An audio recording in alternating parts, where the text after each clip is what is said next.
Hello everybody, welcome. Let's see here. Is this just everybody, like, where's the stream?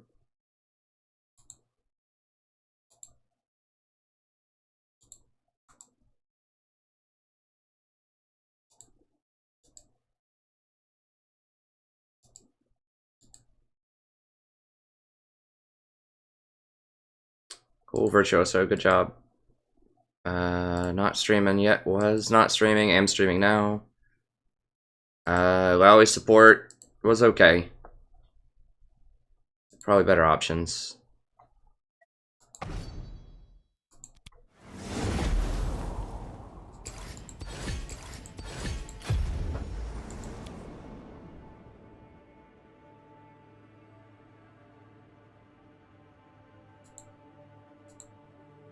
Flip through these really quickly.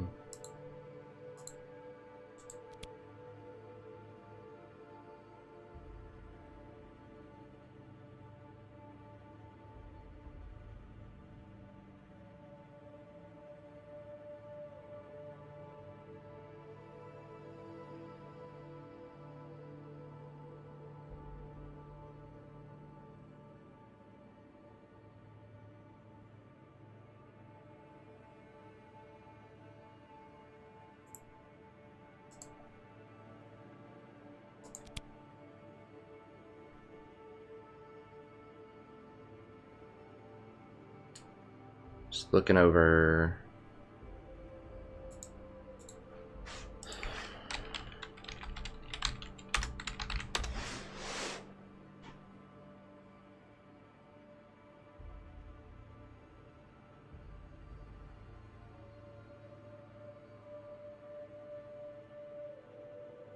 This is my buddy that I played with a couple of times, but it's noticing that he like never buys control wards. He buys one. He does have a good percentage on virtually everything though, so I mean he's a good player.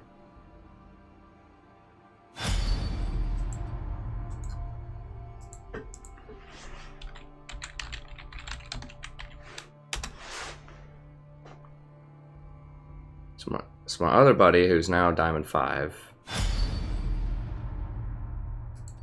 So look, you've got the Diamond 5 here. Almost every game he buys control wards. Several games he buys 4 of them. That is 80 carry. See what I'm talking about? Diamond player buys control wards. This game he bought 5. Well, he would support that game. But his 80 carry most of the time, he still buys at least a couple control wards most games. That one he didn't, but I assume it's because they were just stomping him so hard, so fast, that he just felt like he didn't need them, but a lot of these he does get control wards. Who are the names of some other Diamond people that I know? 80 carry. This guy. Let me see if he does. I don't think he's been playing ranked for a while. I think maybe he has been, I don't know.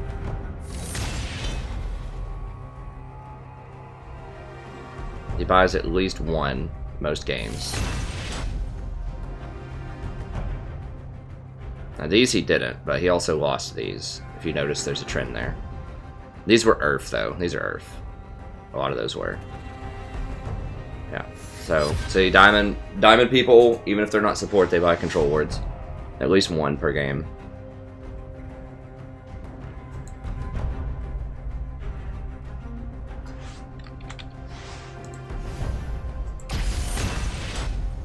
And it's not like, it's kind of like a chicken and the egg, but once you're Diamond, you would get control wards, but these people were getting them before they were Diamond 1.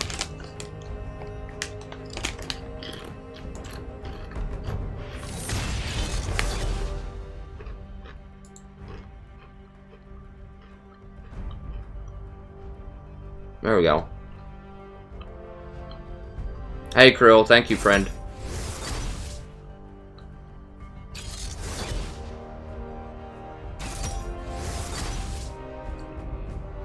Hey, Sir Lord K. I'm probably not going to play Poppy, unfortunately. I think she's pretty, I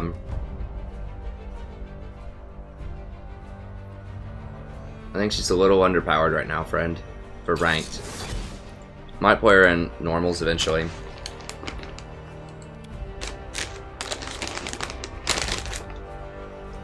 At least at the support role. She's still okay top lane.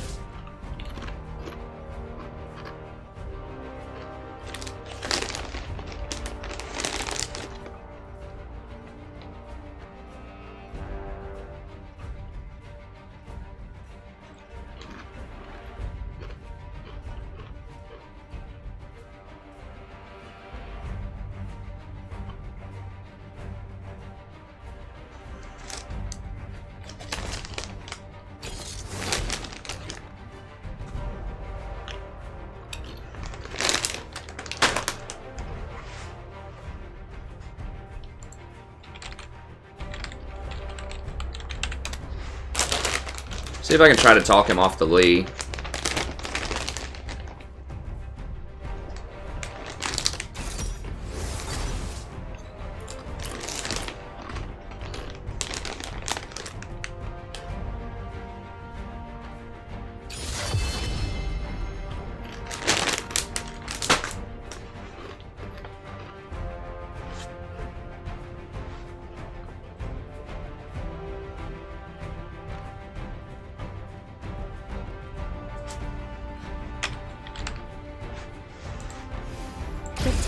Is at your command.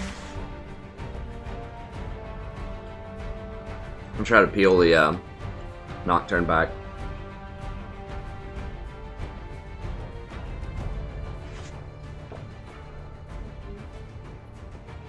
I'm giving you recent messages and I'm afraid your dream is coming true.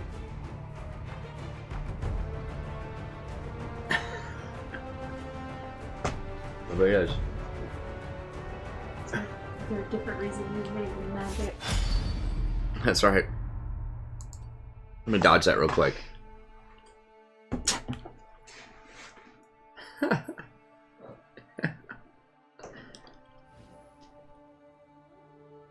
Hey, that's the same guy that did when. Hey.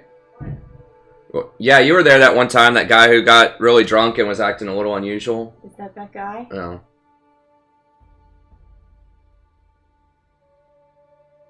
What do you really do when you go over there?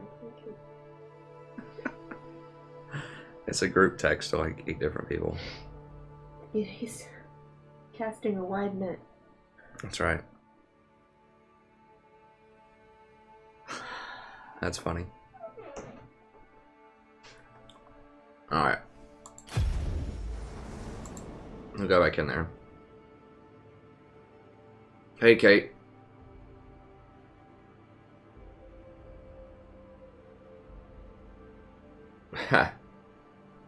I'll let her know. Nami's okay.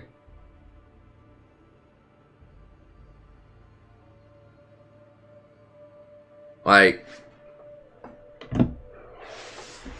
she has a reliable heal. She does give off some pressure in lane. She's still pretty susceptible to assassins, though. And she doesn't do a ton of damage outside of laning phase. So your team already has to have a lot of damage. I guess if they have enough poke, if they have like a Varus and maybe something else, you can maybe heal through it later. If you have a good siege comp. And she can be good, and she can help people run other people down with her E. I think if you want to pick her, I would, I'd recommend picking her into... Hey, what's up, Kezi?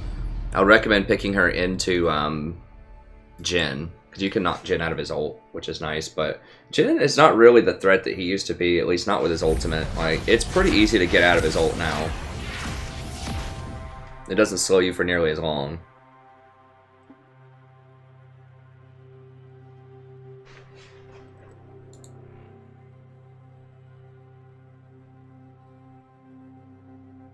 Oh, I'm not gonna yell.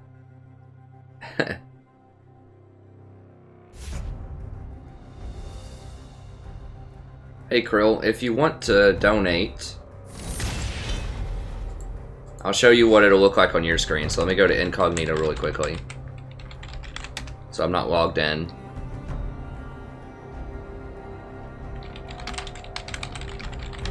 There are 3 different places you can go to donate. The first place is on my main page right here. See a support button, you just click on it. You'll have to sign in using Gmail. And then it'll let you choose a denomination that you want to donate. And then if you click on this, you see a little money sign right there. See the money sign? You just click on the money sign. You have to sign in to chat. If you click on the money sign, then it should pop up with the ability to donate as well. Or if you're in YouTube night mode, then there will also be a money sign down here. You scroll down to that. So those are the 3 places where you can do it. Either YouTube night mode chat, normal chat, or on the main page. People have asked me if I would do like another type, like a PayPal type of thing or some other venue, like a GoFundMe or some other thing. I don't know. We'll see. I mean, I would like, if we can, to try to keep all of the donations in one place. It makes it easier on me to track for like tax purposes. And also, hold on, let me see what I want here. Camille. Oh, Graves is up also. Top. Just do Jana, I guess. The Tempest is at your I kind of want to do command. Zyra, but we have quite a bit of damage already with everything we have going on here. God, I hate Misfortune so much. I can't wait till they nerf her. I mean, I like playing her, but like, why the Cassiopeia van? Completely unnecessary. No one plays that champion right now. But yeah, I think running the funding through YouTube also tells YouTube that people enjoy the content as well, which is good because that helps other people find the channel. I'm pretty sure that goes into the SEO rankings. Let me see, actually.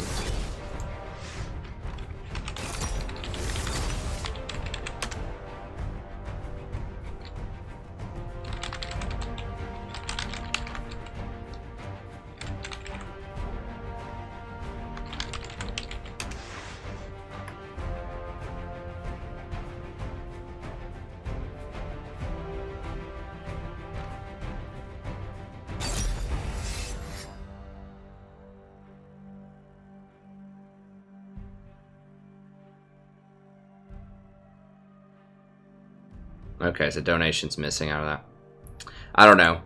I'll have to look it up and see, but I suspect, you know, that YouTube would like it when people donate because they get a cut of that. They don't get a large cut, but they do get a cut.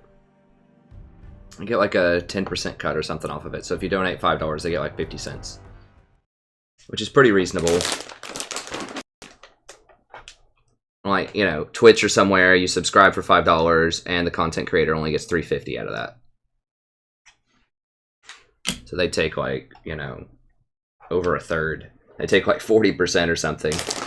And YouTube only takes 10%, so I'm okay with that.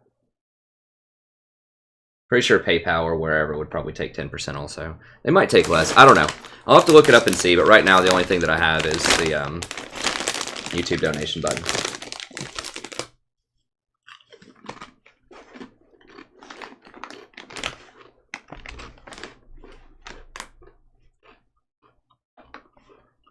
Alright, trying to refresh it over here.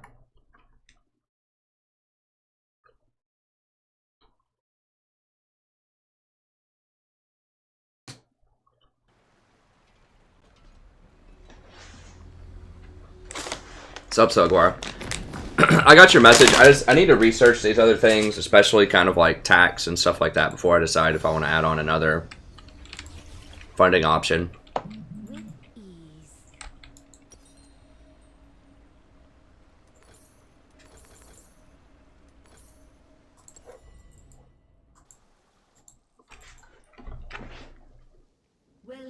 to Summoner's Rift. God. As you wish. You belong in a museum.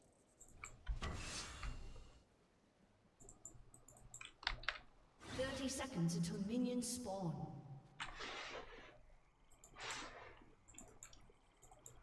I'm not sure, Krill. Leslie.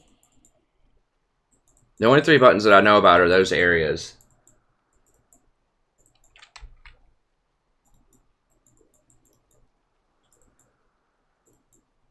I'll see if I can investigate. If anyone from Europe has donated, let me know. I'm pretty sure there are... Because I've been donated in pounds and euros before. So I'm pretty sure there's a way.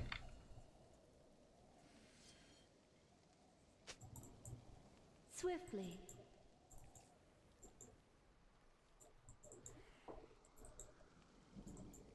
Because I know I've been donated pounds and euros before.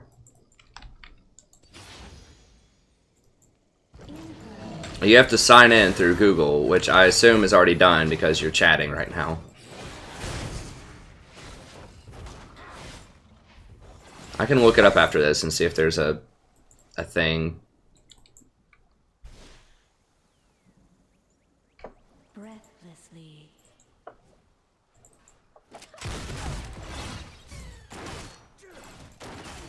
Okay, so they went Trundle. I mean, Trundle's okay against Poppy,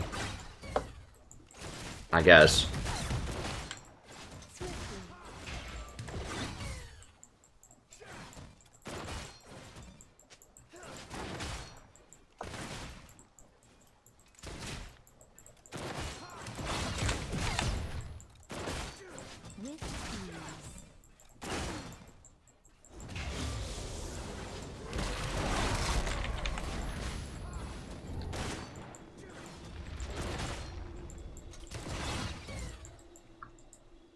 As you wish.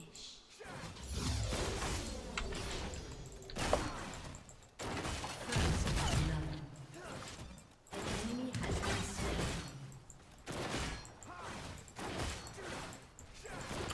Okay, I'll look it up. I need to see if YouTube, like I said, one of the big things is I would like to keep everything on YouTube as much as possible.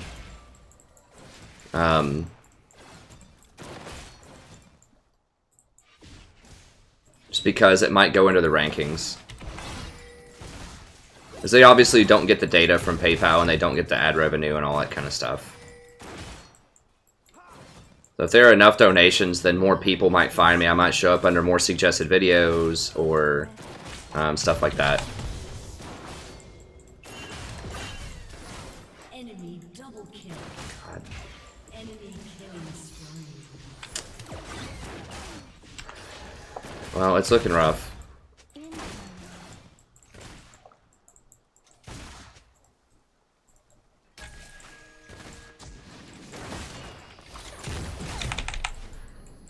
This guy's like, should have let me jungle. So he got auto-filled top. He picks something he doesn't know how to play, and he gets crushed. I mean, that's the story. That's like League of Legends in 2017.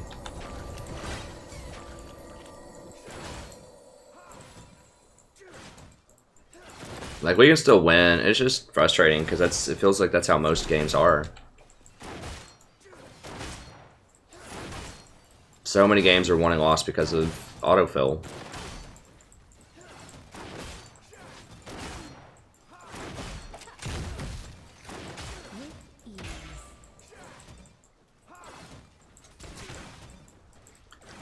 This is a risk. Anytime I don't play Zyra too, is you get one of those autofills top lane, and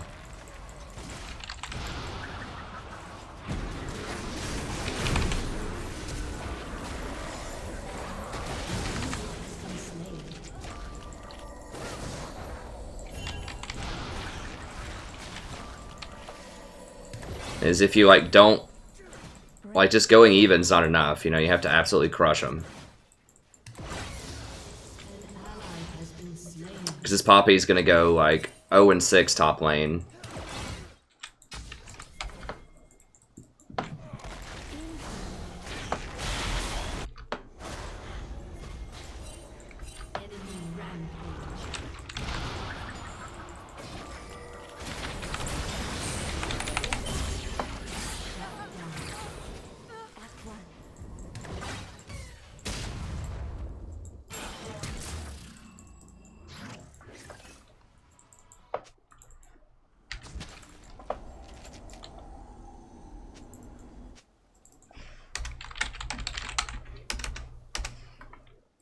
ease. I mean, I want to tell him, hey, there's this thing, I don't know if you've heard of it or not, it's called autofill. And if you don't play support, it's going to happen to you. So you might as well learn how to play more than one role.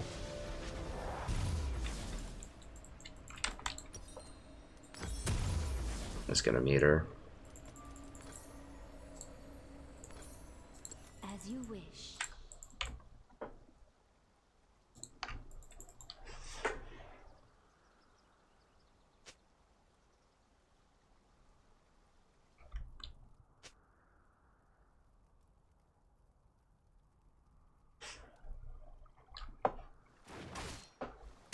On the wing.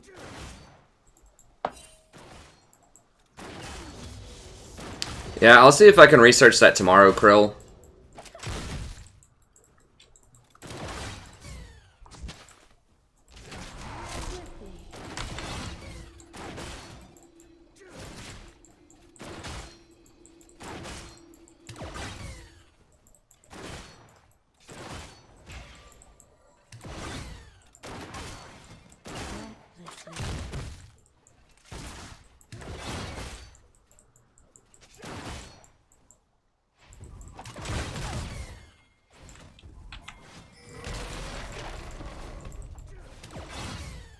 As you wish.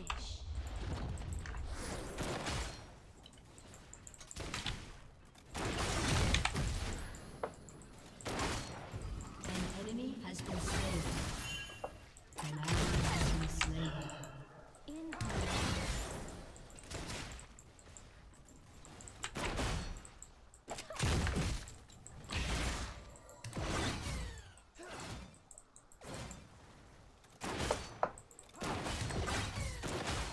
Swiftly.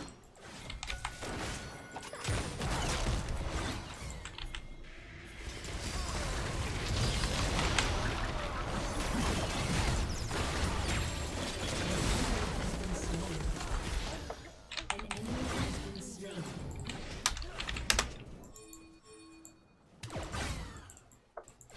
Alright, well, at least he knows he should go do that. That's good. If we can get to later in the game, we can still definitely win. Like, I should be able to have enough CC and shields and tricks to keep Cam from killing people. At least a little bit. I really wish someone would come in here and help with this, but...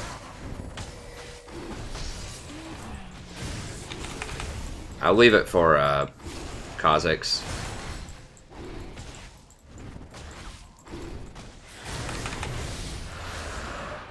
I want to go clear that pink ward, that's just too greedy.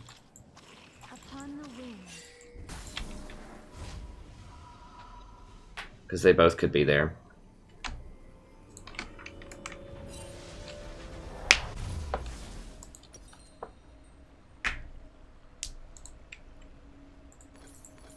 With ease.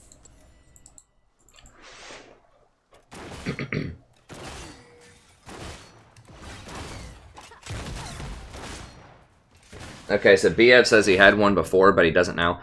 BF, are you also in the Russian region? Or I'm out of the Slavic region? I'm not really sure if it's a regional thing or a country thing. Because I know I have received donations from Europe, but I'm not sure if, like, maybe Eastern Europe has problems or something. I don't, like with YouTube. I'm not really sure, like, how that works. Oh, interrupted.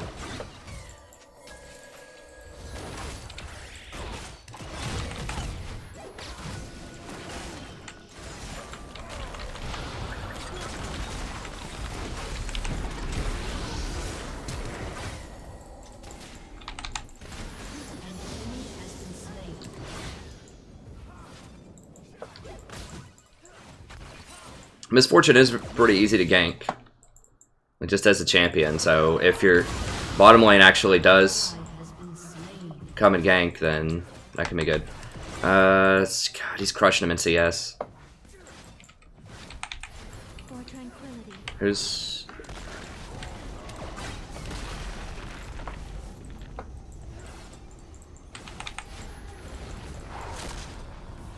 The Trundle just really doesn't offer that much.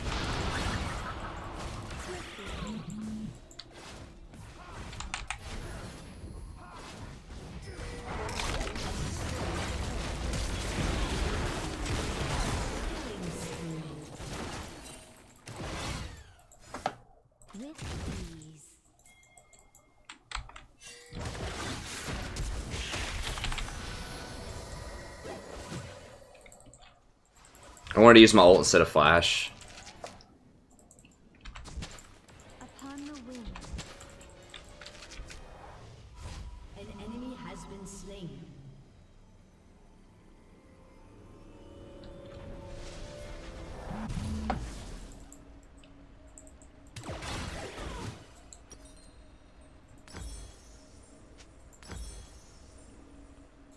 In harmony.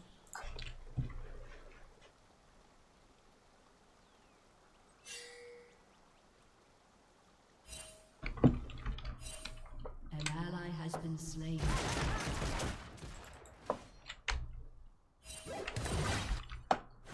As you wish. Well, this is a good...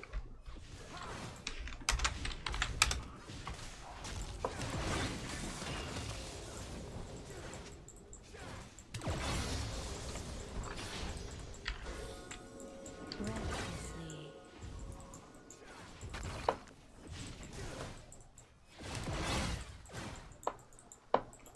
This is a good, like, way to see. Okay, so if you do very well bottom as Jano, like 1-0-4, so I've had a hand in 5 of our 9 kills so far.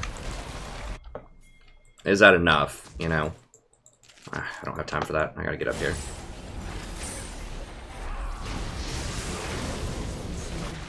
Breathlessly. Double kill.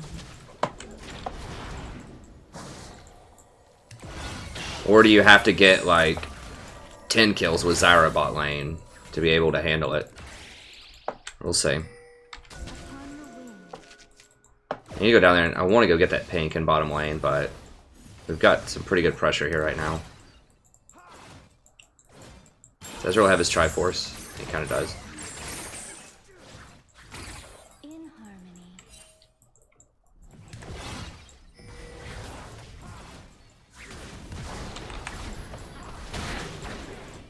Dude, you can put your head down and attack, like...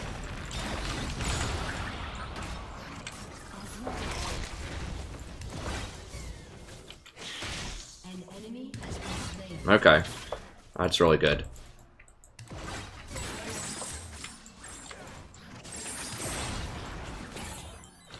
With ease. So Ryze is kind of the big problem, but in theory, in their composite, I mean Ryze and Cam, like the two kind of late game problems.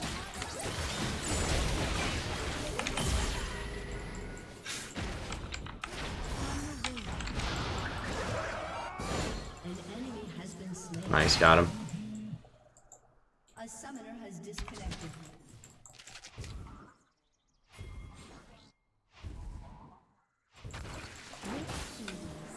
A summoner has reconnected. She cleared that up, so that means I can't really go deal with that right now. Yeah, I can't go clear it. Which is fine.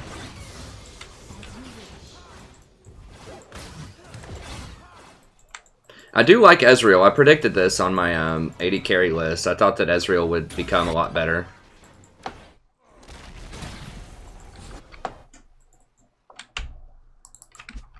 Swiftly. An ally has been God. slain.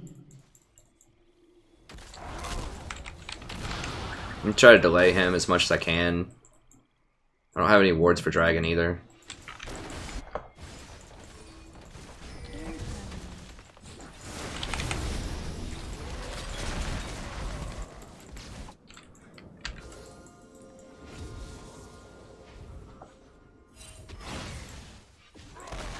ally has been slain. Your turret has been destroyed. He's gonna, yeah, he's gonna try to flank me.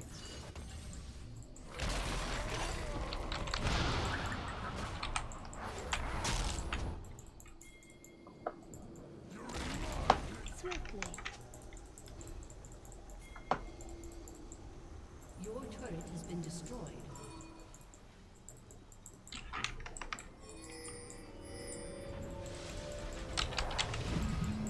Has been slain.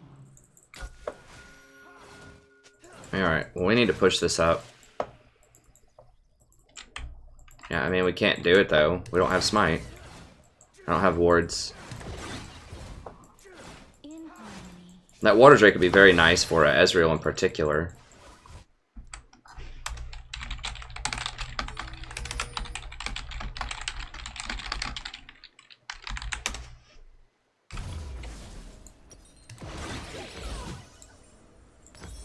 Actually, I'm going to grab that, because I'm going to eventually get an Ardent Sensor, which is going to give me another 10%.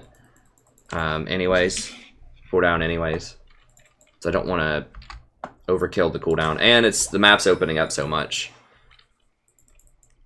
that having the Moby Boots is really nice. Hey, what's up, Hyper? Breathlessly.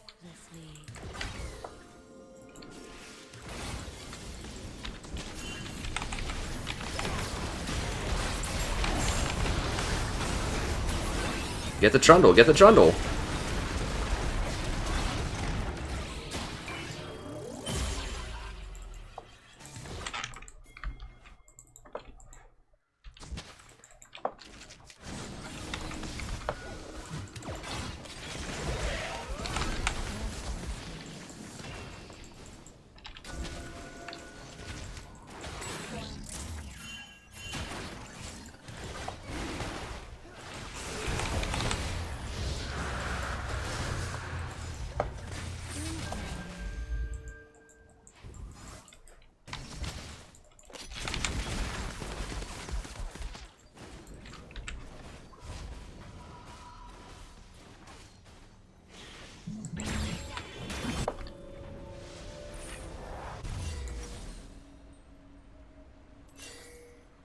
As you wish.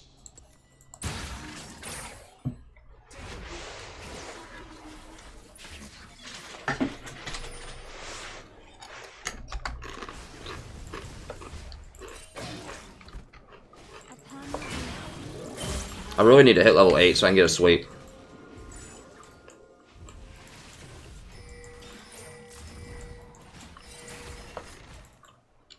Guys, get middle. They're all top. With ease. No one's even close to middle, bro.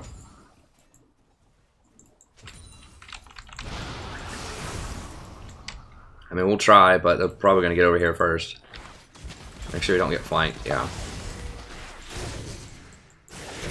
No, don't dive it.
So much garbage going on right now. Oh, Kha'Zix's still over there. I just realized that. Damn it, I can't even figure out like who is doing what.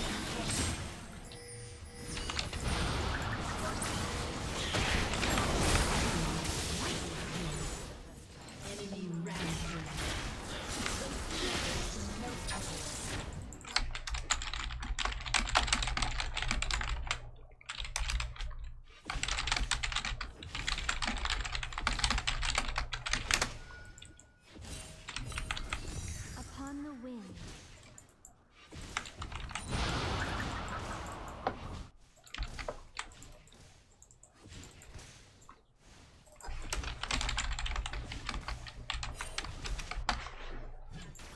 Swiftly.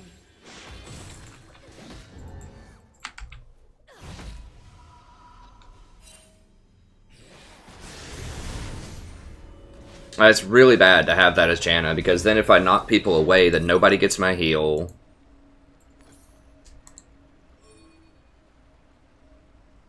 Breathlessly. An ally. It's really hard for me to keep track of like how I'm supposed to manage my cooldowns in terms of shield, like who needs it. I can't tornado multiple people. I can't redemption multiple people. It's just really bad. Like Janna wants a nice, clean team fight. I gotta just let it go. Your turret has been destroyed.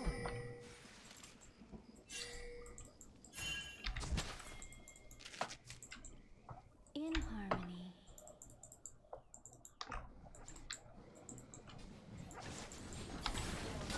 Your team has destroyed a turret.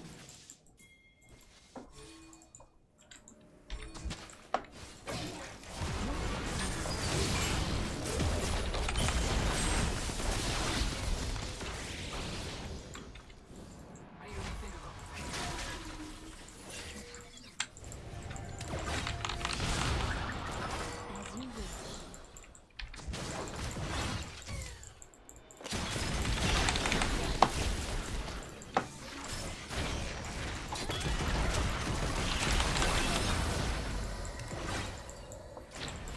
On the wind.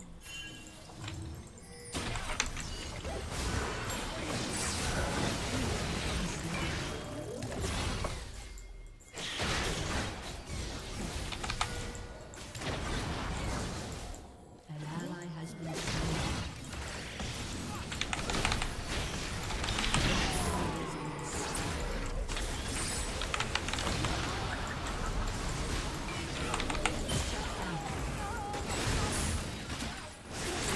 Has been slain.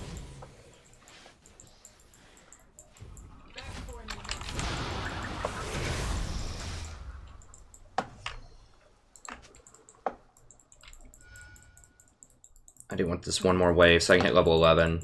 Well, we do have Water Drake, so I can set up for it too.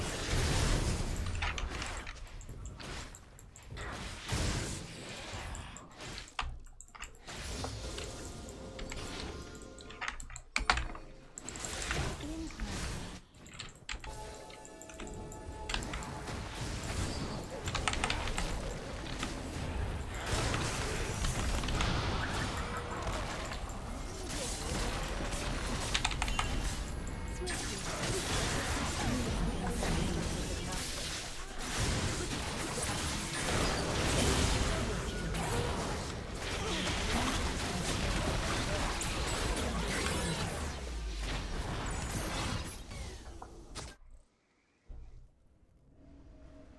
I just didn't have enough proper ward coverage for it. I need to get more wards. An ally has been slain.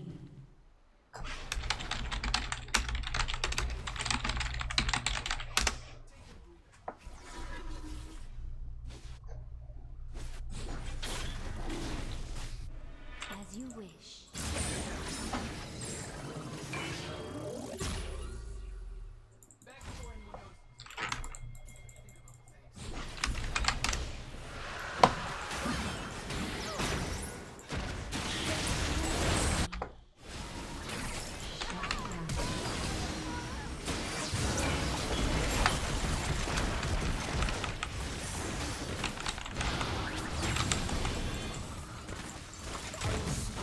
Breathlessly.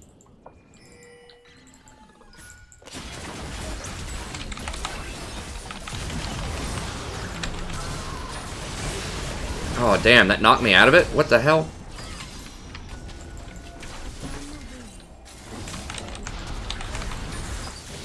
Has been slain.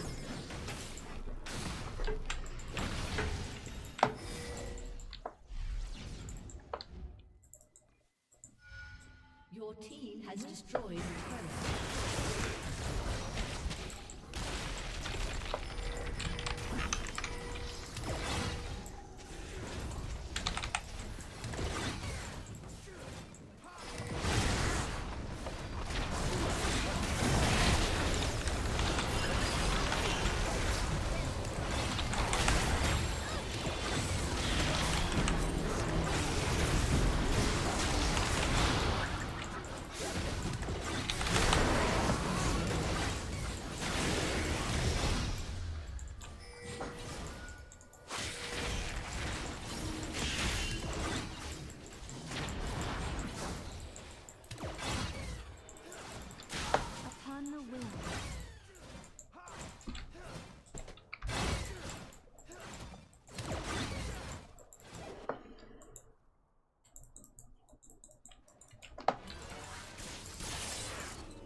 Hey, what's up, Nilo?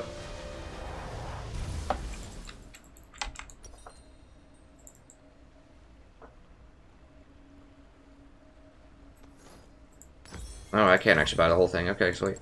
Let's do it.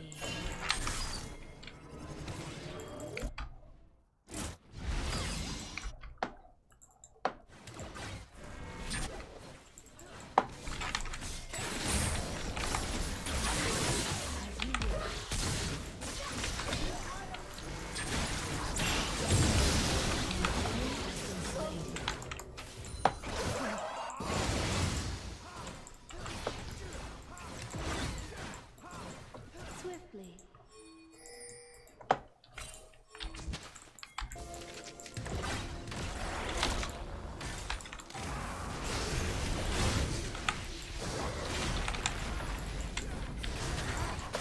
Upon the wind.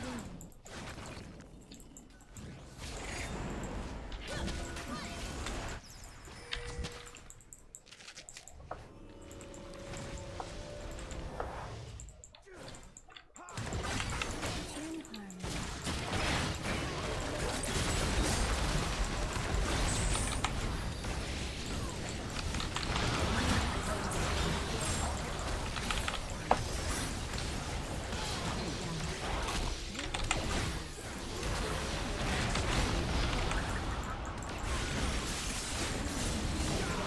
Whoa, what?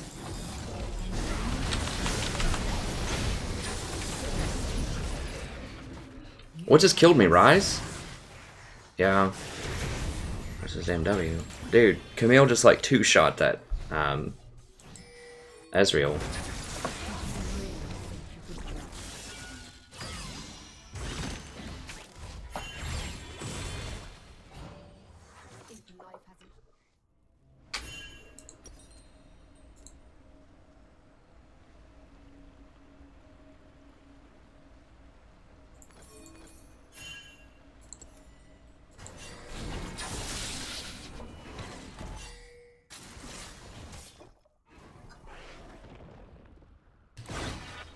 Breathlessly.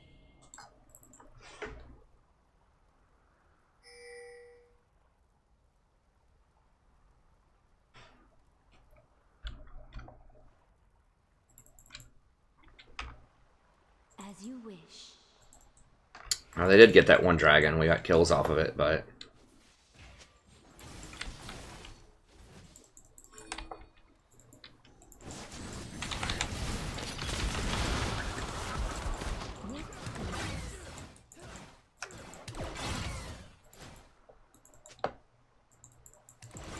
I need to replace these wards here pretty soon.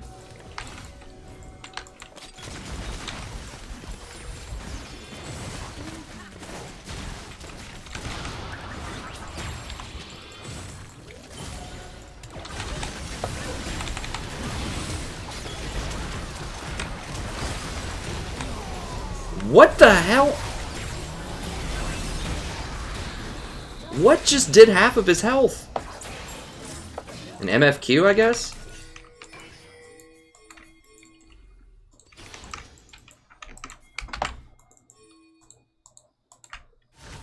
Dude, no.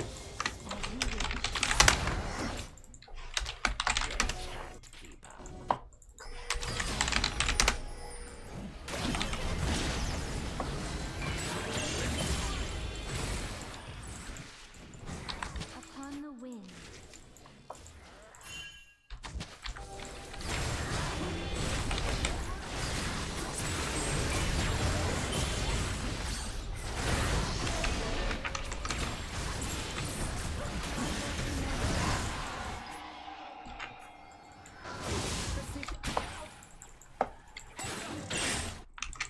Make her pay, don't let her get it. Don't let her get it. Ah. I mean, it's obviously worth, but we tried. If they hadn't messed around for like 10 seconds there, we could have had both of them. But because people were playing around, they didn't know what they wanted, then they get a dragon out of it. So, I mean, obviously the Baron is a better trade. You know, we want Baron over Dragon, but it didn't have to be a choice.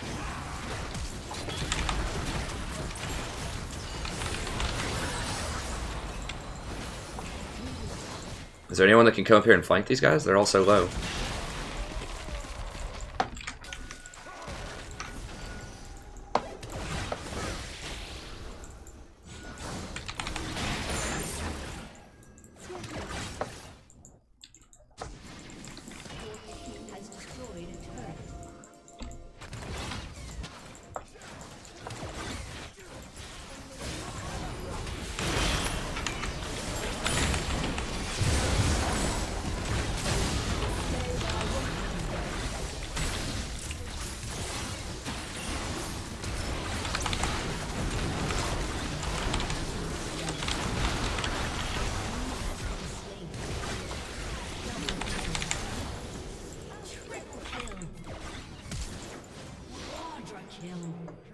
He's got to get that penta.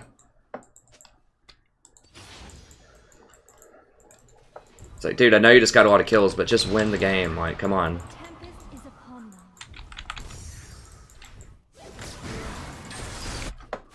So we don't get an inhibitor because he wanted a pentakill.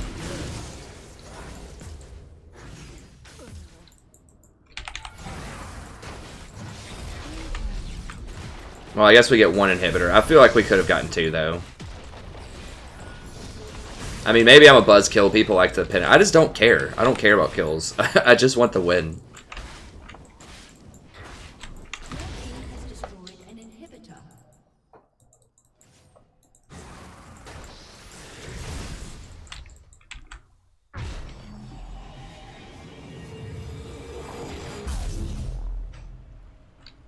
Swiftly.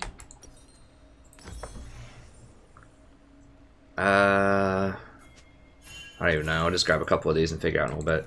Maybe Mikhail's just for the plus healing.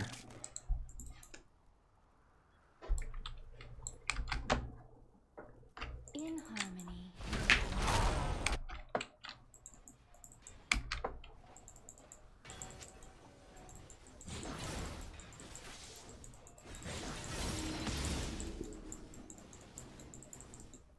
With ease.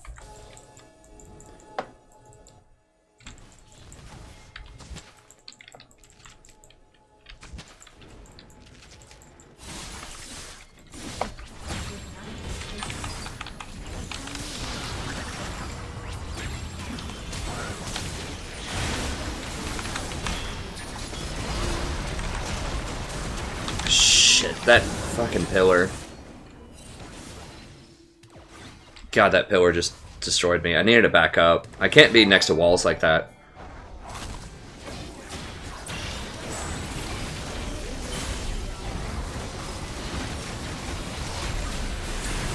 Ezreal, kite backwards, buddy. He's just standing there autoing.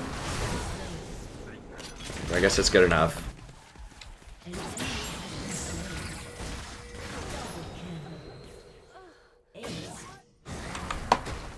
I think that's going to be it. They did use a lot to kill Poppy and I. Did they even kill Poppy? They didn't even kill Poppy. They just killed me.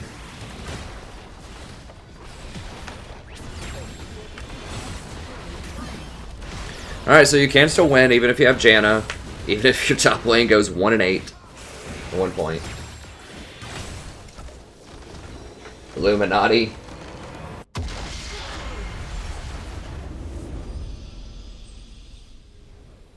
Oh, thank you so much, man. Holy cow.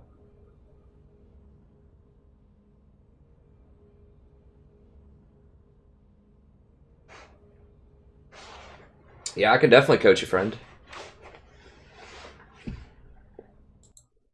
That's awesome. That's right, Dallas. We've got the whole Illuminati in here. So, I've had a couple people ask for coaching. I think what I'm going to do...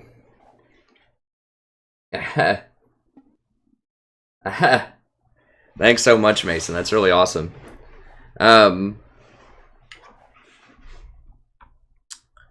think what I'll do... I don't know. I've had people... I've said I would do it for like 25... So, let me know what you guys want for an option. So, I said I'd do it for, or 15 rather. 15 for one video replay. And then we'll just see how it goes. We'll see kind of what the demand looks like. If there's just too many and I can't do them all, I might have to raise the price a little bit. But I think 15 is a good number. And what I can do is I can either play a normals. So we can do it either on stream or off stream. If it's a live game, we can probably do it on stream if you want. If it's just like a video replay or something, I would do that off stream.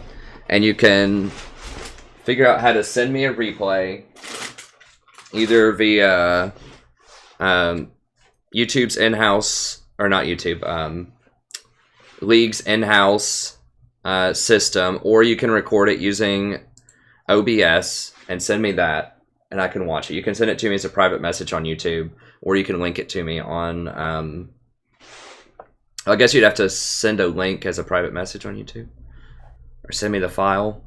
I don't know. You can record it using OBS and send it to me if you want, or I can spectate using the in-house spectating thing. If you just friend me on here, then they still have spectate, right?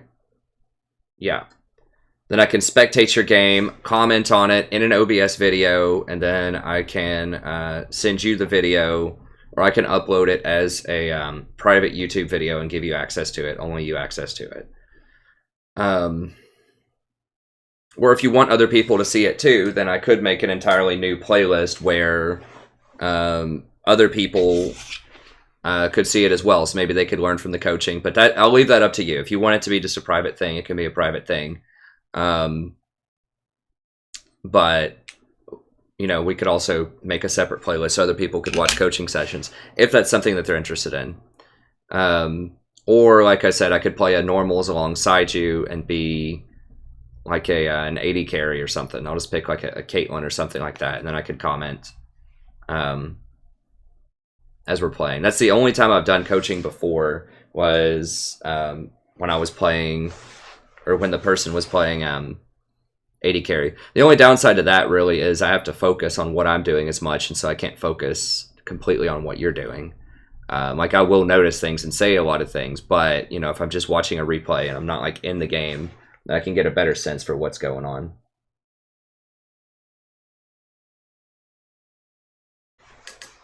So I think the best thing would be, the easiest thing to me would be, I'm just online and I spectate your game. And then I just follow you around. Like, I just watch you as you play and just give comments, and I leave it in an OBS video, and then I can give you access to that video. I think that seems like the easiest thing to do.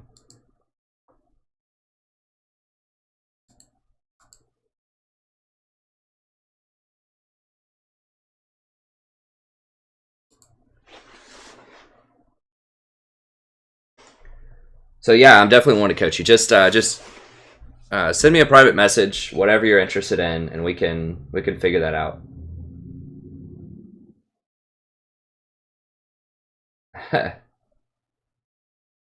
Yeah, just add me on there.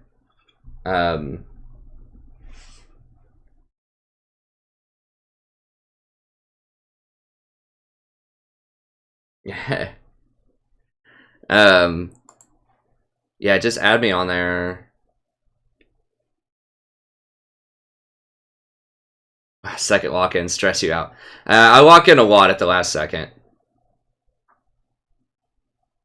I've played so many games, I have it ingrained in my mind just how long it takes for that second to tick, and like how it sounds in the background.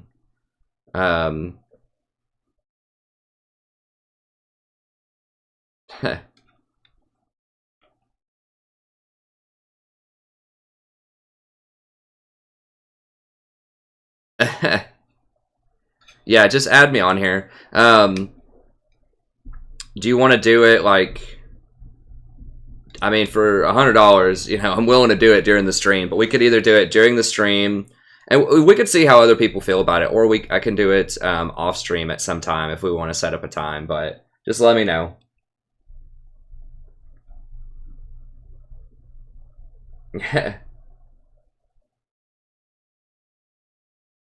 Okay. Every time. I think, yeah, mine is Abraxas.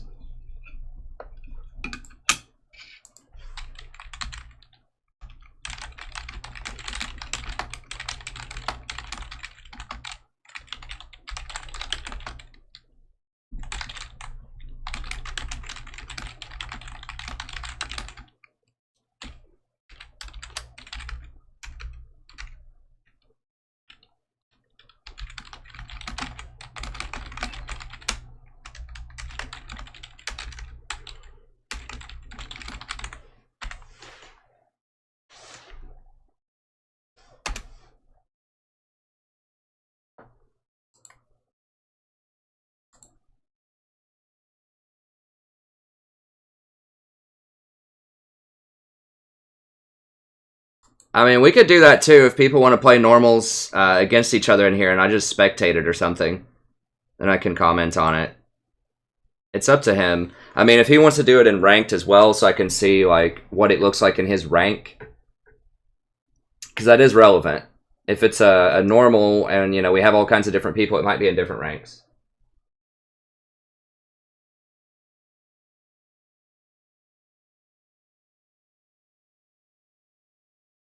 Okay, I mean, yeah, if people are interested in that, I could do a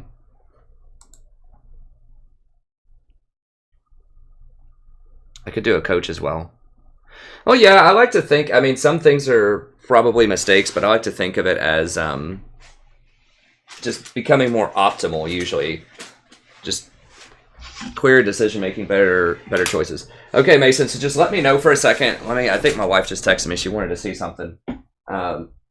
So let me know what you want, friend, and I will. And I'll be back, and we'll make it happen. So just let me know if you want to do it now or if you want to wait until tomorrow and do it off stream. It's up to you, because I know some people would want that to be private, but some people would. Obviously, there's an interest in people to watch it on stream as well, but I'll leave it up to you. Either way is fine. But I'll be back here in just like 30 seconds. I'm going to grab a drink, and then we'll either play another game or we'll do the coach.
Let's do it.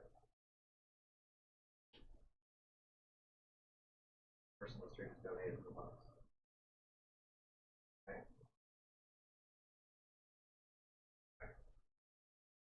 Get you a Jaguar here.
All right.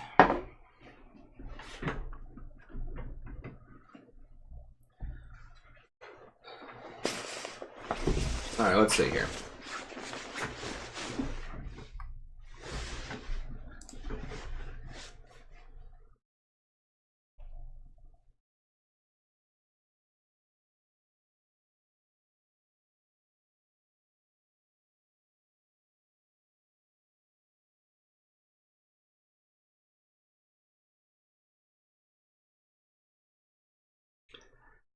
I do everything as support. Mason, I don't. Now, I'm on NA. Make sure you do Abraxas. Here, what was your name? I'll scroll up. I don't think I got the thing. Okay, cool. Hey, Slivia.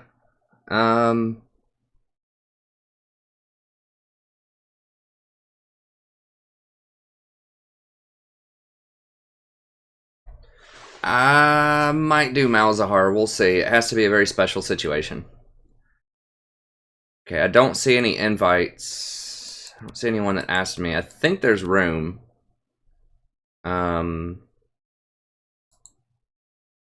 me kick some people off here that I haven't seen in a million years.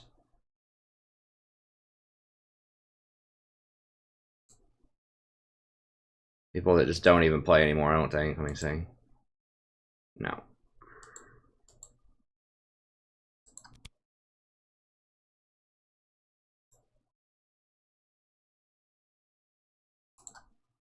Make sure I have enough room on my list. I'm pretty sure I do. Let me see who... What you said your name was again. Not gonna do Mundo support, probably.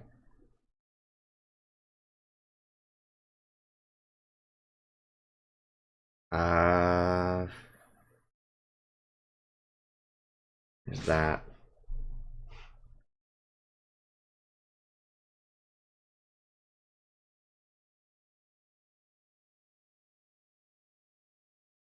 Trying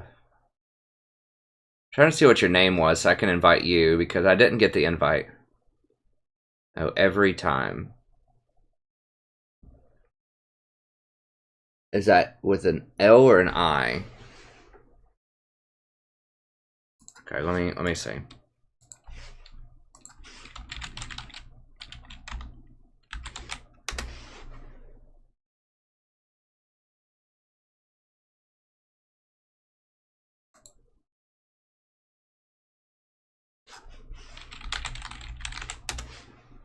Looks like an L. Okay, so I will... Yeah, Zyra... Okay, I like to play Zyra. I think that looks like you.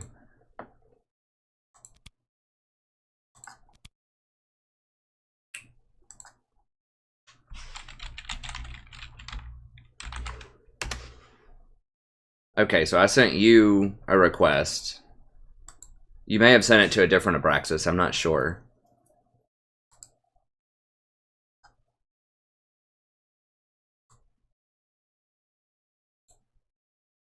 Okay, there we go.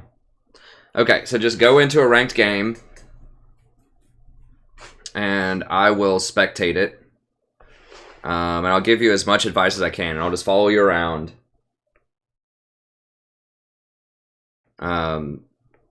And you can either listen in on the stream, but I know some people, it's going to be delayed significantly probably if you do that. So I would recommend just going back and listening to it afterwards. So you might want to mute the stream, because what's going to happen is, I think there's going to be a 2-minute delay on the spectate.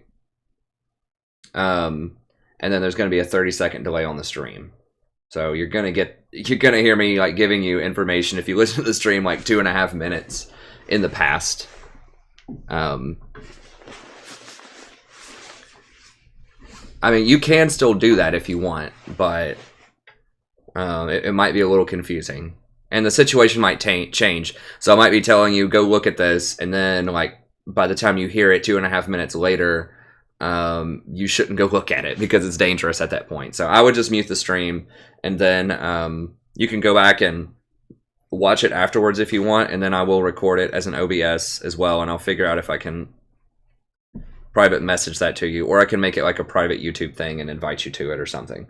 I'll get you the recording, but then it'll also be on this stream, so you can look at it on that as well.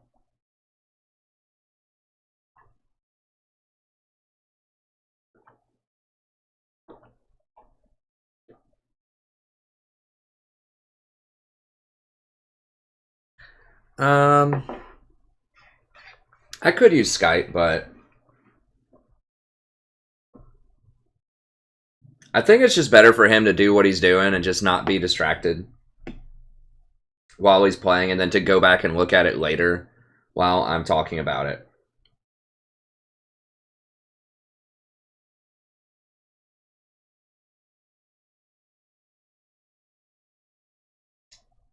I have tried I've tried Zach support, and I don't think that it's I mean, it's okay. I just think there are better pigs.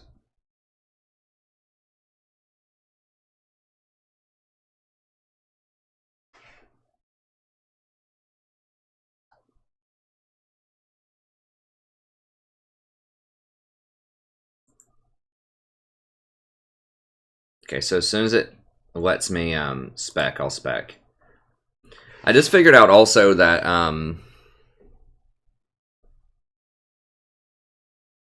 yeah, it won't let me spec the champ select process. So I'll just talk about the compositions when I get in there also, but I'm not gonna know for sure which order things were picked in and how they were banned and stuff like that. But I can just say some very basic stuff about compositions.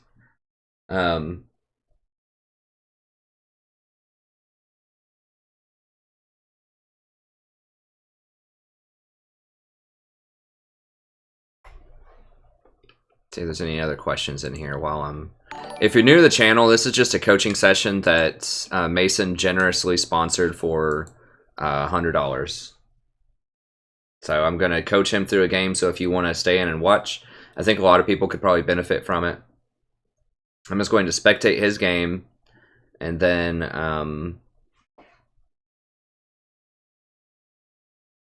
just give as much advice as I can. Don't flame the Illuminati. Yeah, obviously everyone would be really nice to this guy because he's super generous and cool. I mean, everyone's nice in here anyways. It's not a it's not usually a problem. We get the unnice people out of here pretty quickly. Yeah, just be chill in the chat. He's not even going to see the chat. I mean, I guess when he goes back and watches this video, he might see some of the... I don't even think he'll see it then because I'm going to be zoomed into the game. But either way.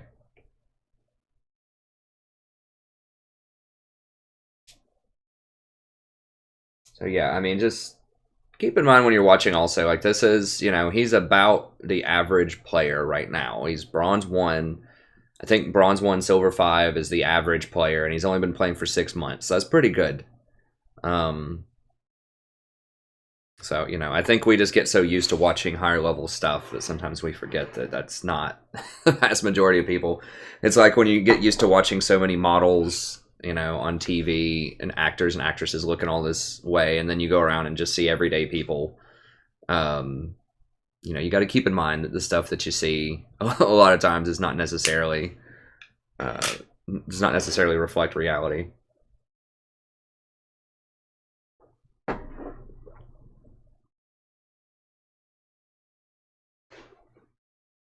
Sorry, Eric.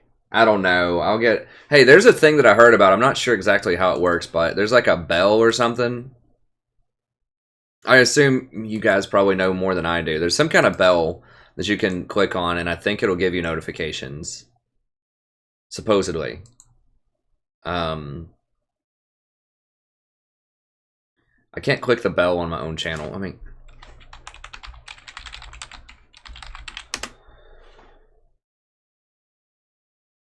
I don't want to click on that.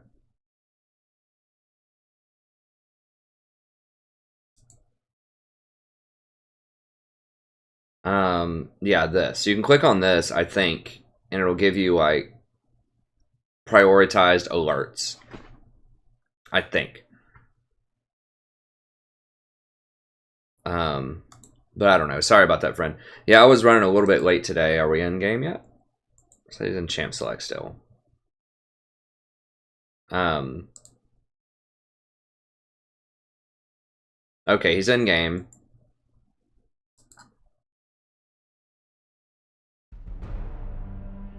Oh, it does show us the draft.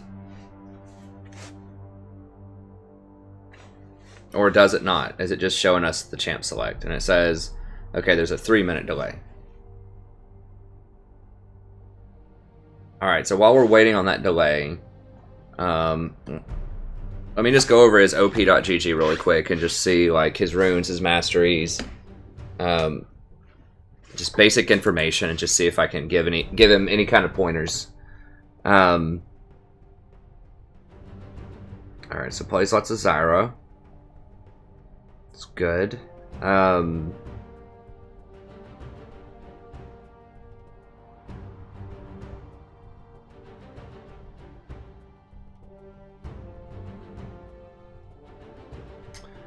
Okay, you get Leandri's a lot, that's good. That's the #1 item on Zyra. If you haven't watched my Zyra guide, be sure to watch my Zyra guide as well. It's on the channel. And I play her quite a bit on stream too.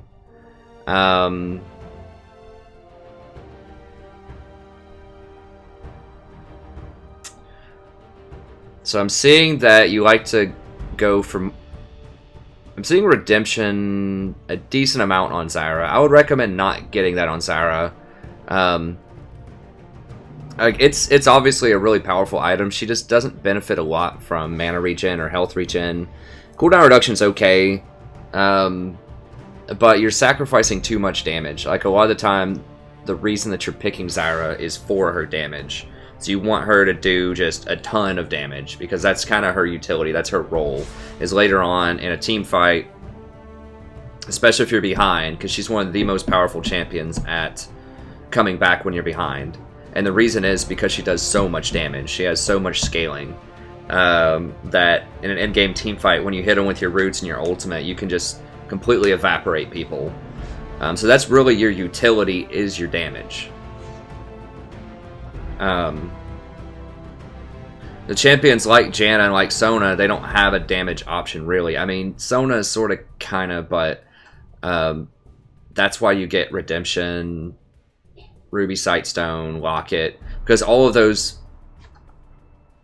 benefit with each other. So when you get Redemption, it gives extra healing and shielding to the Locket. It gives extra healing and shielding to Sona's shields, to her ultimate. Or not to her ultimate, to Janna's shields, to Janna's ultimate, to Sona's heals. Like, Zyra doesn't get any, very, very little benefit out of Redemption. She has no healing and shielding, so the plus healing shielding is virtually worthless. It does give itself a little bit of a bonus, but in general, I would just recommend just don't do Redemption as Zyra, and you want to get Leandri's, and then your second item should either be Void Staff or Abyssal Scepter, depending on how much gold you get and how long you can wait on a new item. Void Staff sucks to build. It's really annoying. It's 850 gold for a Blasting Wand, and it's 1365 to complete it from Blasting Wand and Amp Tome. So, you know, if you need that money, like if you have to wait on the 1375 ostensibly, and you need something faster, then you can get the components to Abyssal instead. Abyssal is still good. It's not as powerful as Void Staff, but it's a lot easier to build, so you don't have to sit on, you know, thousands of gold at a time. And it has magic resist, so if they have a really fed, like, AP assassin, that can be useful. So yeah, sometimes I'll get Abyssal, but the best thing you can get is Leandri's into Void Staff, and then Abyssal after that. So yeah, I don't recommend Rylai's. You only got that in a couple of games, which is good. A lot of people will fall into this trap of getting Leandri's Rylai's, because that's been a really common build for like 5 years. But they've nerfed Rylai's a lot, and they changed the way that slows stack, or basically don't stack now when they used to stack. And so Rylai's rather is largely a trap. It's a lot of gold basically for a little bit of extra health is what it comes down to. Usually the slow is not relevant because you already have a slow, or someone on your team already has a slow, so that 20% kind of gets wasted. So definitely don't do that. Zonya's is...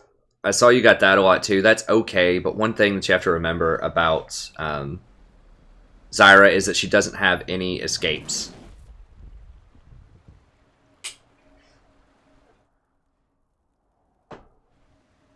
They warping in? They thinking about warping in?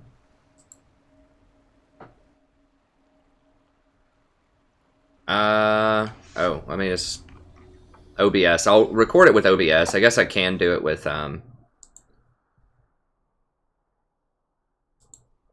not directed camera. I'll record this in OBS really quick. Hello, welcome back. This is going to be a recording of every time Zyra play here. A little coaching session. Alright, so... I was just talking about itemization, so just looking at your op.gg, I recommend that you go Void Staff faster. You do get Leandries, but you want to rush that Void Staff as soon as you can. 30 seconds until minions spawn. How do I see the items? This is the first time that I've used the replay system in a while. Pause, speed up, slow down. Can I tab? Okay, there we go. So I can tab and see items. Is there a right way I can keep this up?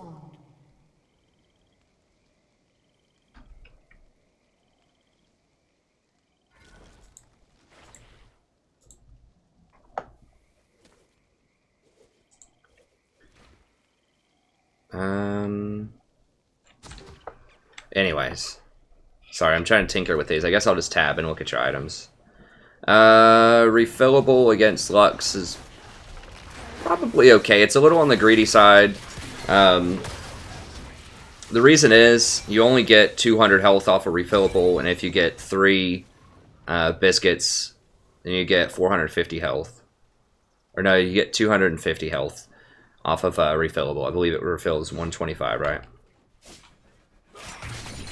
Yeah, so basically think of that as you're losing 200 health right now in lane by getting refillable. So if you need that health, then that's a problem. Okay, stay down here. What the hell?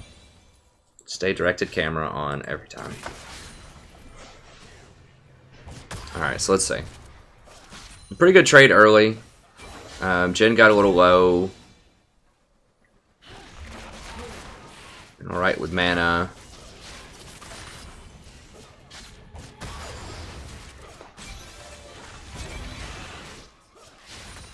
Take it easy a little bit on your mana usage. You're still kind of okay, but you're about half down after level 1.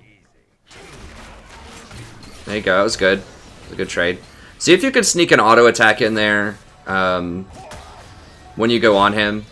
I don't know if you have Thunder Lords or not. I couldn't see your runes and masteries.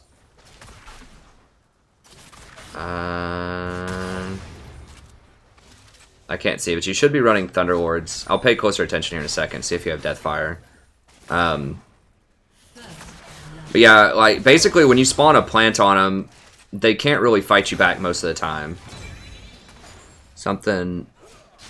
Oh, tab, yeah. They can't really fight you back when you get a plant, so you just want to try to get in at least one auto attack there. For some more damage. No, go, what?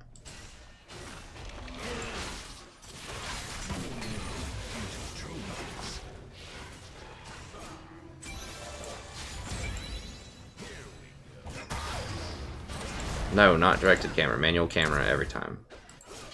Or just manual camera's fine. There we go.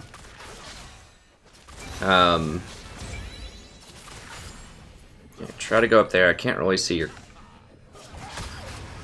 cooldowns. There we go.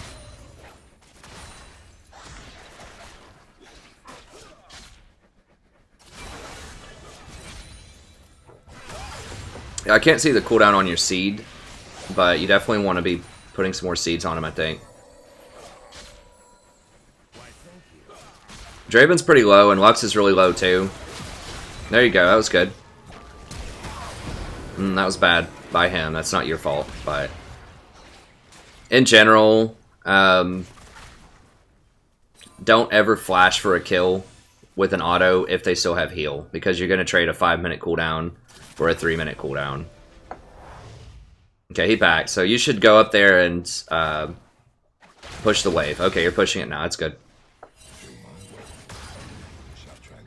So I would say maybe try to play forward a little bit more in the lane, like you are applying good pressure, but just see if, like, every time he goes up for a CS, the Draven or the Lux, especially early on before he gets his first buy, make him pay for that, even if it's just an auto attack. Because he can't hit you and the creep at the same time. So when he tries to go up to last hit something, you should be right up next to that wave and just see if you can get an auto attack or a Q plant or anything like that. The best time to harass is when they go for the last hits. You guys should back here.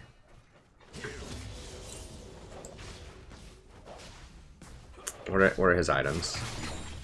Yeah, you guys definitely need to back right here. You should have pushed the wave and then backed. I assume he's trying to be greedy and save up for a BF sword or something, but now he's up a serrated Dirk on you, on your 80 carry. So I think I would have just told him I'm going to back right there and just back. And then come back with like an amp tome or something. Because he's already used his heal. I believe, right? Yeah, he used his heal. So he's really vulnerable to an all-in. You might even make it to 6 before he goes all-in.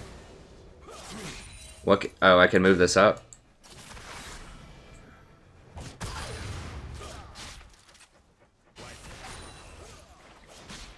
Okay.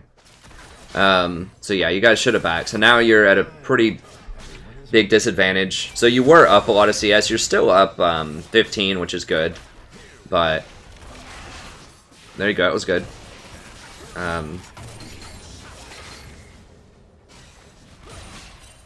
But yeah, you definitely should have gone back for an amp tome. Even if he didn't back, I would have just told him to be careful and go back and get it. I mean, you risk him dying, but at the same time, you would have an amp tome when you got back, so if he didn't die in like that 10-second window or something, and you should definitely stay right here at this point, so that you get experience. Okay, good. So yeah, it kind of sucks that you should have backed earlier to get the amp tome, but at this point, someone has to stay for this experience, so. Okay, that was a good trade. So you're going to have a staggered back anyways, right? Because he didn't back at the right time, so he's still going to be alone here. Looks like... How are your wards looking? Okay, you didn't have any. Okay, good. I was going to say you should ward over this wall to try to look for Vi, or ward over Dragon. She's not really a threat to take Dragon early, I don't think, but you kind of already do have ward coverage there from the rest of your team, so that's nice. He went for another back. Okay, he got a Vamp Scepter, which is really good for you guys because it's bad. Now, Jhin got Ionian Boots, and Ionian Boots seem like a really poor choice here. I think most people go Swiftness on Jhin. Especially because they have a Maokai and a Zen that can jump on him. But there's nothing you can do about that. Okay, what did you get? Sights down. Bunch of wards. Yeah, I mean, that's the safer buy. O toggles the scoreboard. I'm pressing O.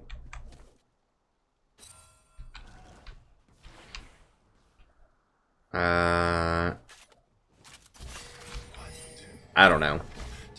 I can just toggle it like that. I'll have to look up the scoreboard stuff next time. Yeah, so one thing that you might think about here, like I said, an option would be to go for an amp tome to make sure that you kill him at level 6. It is nice to get the Sightstone, but it seems like you're catching this Draven with a lot of stuff, and you know his heal was down for a little window there. But I don't know, that's debatable. I think you want to put down more wards, though. You don't have any wards down right now. I know you want to stay near this guy. And you definitely want to play up closer. Like, you need to be, like, right here, near his minions. Because you're at full mana. And he's not really that scary yet. Like, he's not going to one-shot you. You do have to watch out for Lux a little bit. But I think you could play up. And Zen is fighting their jungler. Or your jungler up top. So you know he's not going to gank you right now.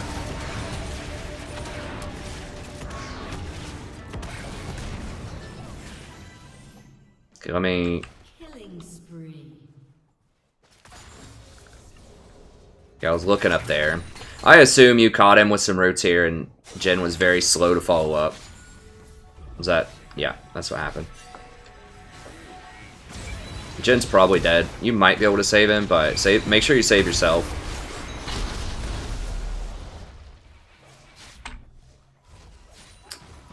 Nautilus had TP, so he just didn't use it. Which is unfortunate. So right there in that sequence, I think you needed to play up further, especially because you knew the jungler was up top fighting your jungler. And just in general, use those wards a little bit more. See if you can go and get one in the tri-bush. They don't have a pink there. Like you should, when you're walking back, at least drop a ward in dragon area and tri-bush area. Like put a seed in the tri-bush to see if they have a pink, and if they don't have a pink, then you can put a ward in there. If they do have a pink, you can decide whether or not you want to fight over it. Depending on where the junglers are and where, if your AD carry is going to back you up or not. But at least investigate it a little bit. You know, drop some plants, just see what's happening, and then you want to get a ward here, here. Another thing is you had pinks, and I don't think you used either one of them. A good thing that I like to do with the pinks is put it in this bush. Like, go pink this, fight them for that ward, and claim this bush. And then that way they can't come up here and farm. Or else they're gonna you're gonna kill them. So especially when you have them pushed in like this, walk up here, pink this bush, clear it out. That also helps stop the teleport. So Maokai would not have been able to teleport on you if you had a pink in this bush to clear it, because they haven't been able to go up far enough in the lane to ward this. So I see that you pinked this bush. Okay, good catch. Okay, a little bit late on the ult.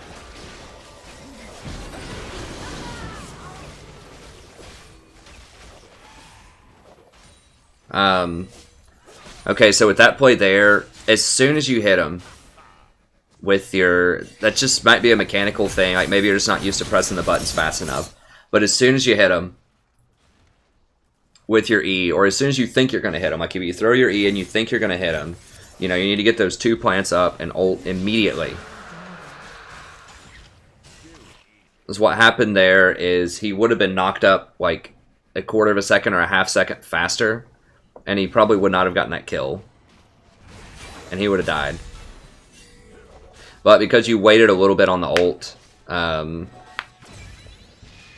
then he was able to reposition and get the kill before he died. Or before he got crowd controlled. So you want to do that full rotation as fast as you can. You don't have to worry about stacking the crowd control. That might have been your concern. Well, you didn't want to do the knockup while he was still rooted or something. Might be what you're thinking about. How long is your... You're leveling your E, right? Yeah, okay, that's good. Yeah, so just do it immediately. It won't stack. Because it takes, like, I think a second before it snaps him up. It might even take a full second. I think it takes a second and a half, actually, before the ultimate actually knocks him up into the air. So by the time you E and then Q and put down your plants and then ult, then it's not really going to stack the crowd control together too much. You just want to make sure that you get as much quality time as you can with your plants with that ult as fast as possible. So you don't want him to move out of that E and not get hit by your plants while they're enraged. So just right there, I would probably just EWW ult then Q. Just so you get that ult off super fast. And use your exhaust. I don't think you use your exhaust. I don't remember if that was on cooldown or not, but you definitely should have exhausted Draven there. That's one thing I'm working on myself a lot, is just not being greedy with those exhausts. Like right there, you should have exhausted Lux or Draven, just somebody. Just use it. See, if you exhausted him, you'd probably actually kill him there. Because don't forget, exhaust lowers magic resist by 10 also, so that gives you 10% more damage. And you virtually did all of the damage to him, and he had less than 10% health, so it would have killed him. So just don't forget to use that exhaust. It doesn't have to be perfect usage of the exhaust, just use it. Like if it's up and it's going to be an all-in fight and people are going to die, just use it. So I think that exhausting Lux right when she was going to laser would have been good, but you could have also exhausted Draven. Your guy had flash too. I'm not sure if he would have been able to flash out of the bind or if he died instantly, but you can't control that. Okay, how are we looking on items here?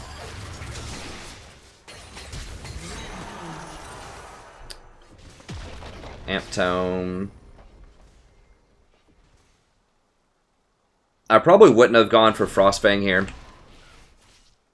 I know that's tempting because, you know, it gives you extra gold. But I probably would have just gone either... I don't know how much gold you had on your back. But I probably would have gone either Ruby Crystal or complete your Sork Boots. Because you need penetration now. It's getting a little bit late. They're getting powerful. You don't have a penetration item by 16 minutes, and that's pretty... That's really going to knock a lot out of your damage. So you need to have either Sork Boots or Haunting Guys by now. I know you're behind, but... Maybe sell the... like, if you didn't get Frostfang and you sold the refillable and maybe one of these control wards or something like that, then I think you could have maybe scrounged up enough money to get the Sork Boots. You need to try to get down some more ward coverage too. I know it's really hard because you're getting pushed in a lane, but like just ward over this wall just like here and like here, just so that you have some wards down.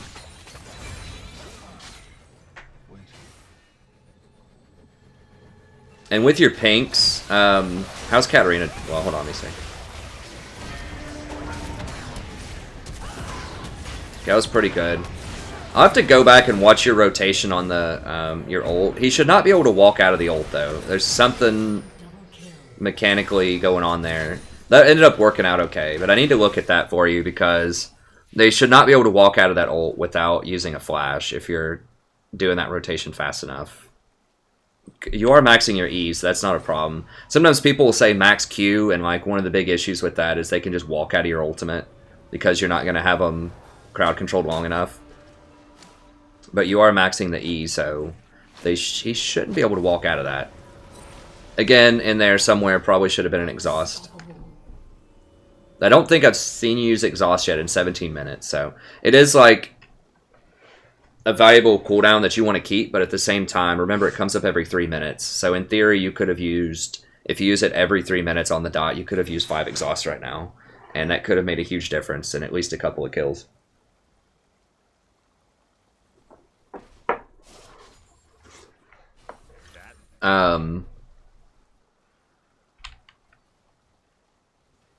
Okay, good. You got the Sork Boots. That's a big power spike. I mean, the tier 2 boots are huge. That's 15% more damage. And as we've seen with a lot of these fights, they're walking away with, like, you know, less than 15% health, so...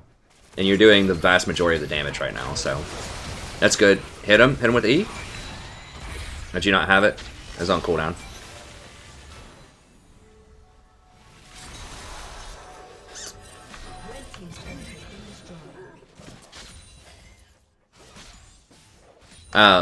Oh, what I was going to say earlier, too.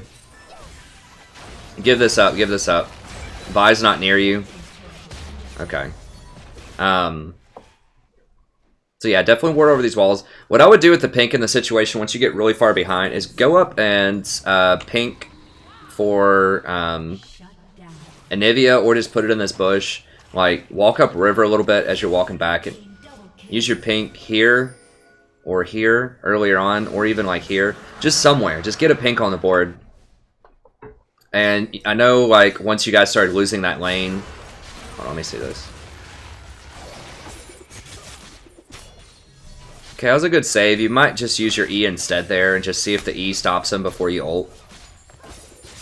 Because the ult is a pretty big cooldown, and you really need that for team fights. Like, your team just doesn't really have a lot going on right now. You're going to need some miracle ults to come back in this, probably. Give this up, just keep running. See if, at least throw an E at. Okay, your E was on cooldown. Okay. And you did exhaust her somewhere in there, so that's good.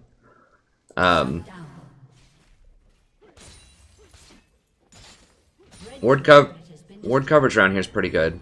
Which wards are yours? Are they the little crab wards?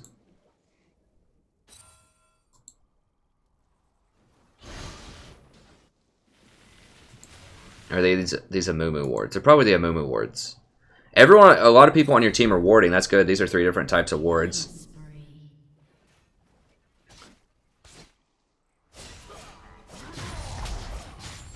Okay, so right now, you need to be thinking picks. You need to be setting up vision zones and do your best just to kill people. It's going to take a lot of good moves here. So you need to move away from this lane and just rotate and hang out somewhere near the middle. Give up on Jhin for now. He's having a hard time. So yeah, so what I would do right here is yeah, maybe just clear that one wave. I guess you're thinking you have to hold the wave here, which is okay. Nautilus should be over there doing that though. Yeah. And so what you want to do is like ward over this wall here and just hang out right here because you already have this pinked. So I would just ward this, get rid of that scrying bush. Let's see if you do something like this. Get rid of that scrying bush and just hang out right here. And then when like Katarina or somebody walks close to this wall, just hit them over the wall. Okay, good. That's what you're doing. Yeah, there you go. So just set that up a little bit faster, and you probably could have had Cat. Like, if you'd been over here doing that instead of clearing this over here with Jhin. Like, if you let Jhin stay over here and clear, and you rotate over here and set that up faster, you might have been able to catch somebody before they backed off. This is a small thing, but you're thinking the right thing is to go over there and set that up. So that's what you need to do. How on Dragon? Baron's live. Dragon is... I don't know. Not in the next 2 minutes, so. How many dragons do they have?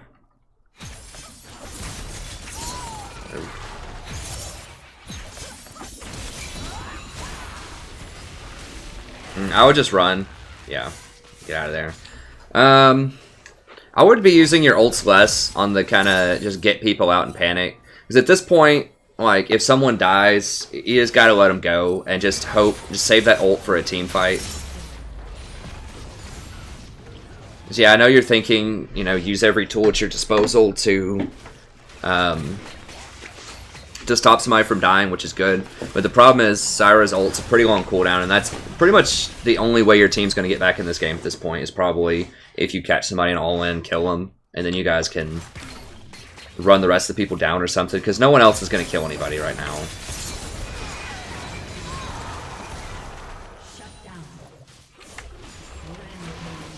Super fed Katarina's got 10 kills, Draven's got 8.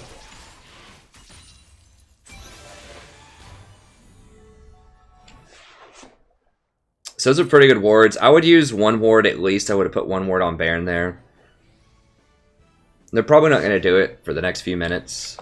They don't have a great Baron. Their Baron taking team's okay actually. I mean they have Zen and Draven.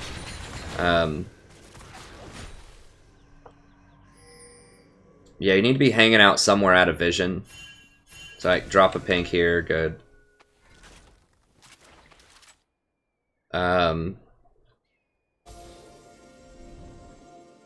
Okay, good. Use your W more, like you're not using your plants to scout. Okay, you just use one there. A better place to put this is like right here. It's really annoying to hit. People accidentally will hit Baron, and sometimes they just straight up can't see it. So you want to walk over here and just drop it like right there, your ward. What I meant by using W more is they could have been hiding here, or they could have been like hiding here or here. Use your W to scout that, because your W range is about 800. And I think ward placement range is about 600. So if they would have been hiding in any of those places, they would have killed you. So if they're all off the map like that, use your W to scout. It's going to leave you a little vulnerable if you end up fighting because you're not going to have that plant cooldown for the fight, but it's better than getting caught and dying.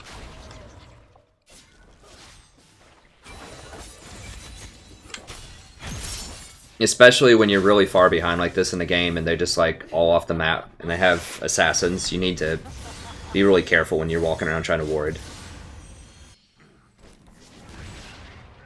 So you were using your sweeper, which is good, so then you can see if they warded you.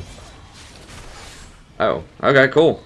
I assume he went in too far there and got caught. So that's good.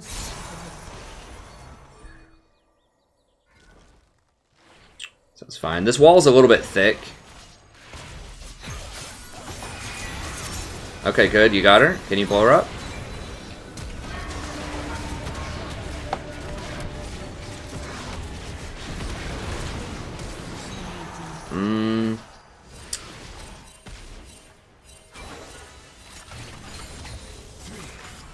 Yeah, I would say maybe walk up a little bit sooner to follow them up.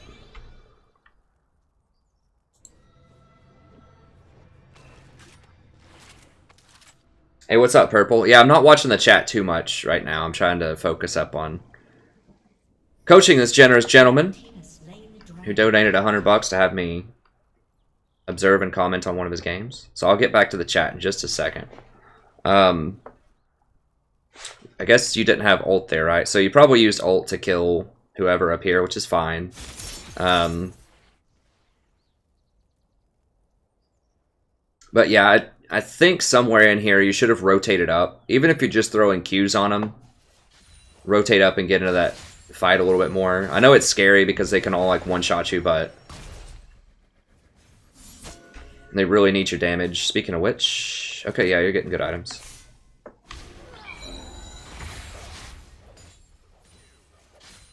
Game's still winnable though. I mean, you're only down 11k. I mean, that's a lot, but they're making a lot of mistakes. They're all out of position all the time.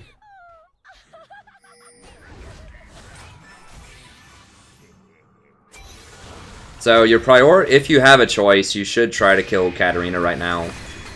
And your second choice should be Draven. The other three don't matter. If your team can just kill those people.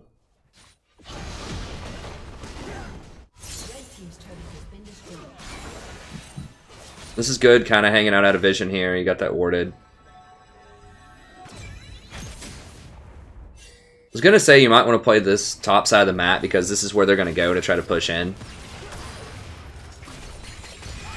Like, you want to keep that warded for that rotation. And if you would have been, instead of like here, if you would have been like here or something, trying to shoot over this wall, then you could have, if you had this warded or like in here or someone warded, you could have killed the Katarina or the Draven when they walked up here with no vision. So just recognizing that where on the map they're going to rotate, most likely. And since you saw Zen take this tower, you know the most likely place they're going to go is up here. Because you haven't seen anyone down here for a while. And this wave is not pushed up. Like, it's pushed in. So the probability of them rotating down there is pretty low. So yeah, I mean, if someone did walk through here to try to rotate bottom, then that could have been an okay spot, but I think... Okay, good. You got Cat. So yeah, you should be trying to go all in right now. Good. Okay, you still have your ult. You could catch somebody. Okay, so you guys should probably try to push up middle right now. Zen's also bottom. You could go for a Baron. Does not always have armor. Yeah, I mean, you guys could do Baron right now because Zen's bot and 2 people are dead. So their jungler's bottom with Smite. So I would have probably pinged the team to go do Baron. Maybe, I don't know. You don't have a great Baron taking team. But you were, like, you killed them all right here. Like, you're just a stone throw away from Baron. And there's Smite's bottom. I think I would have done it. Just walk over here, ward this, ward this. Okay, good. You caught him out diving Vi, it appears. Maybe you don't have to ult right there. I don't know. I'm usually a big fan of using ult to secure kills also. But at the same time, at this point in the game, you really need that ult. And it looks like he was probably already dead there. Maybe you used it to try to save the Vi.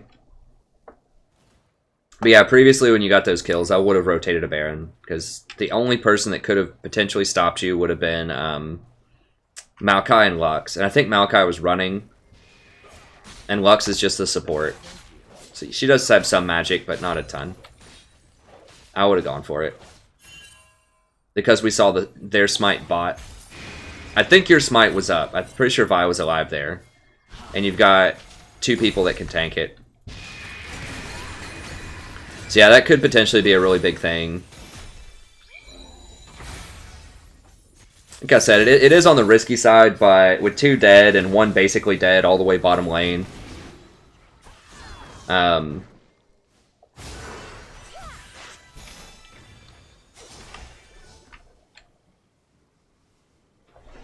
Then I think I would have just done it. Because you're down so much, like you need to take some risks to get back into it, at least a little bit. Okay, good sweeping.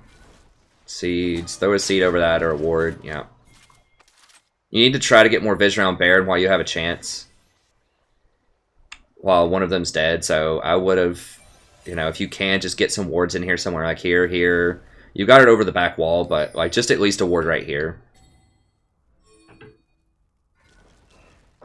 And once again, right here, I would have warded this, pinked this, and tried to catch someone over this wall that's walking around in here. Or if you were like in here, once again, while they try to go ward this, you could catch Draven and easily kill him. If you had that warded, he was dead right there. He should be. I mean, what are your items? I mean, yeah... Because they have Cat, you don't want to get evaporated, and I assume you're going to turn that into a Abyssal Scepter. What is... Draven doesn't have Edge of Night, though. I mean, he does have Bloodthirster, but... I think you can still 100-0 him. If you get your rotation off correctly. You can... I don't know. I would at least chunk him or scare him, you know, just have something in here warded, and if you just get him with some stuff, if you don't kill him, you can at least take him pretty low.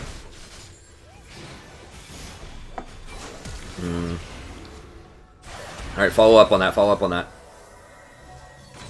Did get his heal. So I think in general, this has been a couple of times where you're kind of like in the back doing stuff. Like you are doing good stuff, you're warding, but... You need to watch your Nautilus and your Vi, and if they go in, like, you need to be there to follow up.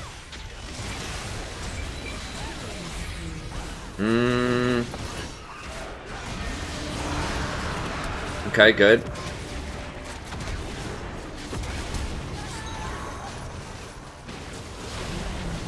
Yeah, you want to stand a bit further back there. And ward over this. You might have been out of wards.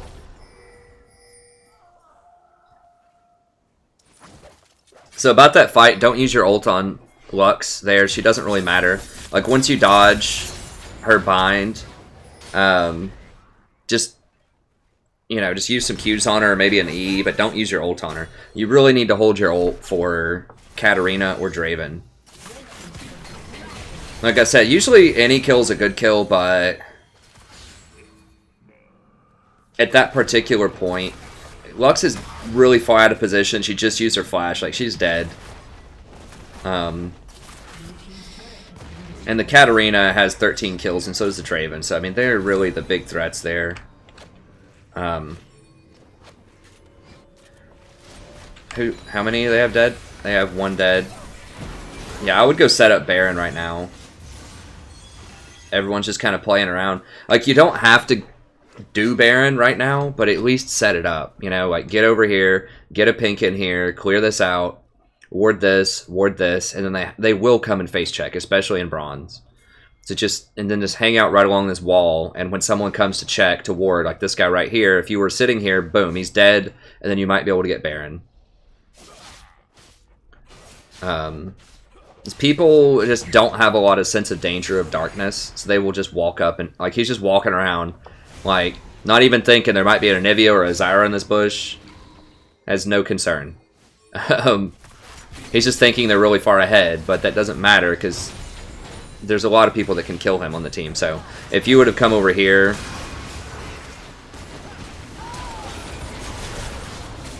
Okay, let's see. Watch Katarina. Okay, good. You got Katarina this time. That's good. You have exhaust. You don't have exhaust. Okay, yeah, keep running. Just throw some autos. Just do whatever you can.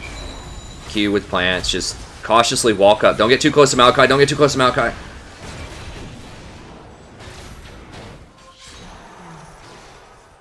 I wouldn't give up on her. I would have stayed to... You maybe could have made some plays with her. At least throw just like one more E with some plants in there. But yeah, like you're follow up, but just stay at a safe distance. Like throw in those auto attacks, but you should just be hitting Maokai there. Don't try to run ahead of Maokai to hit the back line, because he could have easily just turned around and wrapped you up and killed you before he died.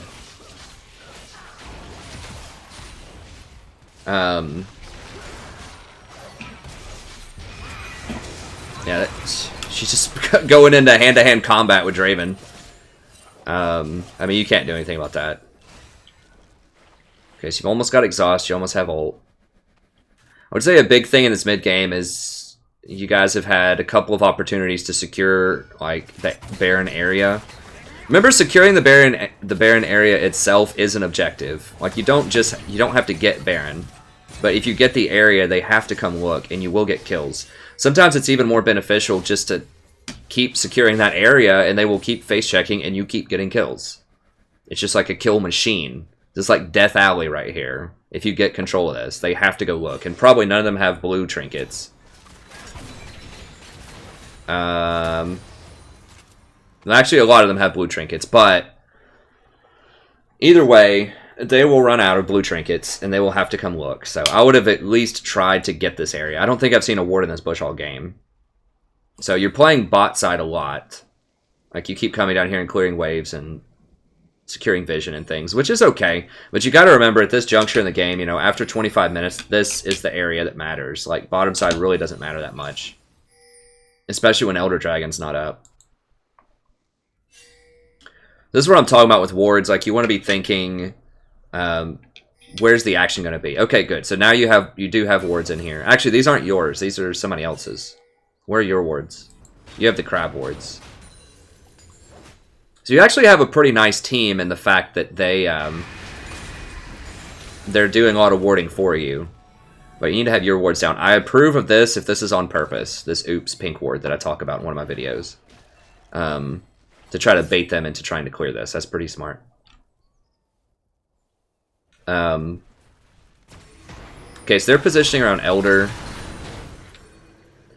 Yeah, you guys need to try to get deeper wards. I know it's darkness, but you need to try to at least like just work your way up to this. Like using plants, like I said. Like you can use your W at a 800 range to check this. You can check over this wall with your W to see if they're there, and then just sweep and just slowly move your wards up, at least to here. They don't have any sweepers on their entire team. Like 0 sweepers. So they're not going to clear your wards. So that's a small detail that you may not notice in-game if you're not paying attention to the trinkets they buy, but... Okay, looks like you got your Abyssal, which is good.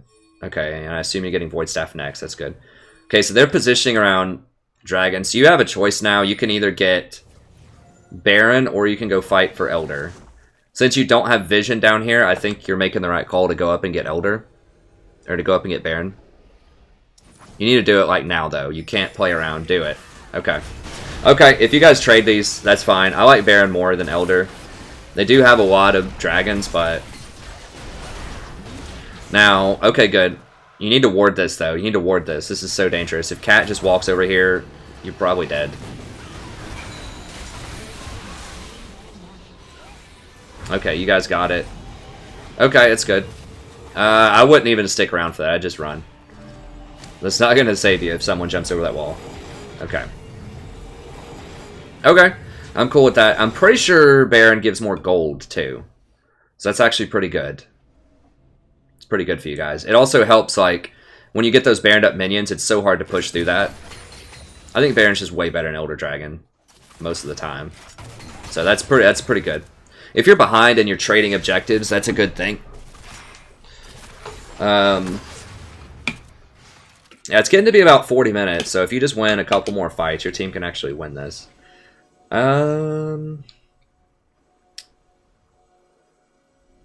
Careful where you're walking. I would say just hang out right here. Okay, good. Yeah, you may have to go up and kill the Zen. Yeah, I would just retreat. You're gonna have to go up there and deal with Zen. And your team's just too split up. No, don't. Oh, it's close. Okay, good. Yeah, your team's just too split up. And Idia's over here getting blue baited at 40 minutes. Now he can kill this guy right here. Yeah. Yeah, that was a bad decision for him. Get him, yeah. Okay, now come over here. Now be careful with this guy. You need to get up here and stop him right now. He's gonna... Yeah, you're dead. You got too close to him.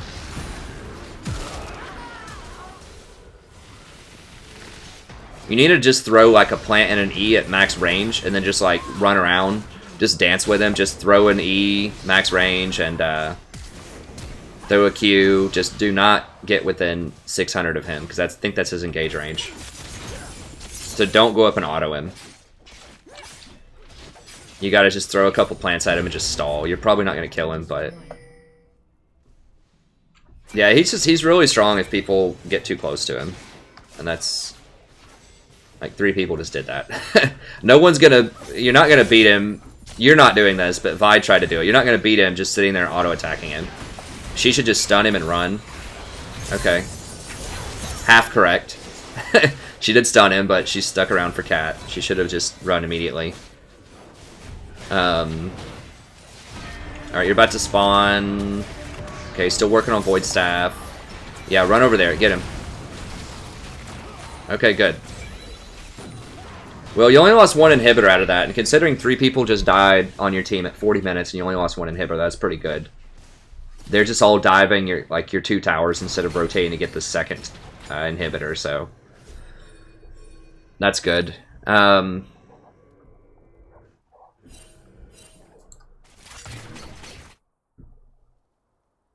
so there's no objectives on the map right now, but I would still try to keep topside warded. How many of them are dead? 2 are dead. Yeah, you guys can probably push. Where? Okay, you're here. I would ward here and right here. So you need to watch your flanks, but you need to get up there quicker. That's too far to ward, I think. That's sort of the right spot. I would do it here, though, and be right here so you can get more autos. Okay, you need to back up now. Yeah, I wouldn't run through this whole area. It's really scary right now. I would just drop a ward in there earlier. Like when you're walking up here, just ward, auto, kill, and just run immediately. Run out of there. But yeah, you were in the ballpark of what I was saying to do. You got wards on both sides. That's good. There's one thing at Zyra, you need to always watch your flanks. Especially with the Malachite has teleport, a Xin Zhao, and a Katarina. That's... Okay, so ward here. Okay, someone already has that warded. Ward here. Maybe ward like just on the sides here, like here maybe. Because they could either go for this tower or this tower. This one's already gone, so they're not going to go up here. So just ward this alleyway, which you got. That's good. Okay, Malachi's poked out. This guy feels like he's really squishy. No. Nautilus, please don't. Okay, nice. Okay, I suppose you bind it in there. You didn't use your ult, which is good. You've almost got exhaust. Okay, yeah, you guys should be looking to fight. It's 4v4. Okay, Draven, do you see? You saw Draven, right? If you can... Okay, yeah, just kill Maokai. Watch out for the flanks. Yeah, you should be up here right now, doing things. Like your ult should have been in there.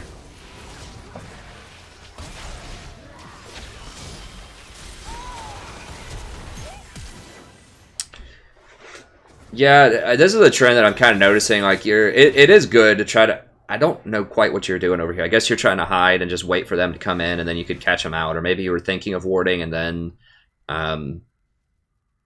you weren't expecting them to fight there. But I would stay closer to the team in general and just try to, like, throw stuff at them. Like, you don't have to fully commit to it. You can hang out really far in the back and just throw E's and Q's and try to do some spells, but... have been several times where they go in, and it is perhaps ill-advised for them to go in there. But I think there's enough of an opportunity for you to get away where it's worth sticking with him, at least for a little bit. Okay, good ult. You got Cat and Draven there. Back up. Don't let him auto you. Okay, because he can kill you in probably 2 hits. Okay, clearing's good. So yeah, I mean, I understand the tension where you don't want to go up there too much because you're afraid you'll die in some of these fights, and they shouldn't probably be diving that far, but at the same time, if you were there and you hit Maokai with stuff when they crowd control him, you probably could have killed him, and then you could have ulted when Katarina went in. There you go. Keep your head down. Auto him. Auto him. Stick with him. Stick with him. You don't have ult. I would exhaust something. I would exhaust the Zen. Okay, good. Yeah, when you're running back, just throw autos as you run right there, because your team's going to keep fighting. They're not going to switch to you, probably. So just attack, move, auto back. It doesn't seem like a lot, but your autos do like 60 damage or something. That adds up if you hit like 5 autos on somebody. Katarina's alive. 2 are dead, but Cat's alive. So what you need to do... I do think Baron's a decent call here. I would ward this, ward that. You need to drop 1 plant on Baron, and then you need to save 1 plant for Katarina, and when she tries to go up, you need to zone her out right now. Like, she should not get this close. Okay, ult. Oh, that might be game. Yeah, you can't let her do that.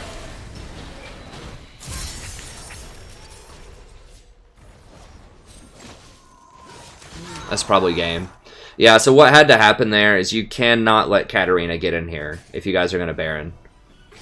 So you need to deny vision, which you did a good job of denying vision, but you need to meet her right here when she tries to walk through this. You need to hit her with an E and a W and just zone her out of this. Like that slow plant, after you'll chunk her for like half of her health, and she'll have to walk through that slow plant, and she won't do it because she has no vision. So she doesn't know if there are other people right here. She's going to get scared if you hit her, and she's going to back up. And if she doesn't, you can ult her to do even more damage to her, but you have to hold the line right here. She does not get past this area when you're doing Baron, because Baron puts magic debuff on people where they take a lot of extra damage. So if Katarina gets to this pit area when there's 3 people in here, they're all dead. So you cannot let Katarina get through here. You need to think of yourself like the offensive line on any support, really, but especially Zyra right there. You need to use 1 plant on Baron for extra damage, but save that 1 plant to zone Katarina. Who did you ult?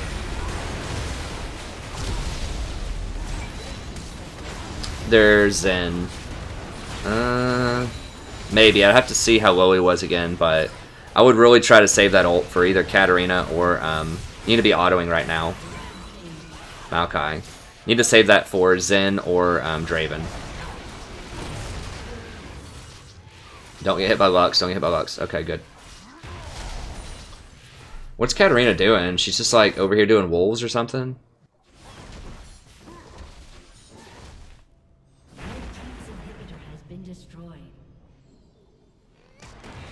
You need to walk over here, and they're walking through people to get over here. You probably can't hold this, but maybe.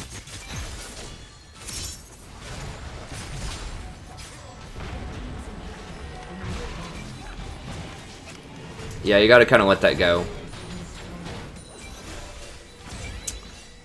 You can still win, but it's gonna be tough. So you need to just try to push this up as much as you can, and get vision of this area. So like here, because they're gonna come through here next.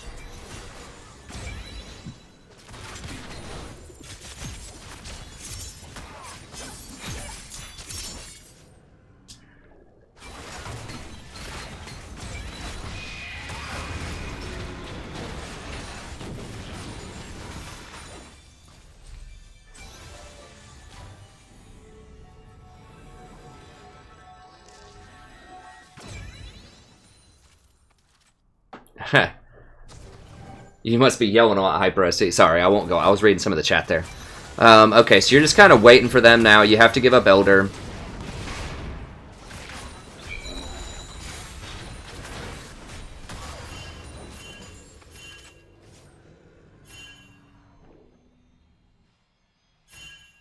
Blue team has slain the dragon.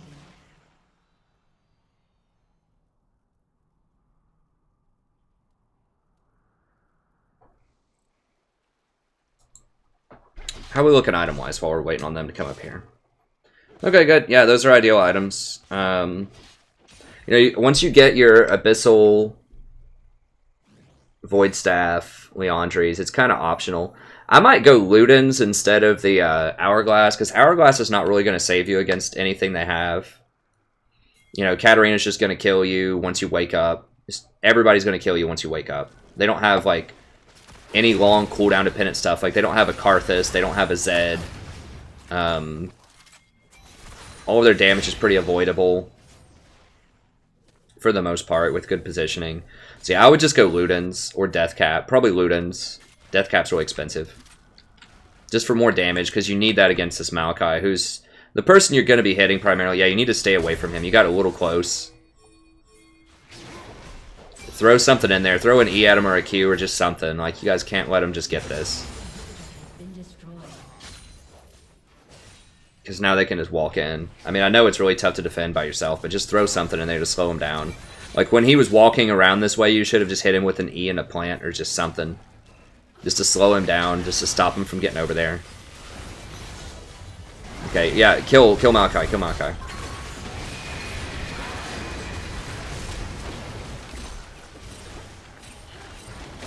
Throw an exhaust on somebody. Doesn't even matter who, just Zen, Maokai, anybody. Just anything you can exhaust, just do it. Who else? Oh, wow, okay, you got 4 of them. Okay. It's gonna be real hard to push through, though. I think, right? They're getting 2 supers. Katarina's still there. I think you just have to defend here, as much as that sucks. How long on the inhibitors? It looks like it's about a minute. Maybe 30 seconds. Probably a minute. You can always tell when the inhibitors are going to come back. So you see this lighting up. It lights up in a full semicircle when it's going to come back. So if you're not sure on the exact timing, see how it's filling up there.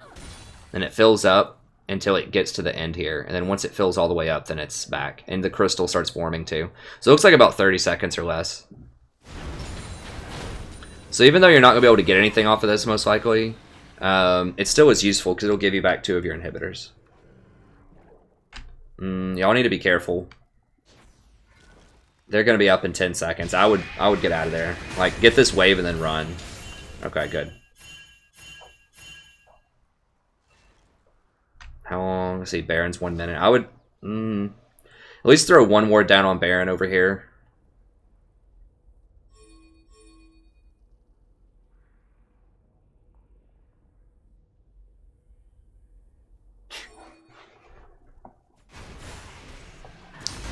Just laughing at the chat over there. They're just saying funny stuff. It's not about you. It's referencing these Lord of the Ring towers, and they're talking about how Zen is just going crazy. Probably tilted out of his mind. Okay, yeah. All right, so you got him back. 1. This one should be back in just a second. So that's really good. You need to have some wards down. I don't think you have any wards down right now. I know it's getting kind of hype right now, and it's difficult to tell where the wards should go. But like I said, I think at least 1 should go here. Probably like here. Here. You should clean out all these wards too. Here, there, and maybe there or something, just like around there. If you're not sure where to ward, just ward your red side. Here, just ward the area that's closest to Baron. Like the jungle that's close to Baron. And like 1 ward on Baron itself. Because they might go bot, like they might come in through the bot, but I highly doubt it. So they're just going to get this Baron for free. And you guys could contest it right now, because there's only 1 inhibitor's down, but you don't know because you don't have vision. So Lux might catch somebody here. Yeah, so she only got the egg, but that is still important. That's 1 less tool that she has now.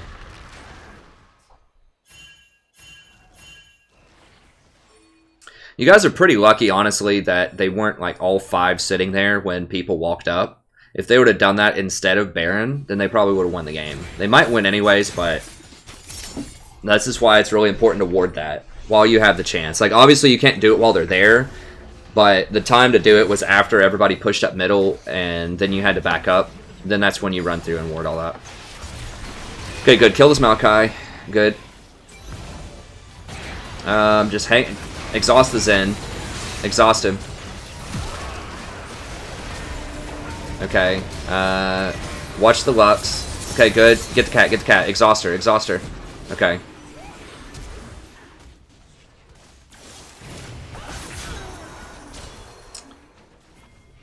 Okay, you got most people left. Okay, good. Alright, as soon as this Katarina wakes up, hit her with all the roots. Hit her with everything you got. Oh, you had your E, right? Yeah. You gotta watch that. That cat's really important to kill. Okay, hit her. Hit her with your E. Okay. 3rd time's the charm, baby. Alright, good. We got her. Yeah, watch that Katarina like a hawk. She has to die. If she uses that Zhonya's or dies with her GA, you know, you need to punish her for that immediately. Just, I know you're new to the game too. You said you'd only been playing like 6 months, so that's fine. I know you probably don't have it like semi-memorized when that's going to end, but just kind of get used to it and at least be looking. Like, at least throw the E, you know? Even if you're slightly off on it. Just give it your best shot, throw the E, put a plant on her. Yeah, so just push this up. Looks like Elder's probably the next. I don't have a timer on Elder.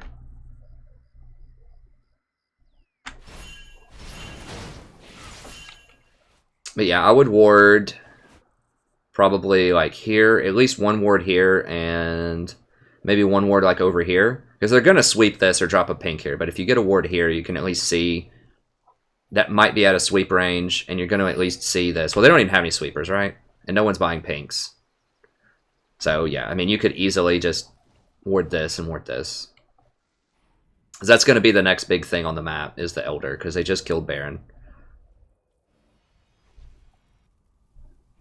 So I think you can actually fight this, if you want. See, they're only... It looks like they're still 11k, like they have been the entire game. That's only 10% right now. Whereas, you know, 30 minutes ago, that was 20%. And before that, it was 30%. But now... because the game's dragged on so far, the gold really doesn't even matter, because everybody's at 6 items, basically. So it doesn't matter how far they are up. All you have to do is win a fight here. You could catch this Draven very easily if you had any of this warded.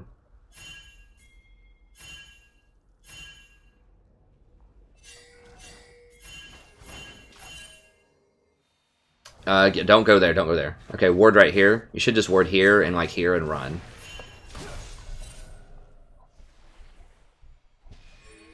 Or here, where you have that warded. Just drop your wards, because you're going to be in your base anyways, and you're going to, like, go get more wards. So just if you know they're in an area, just ward all around that area and just run. No, no, no, no, no, no, no, no, no. Get out. Oh, God. Ult. Just panic ult right now.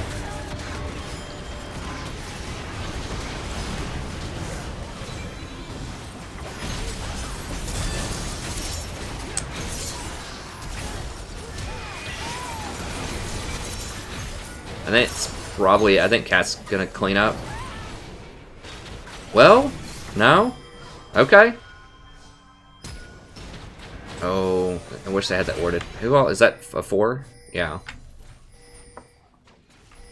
Alright, so right there, I don't know if your exhaust was up. I don't think it was, but you know they're there because this is warded. If you would have warded this and this, you would have known they were all up here, but you definitely know they're there because this is warded.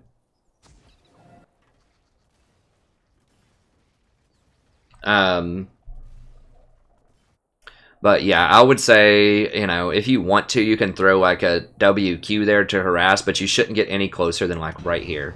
Like, you need to understand Maokai can like flash engage on you like that. And he's going to, this late in the game. So right there, what I would have done, as soon as Maokai flashes engages on me, just panic ult. Just like WWQ ult instantly and just get it out. Because the cooldown on your ult is basically going to be your death timer. So just do as much damage as you possibly can when you're going down. I mean, another option is you could actually use that Zhonya's there, and then just wait till your Zhonya's is done, and then do the same thing, panic combo. Or after Zhonya's is done, you could have maybe flashed like here. After your team engages, you could exhaust immediately and flash over here and then do a full rotation. But something needed to happen there. Like, you can Zhonya's while he's in midair coming at you too. Like, as soon as Maokai flashes when he's in midair coming at you, you can Zhonya's. I know that's quick reflexes, but yeah. So now they're doing Elder and you guys don't have vision on it. So it's going to be really hard to get through this Lux. Yeah.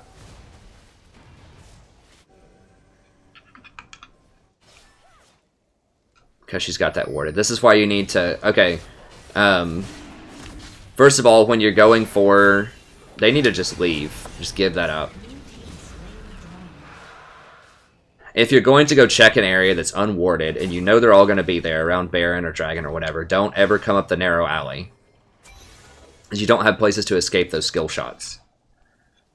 You need to use plants to check vision for you. Use your sweeper. You need to run down this way. Sweep. Make sure all of this is clear. Use a plant to look over this wall. Because you can look over at 800 range. Be ready to dodge, too. Like, be ready for stuff to fly at you. Use a plant to check that. And then if that's not warded, then put a ward here. And then work your way in slowly. Let's see. You might get one more shot at this here. This Maokai just really loves to die. He has Hourglass? What? He's really squishy. Because he has... It's a bizarre build.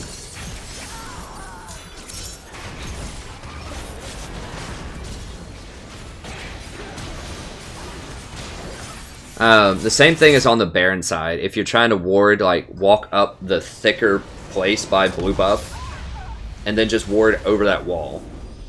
Like, don't ever go up the narrow alleyway if you don't have vision, because that's like the #1 place people will hide is in that bush.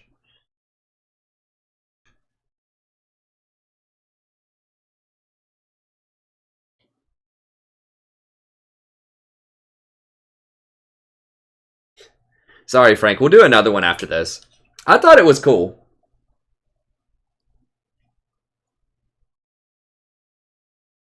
Yeah, they get a lot of IP for it.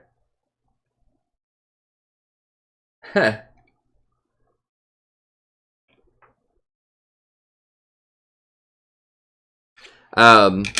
Okay, so things that I think, just to kind of sum it up.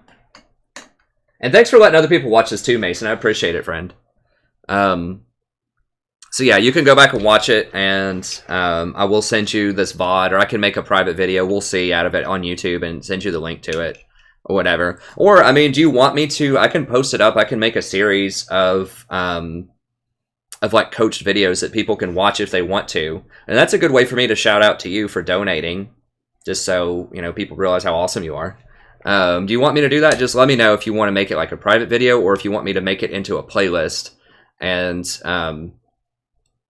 I could do, I'll have the video to it, and then I could maybe do like even like a Google Doc with notes, so like top things to work on, like best stuff that you were doing really well, and then top things to work on, and I could make it a Google Doc so other people could watch it and see if they could predict the things I was going to say, or if they could learn from it as well. Because I think a lot of people on the channel are bronze also, and so seeing that would be cool.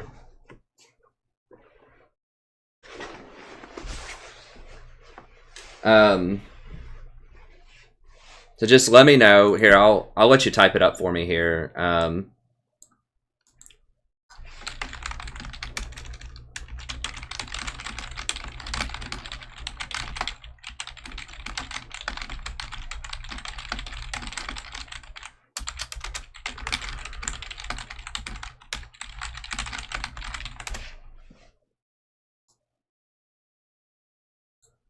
Okay, cool. I'll put it in a series then for you. Okay, so the final stuff, I'll go ahead and load us up for another ranked here.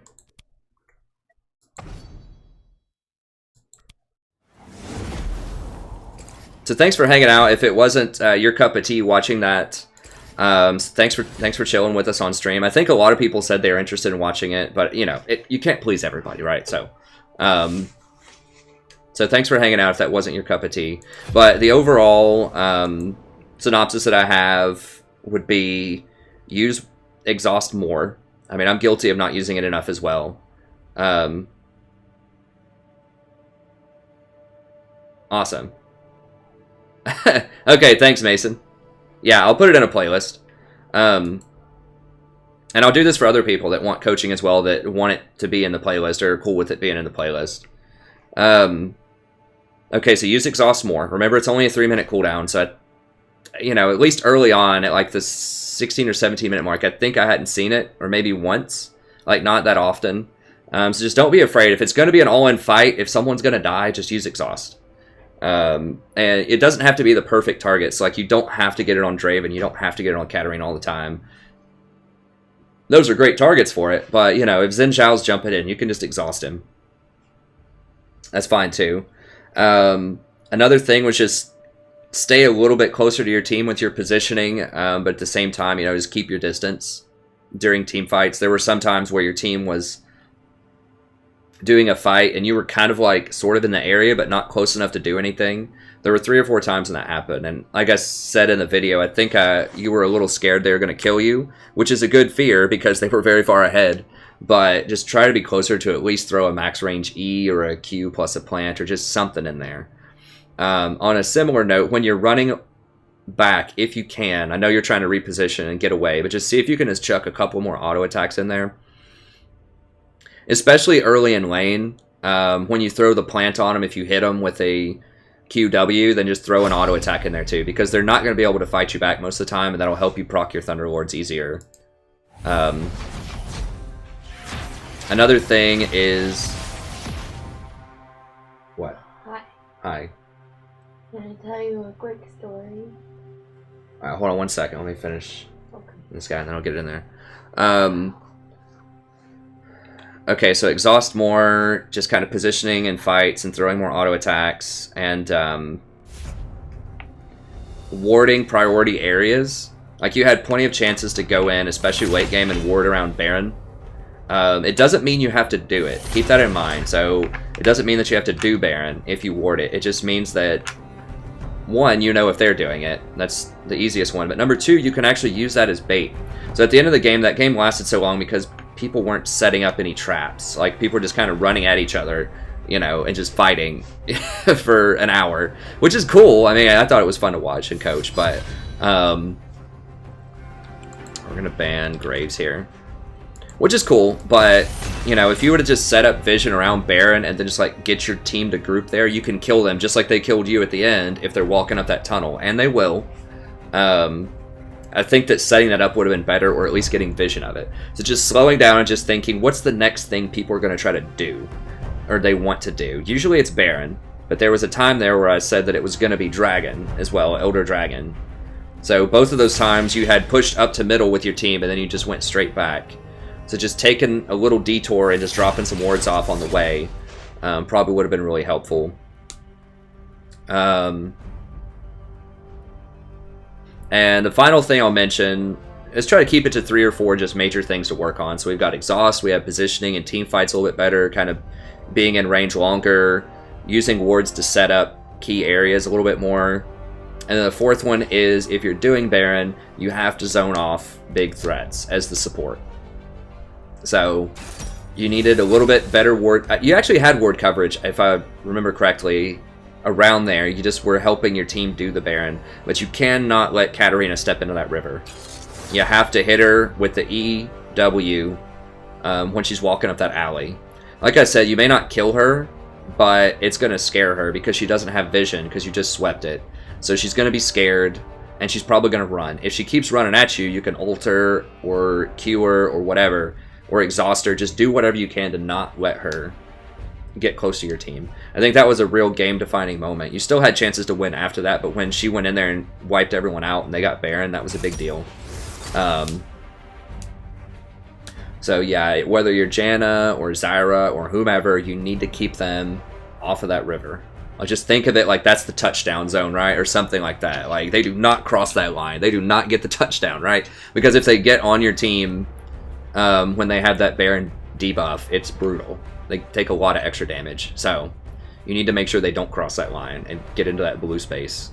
And a lot of that's just meeting them at the... Like I said, you don't have to fight her. I know she can kill you straight up, but you outrange her, and you have the element of surprise because she doesn't have vision and you do. Uh-oh, they got the dynamic duo there. Super dangerous champions I was talking about on this patch. Yeah, so that's going to be it. Hopefully that gives you some stuff to work on. You can go back, check it out on the stream if you want. Like I said, I'll turn it into a VOD and I'll move it into the channel. Okay, we'll do Janna, because Janna's very good against both of these, and these are both very dangerous for Zyra.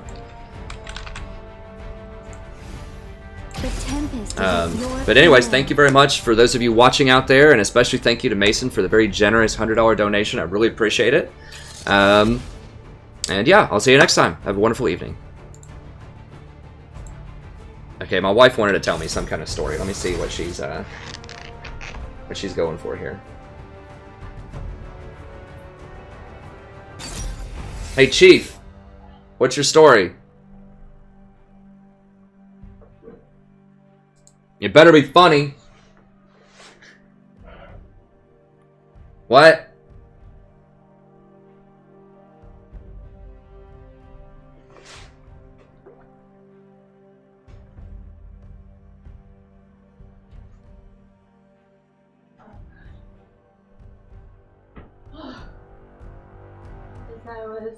As I was walking by the half bath downstairs, I heard a clang. Oh. Like something fell over. I thought it was weird. So I opened the door to see what was up. And the trash can was turned over. And Sadie was halfway in it, like burrowing through the trash. Yeah. Like pushing it out behind her. Nice. Swimming in the trash. I was going to take a picture, but then she left. I don't understand why she does that. She's making sure we don't waste anything. I've never caught her in the act before, though. I've always just seen the aftermath. I don't know. I don't get it. Okay, I need to go to bed. Alright. So let's take a picture tomorrow. Okay. Hopefully it won't look like poop tomorrow. You look fine today. You look radiant, dear. Thanks, darling. Good on my face. I don't know. Be sure you close up that chip bag or it'll get stale. Okay. Okay. Oh my god. Good night. No, I love you. Hey, don't forget to turn on all the fans and stuff. Bathroom, all bathroom fans. And well, Dad pointed out that sucks air out of the house. it circulates air through the house. Takes the conditioned air out of the house and puts it outside.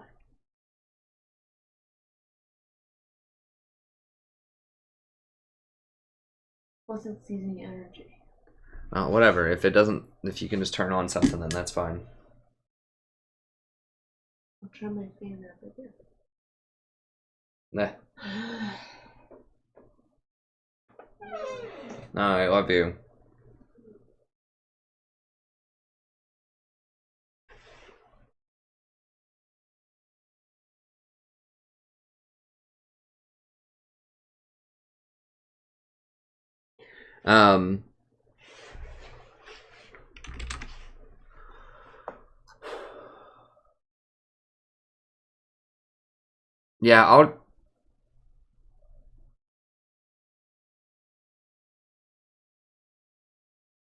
Yeah, going into night mode helps.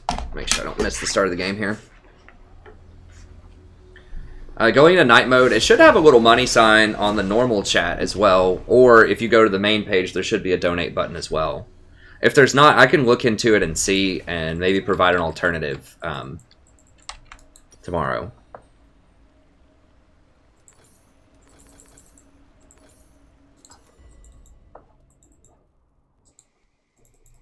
So we have a pretty good team. Welcome to Summoner's Rift.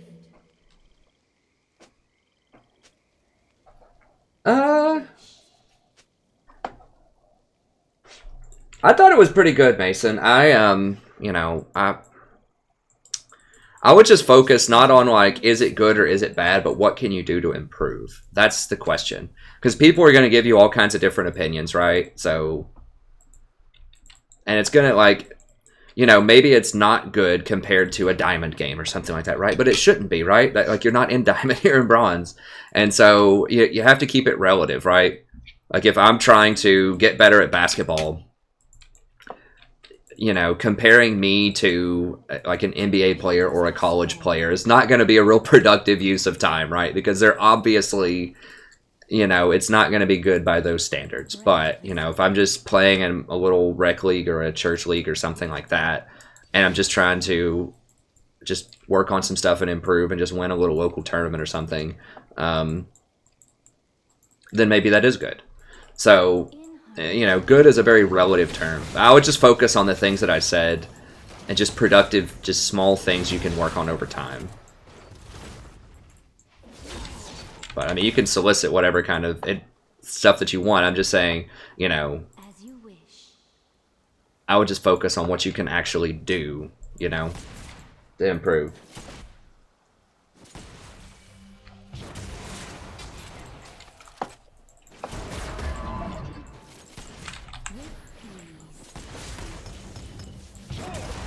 I said, I mean, I think your laning phase was probably your strongest phase. Like, you had some really good trades. Just the one thing is just using exhaust more, I think, throughout the entire game, including the laning phase, would have helped a lot. But, you know, your partner was a little rough there. But you had some really good trades in lane. For the most part, you didn't get caught a lot until the very end. You got caught by Maokai twice in the end.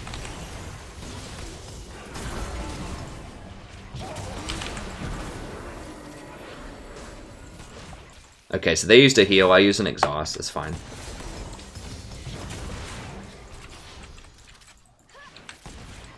Yeah, stay out of that engage range at the end. But for the most part, for the majority of the game, I don't think you got caught out really that much at all. So that was good. Yeah, I mean, I thought it was, you know, pretty solid in general for bronze.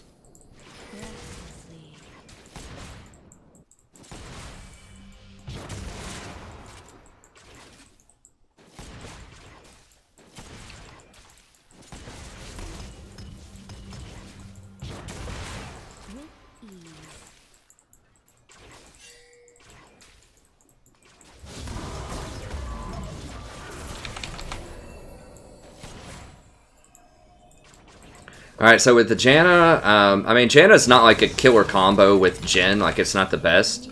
But we're kind of playing for, mid to late game here.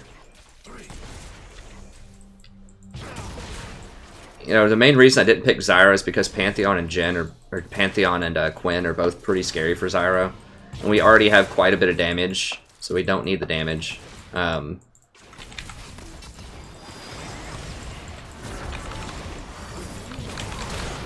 Nice, we got him. Janna's pretty good with Janna's pretty good with almost anybody though, honestly. Like, you know, you can't really go wrong with Janna that much. Like, it's like, would Zyra be better with Jhin in lane? Yes. But Janna still is good. She can't deal the damage herself, but she's great at trading. So if your team actually goes into an all-in situation, she's really strong at trading.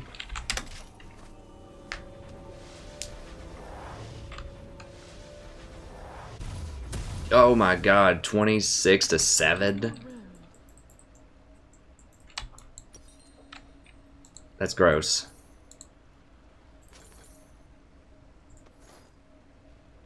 One of those will get a pink. As you wish.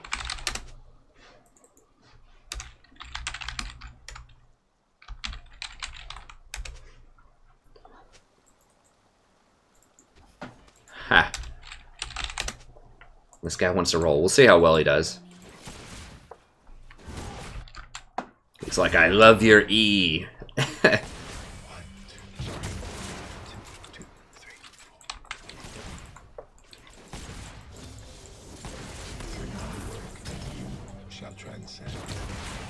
Like, a good Janna is probably almost every AD carry's favorite, or is pretty close.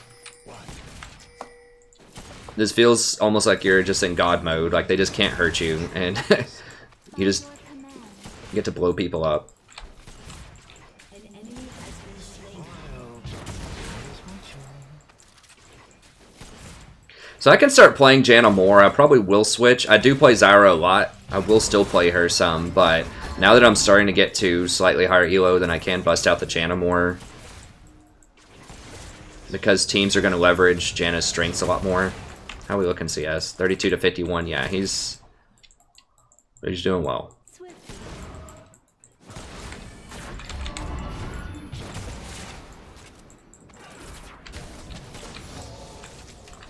He probably gets tired of getting stuck with autofills too. As an AD carry, I would imagine autofill supports probably are not a very good time.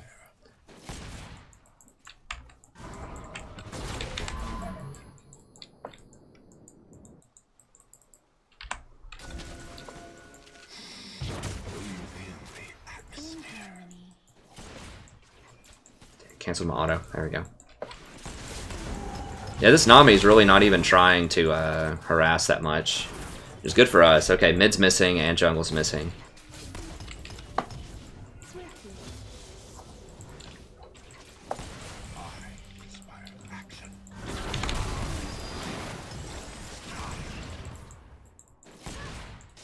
Okay, he did make him miss a decent chunk of CS at the tower. As you wish.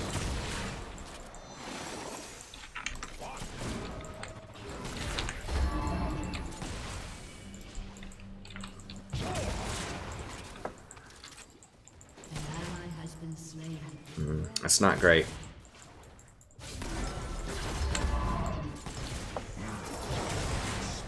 He's basically out of mana.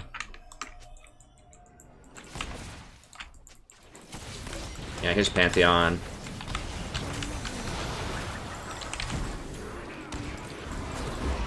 Has been slain.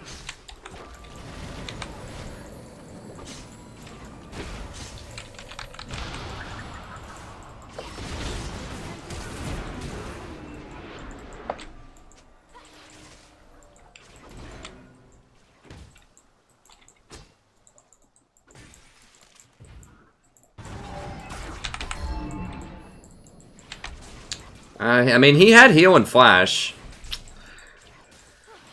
I feel like once he got out of that, I feel like he could have made it away. Maybe he just felt like he couldn't, but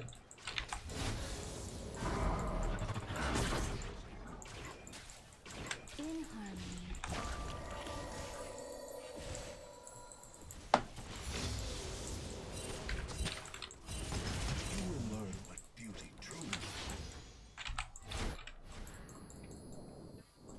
Upon the wind.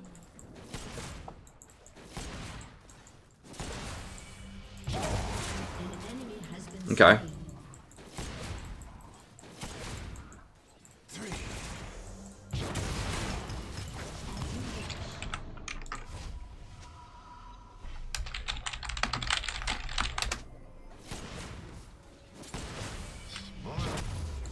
Alright, so go ahead and grab Sightstone. Can't get that yet. We'll grab that. Another ward. Ease. And a sweeper.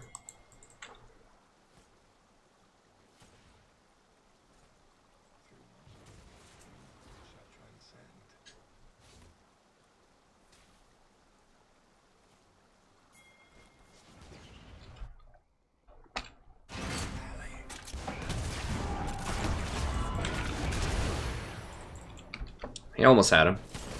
That was a pretty good flash out.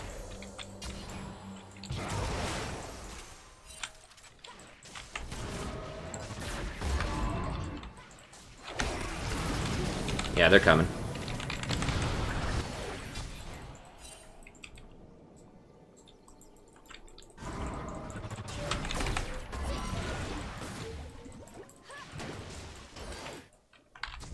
Breathlessly.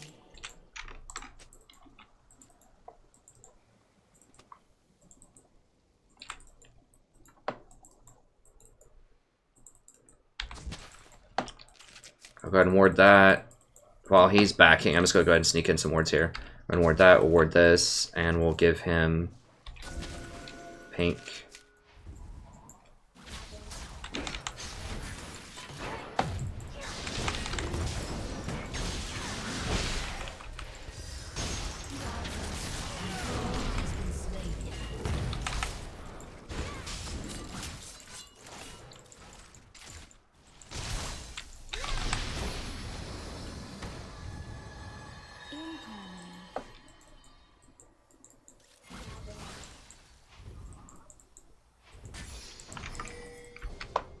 Alright.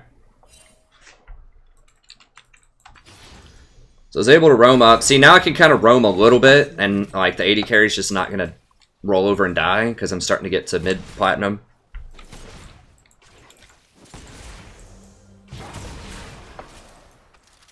So we gave LeBlanc a kill, which is really important. She needed that. I should have probably ulted a little bit sooner. I was cutting it close. I thought she'd be able to get out, but... She maybe could have turned it if I ulted a little bit faster. If I like ulted the Ori into a wall or something to stun her, maybe LeBlanc could have gotten one more spell rotation on her. I'm not really sure.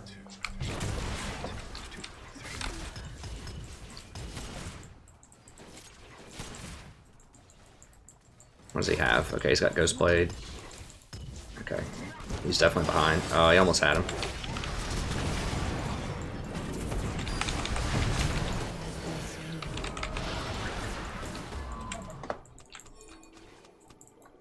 In harmony.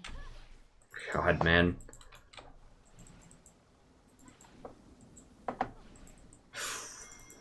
Yeah, we just can't be up that far. I mean, he is winning by like 40 CS. It's just, he's not respecting that Pantheon could just ult him, which obviously he's going to do a lot.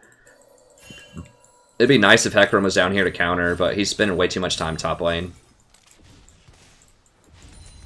With ease.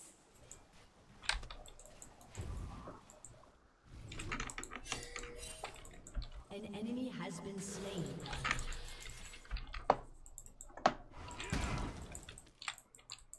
Swiftly.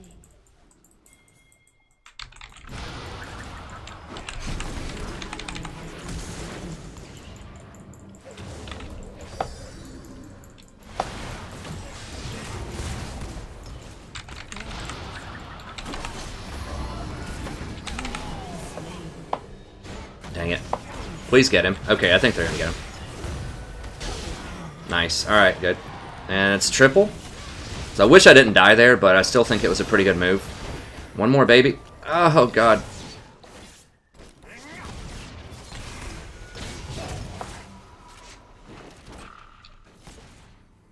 Shin has his ult, too. It's pretty brutal. Pretty brutal. Grab that, and that. We'll get one biscuit. It would have been nice if Shin ultied me in there somewhere, since he's going to let the top tower fall anyways, but I could have dodged the Varus arrow, maybe. I didn't know where it... Like, I didn't see it until he fired it, I'm pretty sure.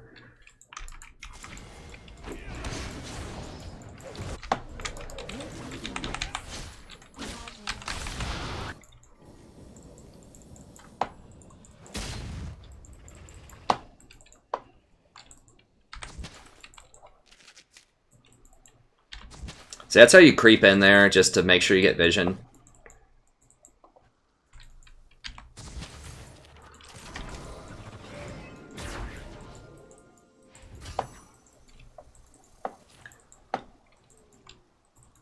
As you wish.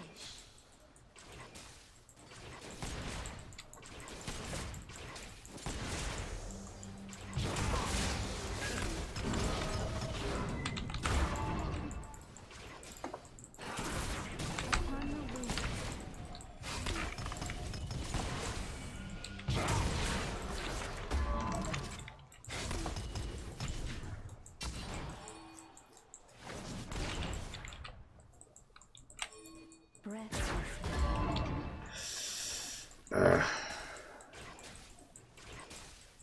Just can't wait till they nerf that guy, man. So aggravating, because there's virtually no counterplay to him.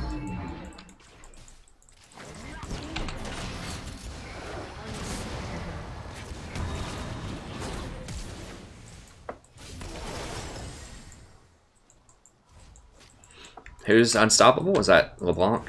Okay, good.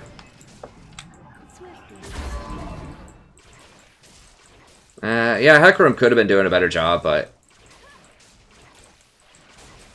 he should have been bottom. I mean, the guy's right, but at the same time, like, no, there's a lot of ways he could have optimized his play too.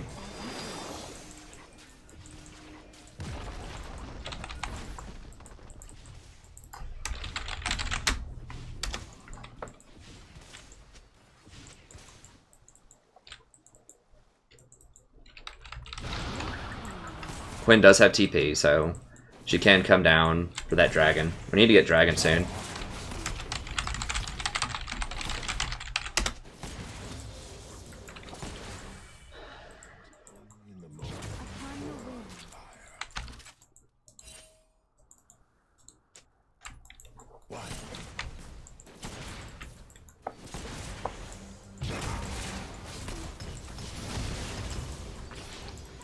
As you wish. Shut down.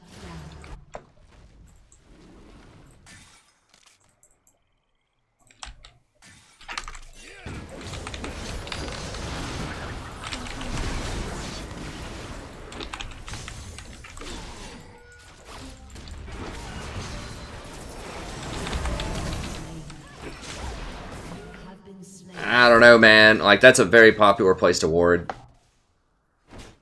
Enemy double kill. One more. Oh, God. He's just like sitting in it. I don't.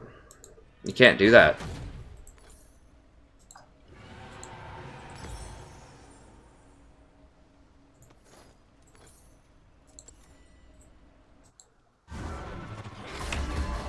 I don't know. Like, this guy's good at farming.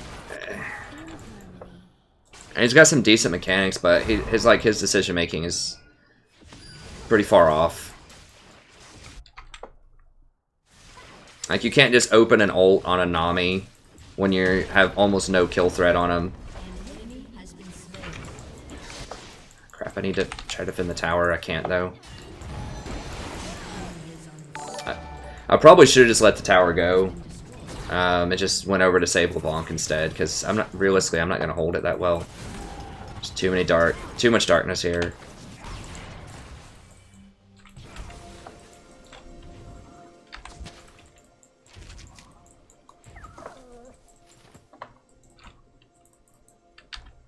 Swiftly. Like, obviously, you shouldn't be, like, just waiting, you know, in a bush like that. Is dominating.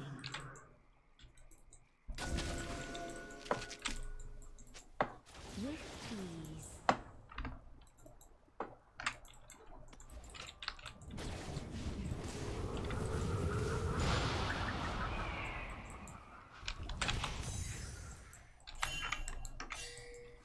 Quinn is really good on this patch. I'll talk about that in my patch notes, because they just nerfed a lot of the champions that are good against her. And once the map opens up like this, especially in solo queue, and Pantheon, I talked about Pantheon too.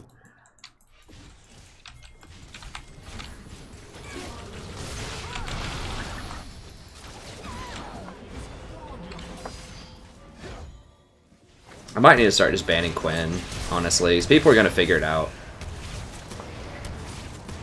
And like, great, I don't know, there's just so many champions they need to ban. Like, they made it so much worse on this patch. Like, they tried to make it better, but they made it worse. There's just such a further divide between the haves and the have-nots on this patch. Like, Quinn was already pretty good. Pantheon was already pretty good. Ally has been slain. But the way they changed how armor pin works, you just can't even have any tanks right now. Which is what they need to be able to counter assassins, but they just gutted the tanks.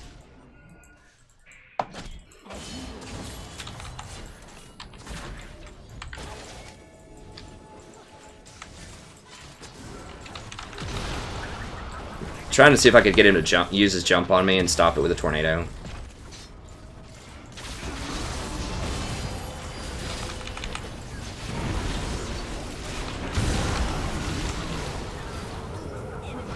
What the hell was that?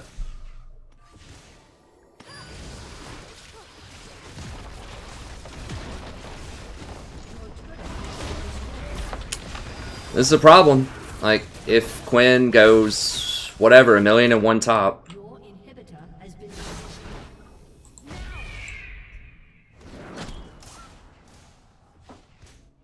And it's hard to come back without Zyra. I mean, this was kind of a problem the last ranked game that I played, but...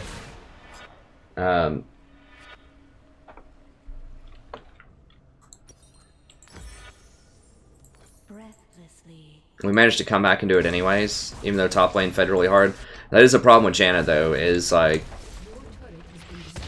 if people just completely do terrible in your other lanes, like just get absolutely massacred, like what happened top lane. It's hard to come back.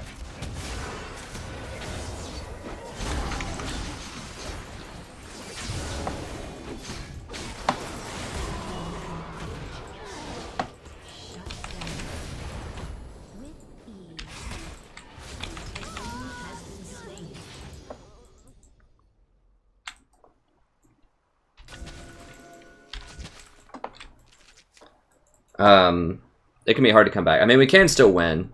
As you wish.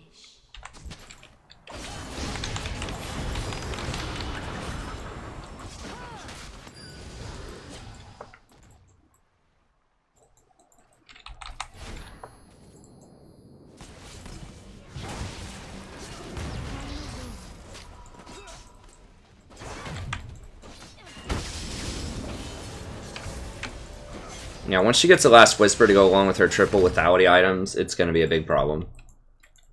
It's already a big problem because he just doesn't have any armor yet.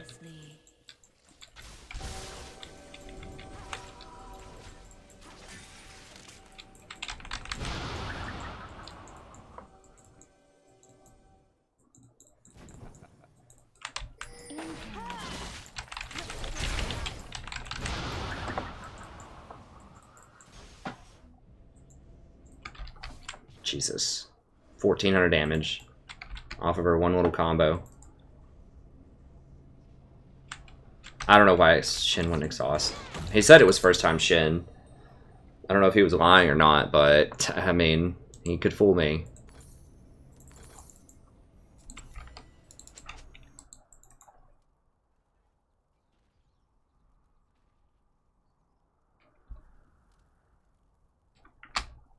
We'll call him Thugs Fiora.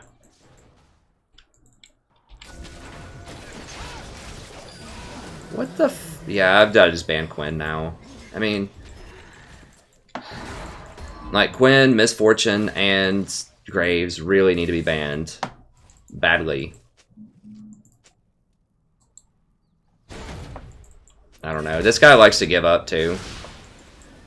I mean, it's a shame, because he does CS very well. And he has some good fighting bottom, but his positioning and sort of his decision making are just pretty far off, I think.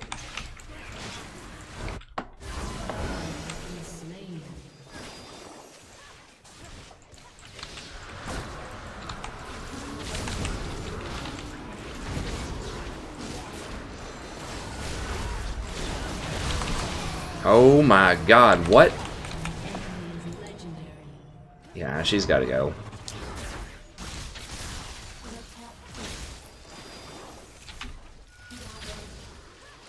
Your turret has been destroyed.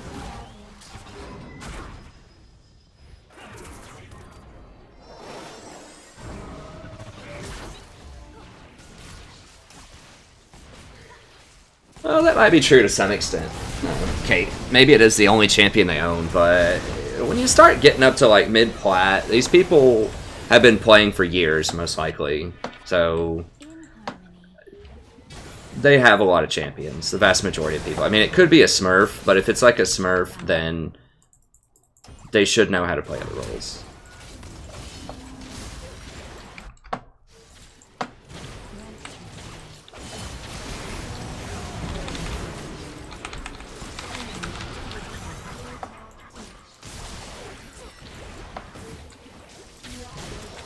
Yeah, I should not have gone in on that. I was getting desperate.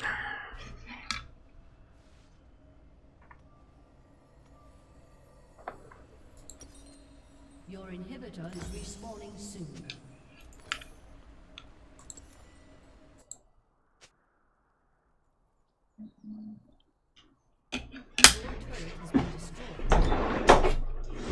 Where's my phone? I hear it buzzing from somewhere, but I don't know where it is.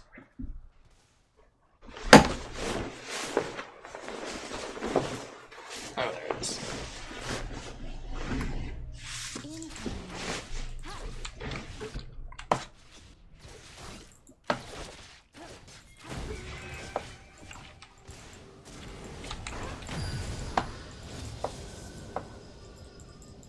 Edge of Night is such a troll item, and Ghostblade. Like, I'm gonna be so happy when they nerf both of those next patch.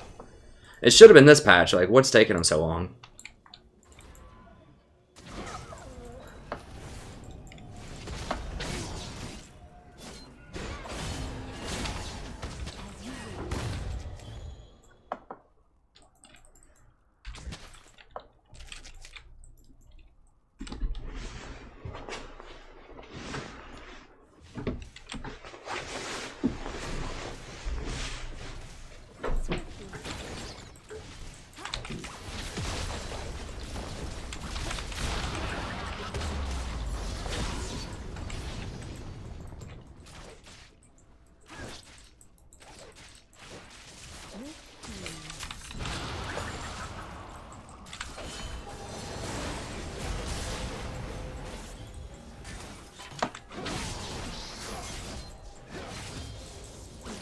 Oh, he's just like AFK now. Jin's just straight AFK, basically.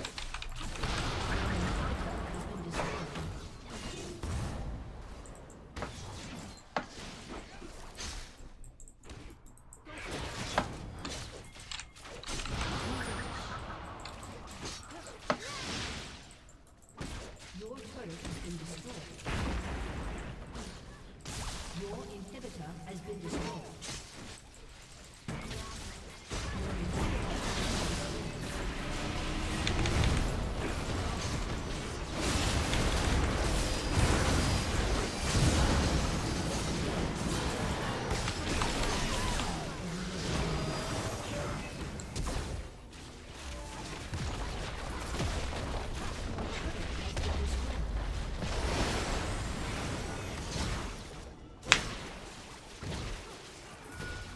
Executed.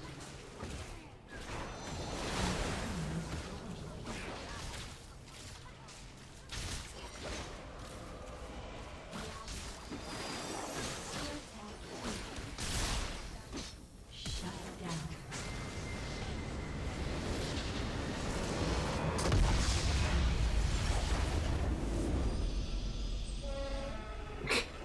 It happens, Kate.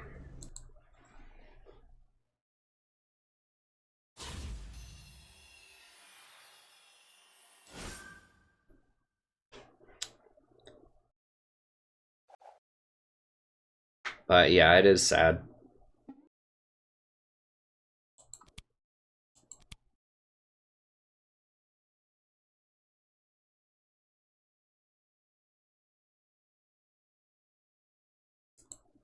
Sadie, what do you want?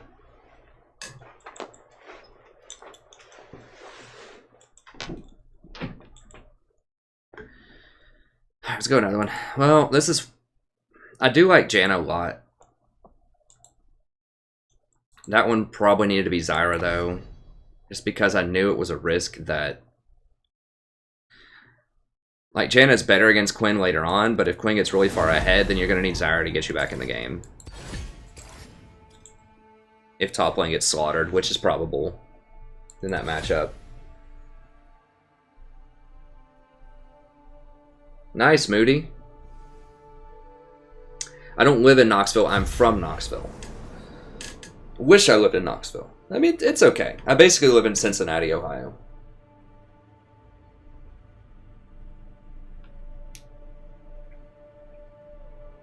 That's right. Everyone in here is going to be diamond immediately.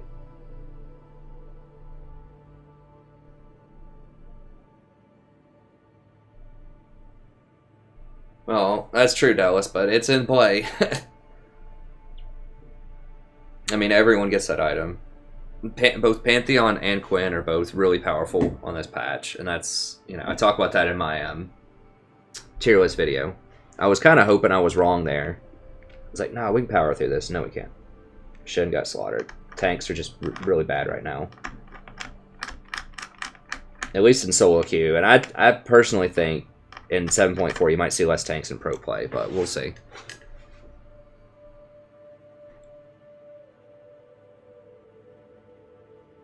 Nice, Moody. Yeah, I got my degree from UT also, or my undergrad and master's from there.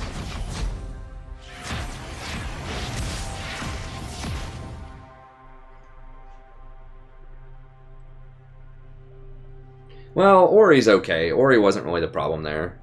The Quinn was the problem. Pantheon was kind of a problem because the Chen just would not back up. Like, he just wasn't respecting. Nice, good job, Morgan.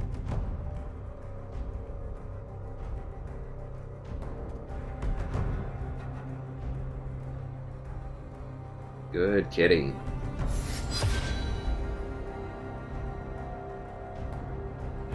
That's right. I went to Bearden High School.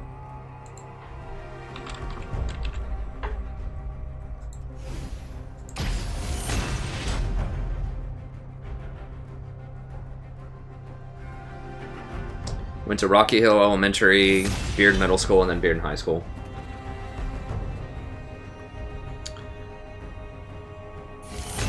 Let me pull up my Streamlabs over here. I had to restart this yesterday. I don't think I brought Streamlabs back up. It's such a fragile machine. I don't want to break it, though. Like, if I click on anything, it has to think forever. I mean, it is, like, an Apple from 2005, so... I guess I should just be happy that it still works.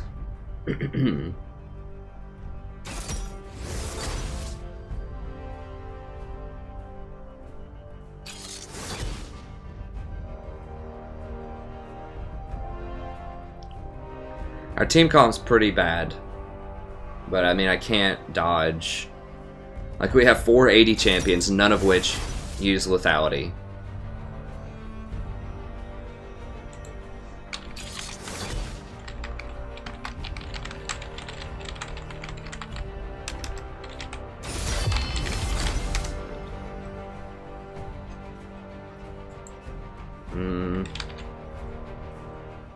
I'm gonna have to do Zyra then, I think.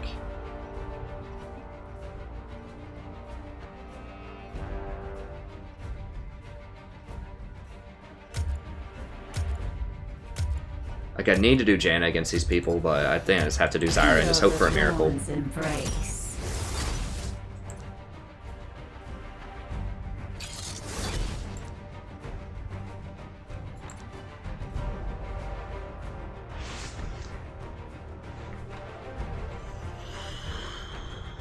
Hashtag promos. What is this crap?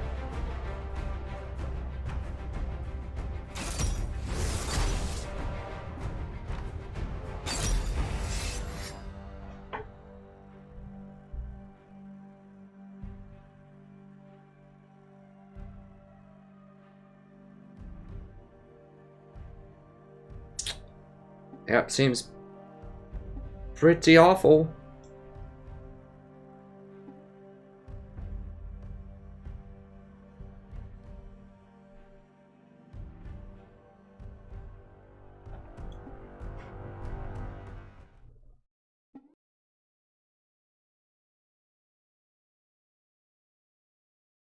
And thanks for subbing, Burke, Steven, and Williams.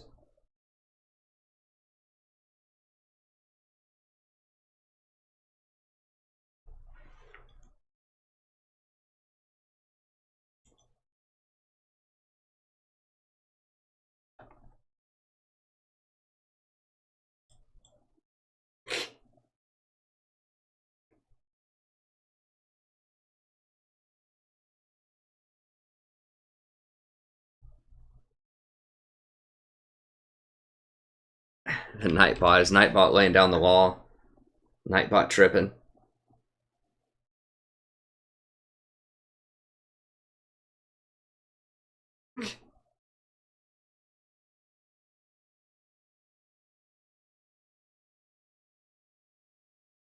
I mean, Zyra did, but so did everybody else, basically. So she still has enough to kill people. Like, the only things that didn't get nerfed by those mastery changes are basically tanks, and they got nerfed into oblivion by the last whisper changes. So yeah, they got nerfed, but relative to other champions, I don't really think it makes much of a difference. She can still completely delete people.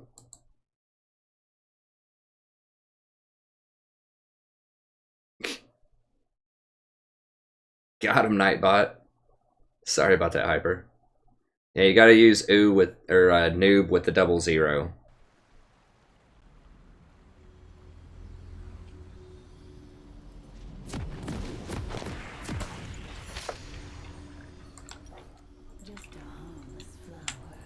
Yeah, I mean, you're gonna have bad ADCs. I mean, that's why I recommend Zyra most of the time in the dark. Because she has so much damage and just so much power that you can just win games by yourself, just about. You can make people come back so much. Yeah, it's probably not gonna happen without any monetary incentives. Word of Entropy.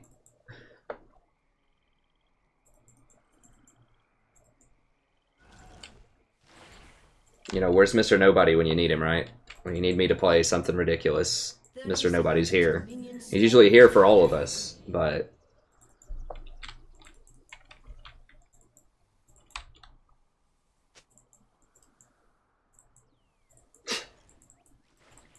Oh, God. Well, you don't have to donate 100. I'll play it for 25. I'll play anything for 25. The 100 is just particularly nice. That was sweet.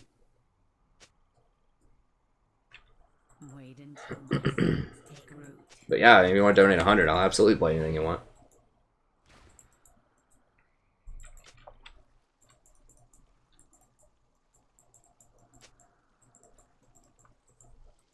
Urgot support would be better than some of the ones that I've tried. I think the hardest one that seemed is almost impossible was Master Yi. At least Urgot's ranged and has some kind of crowd control and like some debuff, some kind of utility. Master Yi is just that was ridiculous. The Vayne support one was pretty bad, but at least I had like a knockback and I was ranged. Master Yi is probably like the hardest one I could even think of. It's just no crowd control, no range, no utility.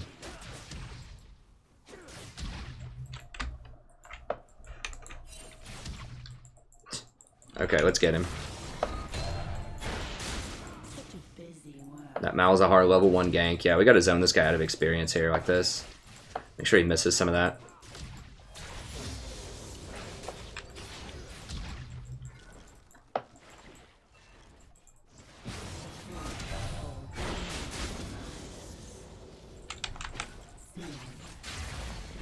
The hell, why'd my Q not go off?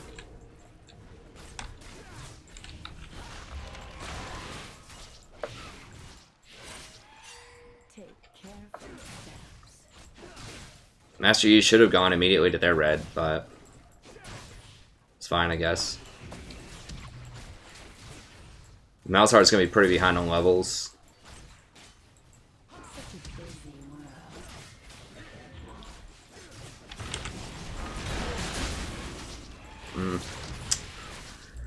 It's really annoying when they're pushed in like right there.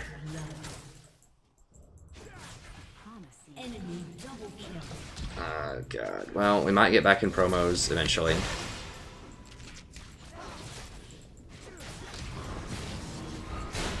Like, we had some pretty decent games, but it's like, of course, whenever you get to promos, it turns into Wood 5 for my team. As is pretty standard.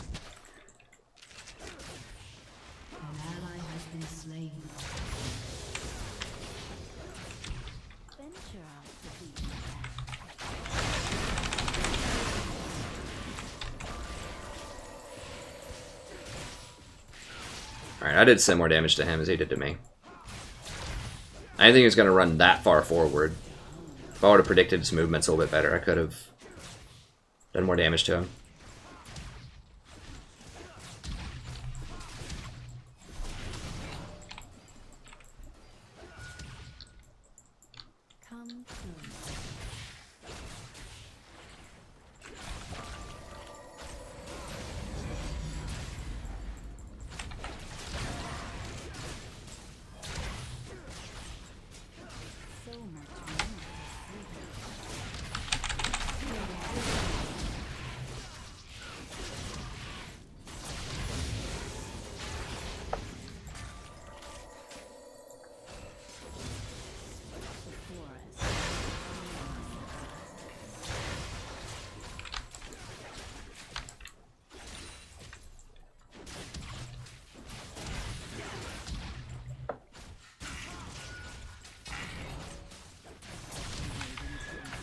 Zen's top again. Trent's dead again. Probably. Well, at least he got somebody this time.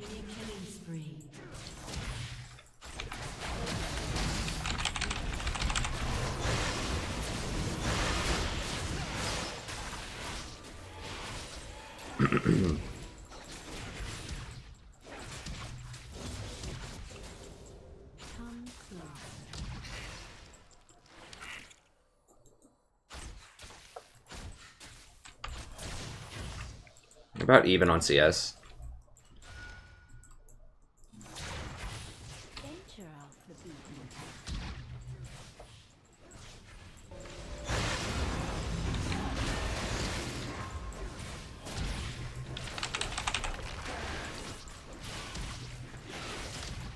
My friend thinks it's so.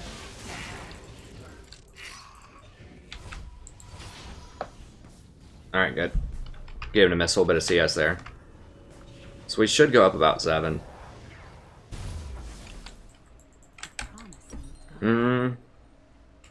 Zen. I think I'm gonna get a little greedy here. Try to go for the kill at level 6. We're gonna hit 6 before Malzahar because he went to red first, or well, he just got level 5. I don't know. I think we'll have some kill pressure, maybe. It is Ezreal though, with just a tier and a. I don't know. Zen seems to want to gank or like camp top a lot, The forest holds many so I'm getting a little greedy here. But I want to punish their mispositioning, because I am hitting Varus with a lot of stuff.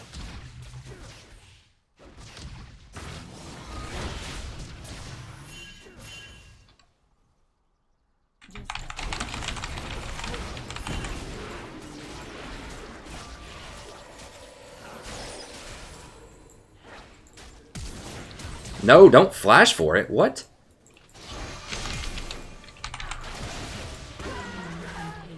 He has Ghost? What a troll. Oh, God.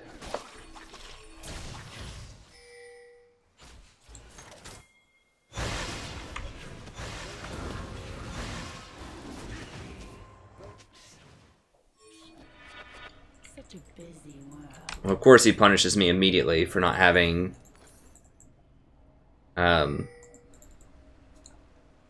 not having Sightstone Wards down.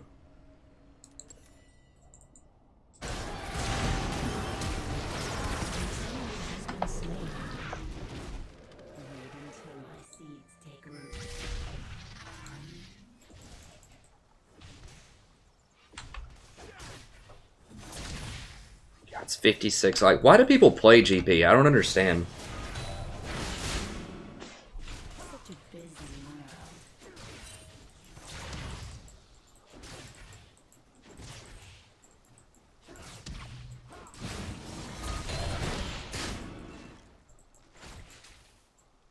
Just a home.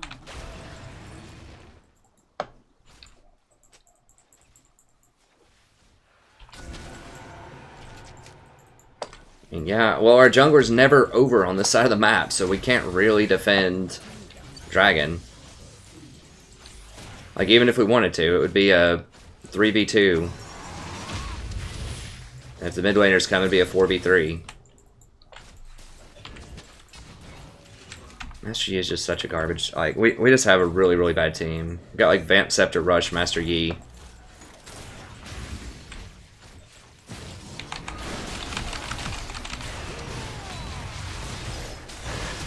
Please kill him, please kill him, please kill him.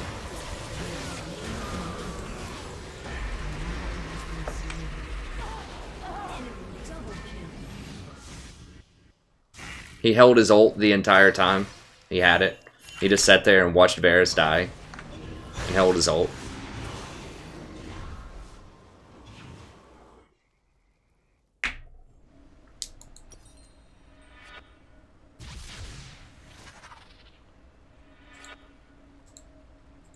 Venture off the beaten path.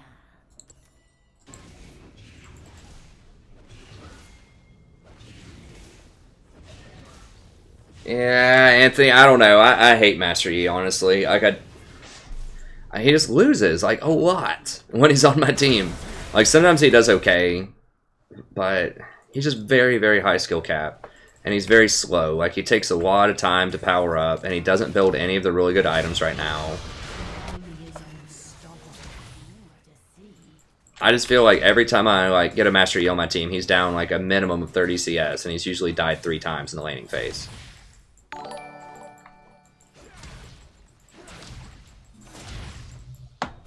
I have seen some pretty good Master Yi, or like GPs, but I'm like, if that guy was playing any other like really strong champion right now, it'd also be really good, and he could do something before 30 minutes.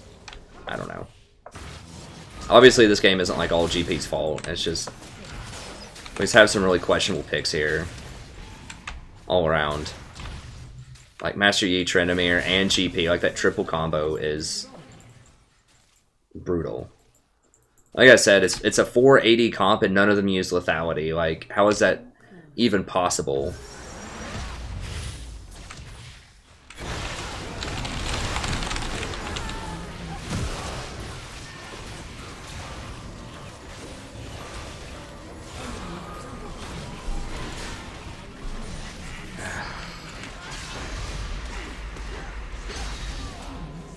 And Ezreal, I mean, Ezreal's okay, but let's be real. Like, he's not as good as MF. He's not as good as Jhin. He's not as good as Varus. Just a harmless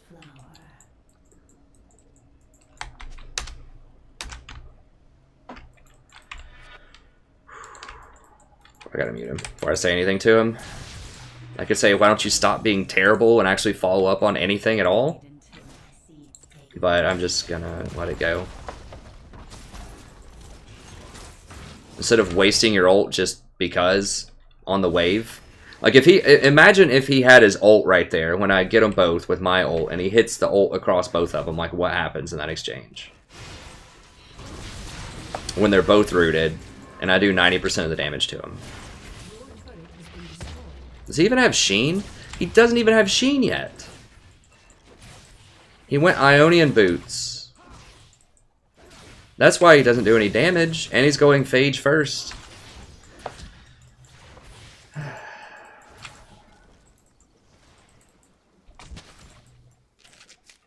This is a sad little game. Like, you need to get Sheen as Ezreal immediately. Like, sometimes even before you get tier, you need to get Sheen. Certainly after tier, you get Sheen. Because that's his whole damage. That's his whole thing. Right? Is he gets to use Q a lot, and his Q procs Sheen. So, like, the vast majority of his damage comes from Sheen procs. That's how competent Ezreal's build. And that's why he's good. Like, that's his whole thing. Is he's a ranged champion that can proc Sheen, like, every time it's off cooldown. Like, if Sheen didn't exist in the game, Ezreal wouldn't be a champion. So, like, the whole reason you pick Ezreal is to proc Sheen. So the fact that you don't have Sheen, he's not going to get his Sheen until, like, 20 minutes into the game. It's just catastrophically bad.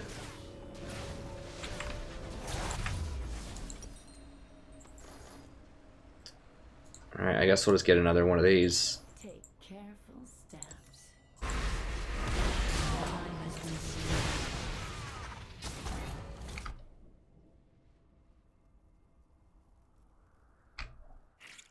A promising garden.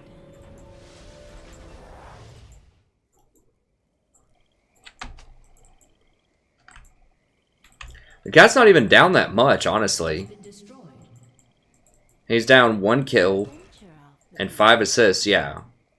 Okay, he finally got Sheen. So he got his Sheen at 1430 after he got both components for Phage first. Then he decides it's time to get Sheen.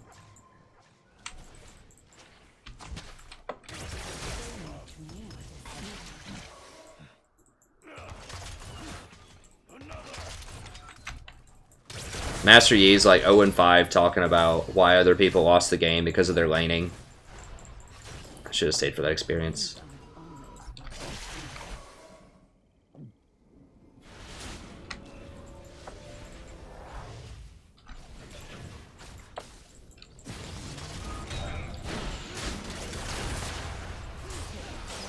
Ezreal is extremely item dependent. That's better. I'm far from done. I guess I can stay. I'm getting poked out pretty hard here. Well, he's just a bad champion, man. In general, like, there are some people. I know one person who is a Diamond 3 in Season 6 that plays Master Yi. He's really hard to play at a very high level, and this is not the time for Master Yi because of the lethality items.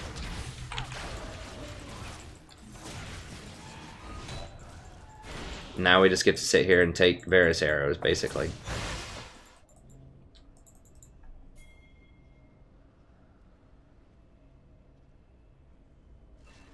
I mean, Ezreal can be good. Like I said, you know, I have him in my top 5. I think I have him at number 5. But he's really hard to play correctly. Your turret has been destroyed. And he's not as good as the 4 champions underneath him. Like, he's not as good as Varus, he's not as good as Jhin, he's not as good as Misfortune, and I don't think he's as good as Draven in solo queue. And he's certainly not good if you don't get Sheen until 15 minutes.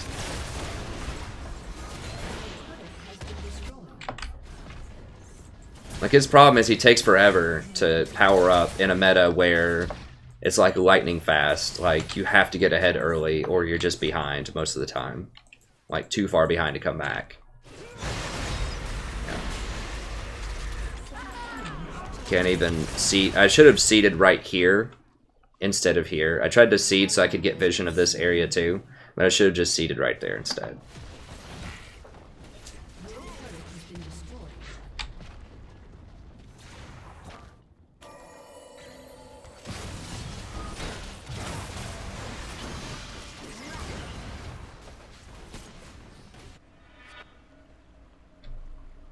I mean, yeah, there are examples of GP players out there. Like, I'm sure Faker's a sick Urgot player. But that doesn't mean that you should play Urgot.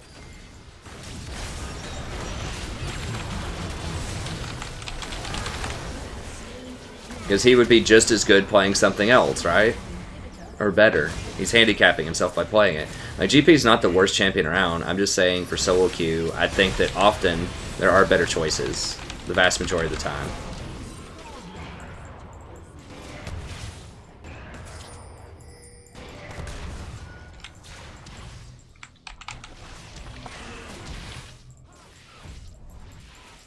If you do want to play him, you need to be someone like Tobias Fate who plays him every single game.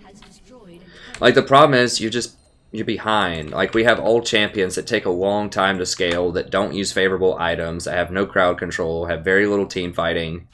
Like I said, take forever to scale up, and we have 4 of them. Like, all 4 of them fit that profile. Virtually no crowd control, don't use lethality items, take 30 minutes before they come online. And the enemy team has 3 lethality users. All of them are very impactful, lane dominant bullies.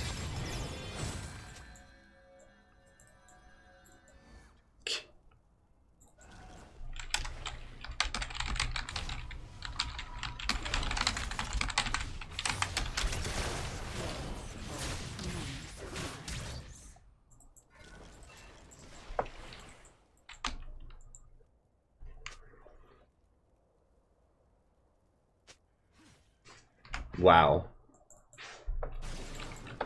Venture off the beaten path.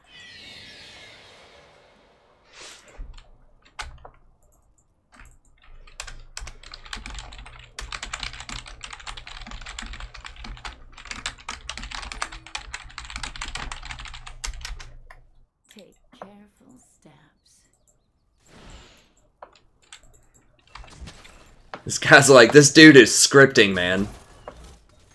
He's on a melee champion that literally has no skill shots. And the person that he's accusing of scripting doesn't have skill shots either. So it's not like he's dodging anything with the skill shots. So he has no skill shots to script, and he can't dodge anything with a script because there's no skill shots from the other person either. Like, there's no skill shots in either side of the equation. And you're saying the person is scripting.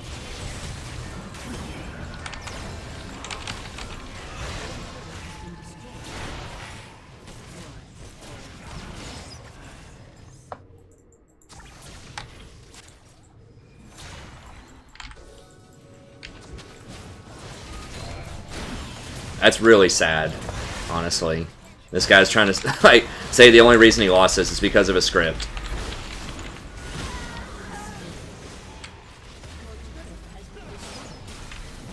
Not because he went 0-5 in lane and basically did nothing all game.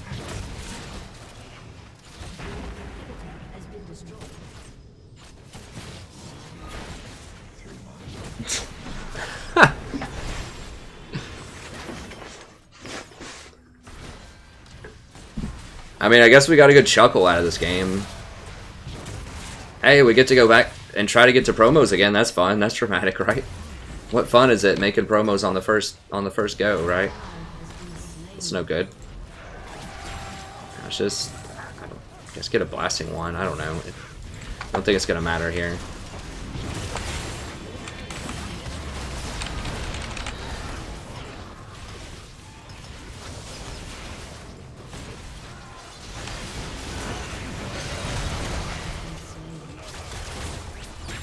Well, at least we have all 4 of these players in one game, right? I can take some solace in knowing that there was nothing I could do to win that game.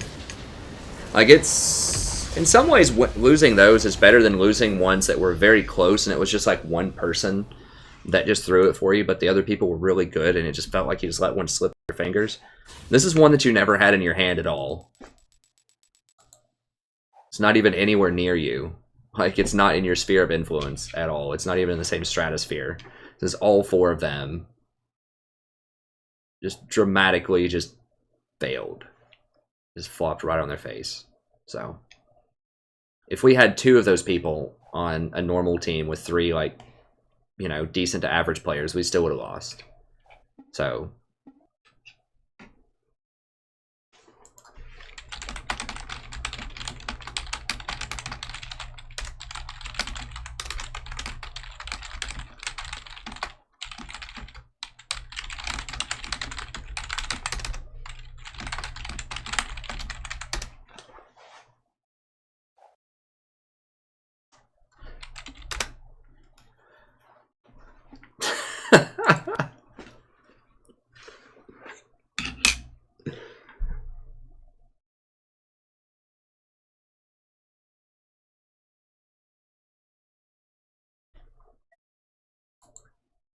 I don't know, man. Whatever. We'll get back in there.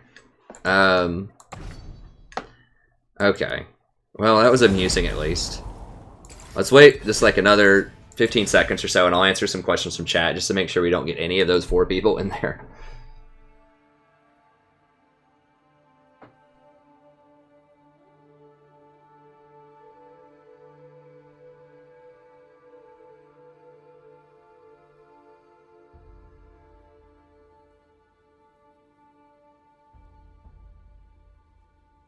I use range plants a lot, Babu. Trust me, I still put the Q up there even if I miss the E. Just watch a little closer, you'll see that I use my Q plants quite a lot. Thanks guys, I'm glad you're enjoying some of my tongue-in-cheek humor here.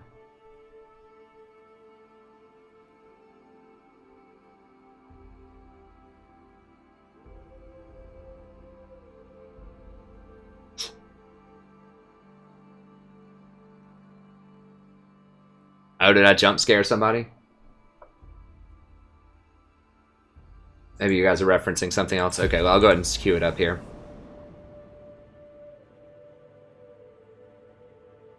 I mean, Toby's okay. I've watched his stuff. He's alright. He's better than me with GP by a lot.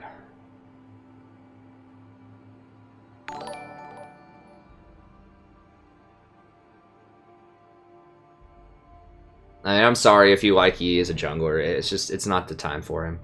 I don't think. I mean, like I said, there can be really good Master Yis that play a lot, but if they just put that time and effort into playing Kha'Zix, Rengar, Hecarim, or Graves, they'd probably do better. In all honesty. He can't do anything pre-6. Like, he can get bullied up so hard if anyone goes into his jungle. That Malzahar did a good job of roaming around and you know, making stuff happen. I mean, Zyra's good. See ya, Armando.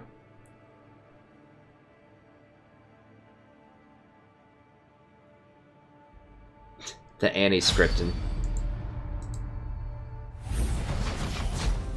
I haven't checked Rift Kit yet. I didn't get a chance to really do anything today that was channel related. Hey, thanks TX Maverick and Nader. I appreciate it.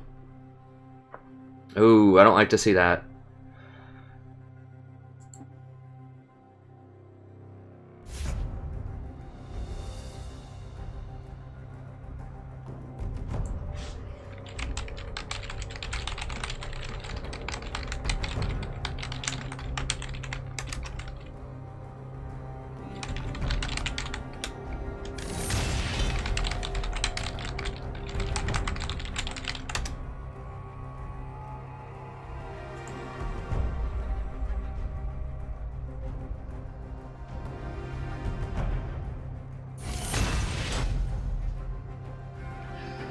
Why aren't people playing good champions again? Like...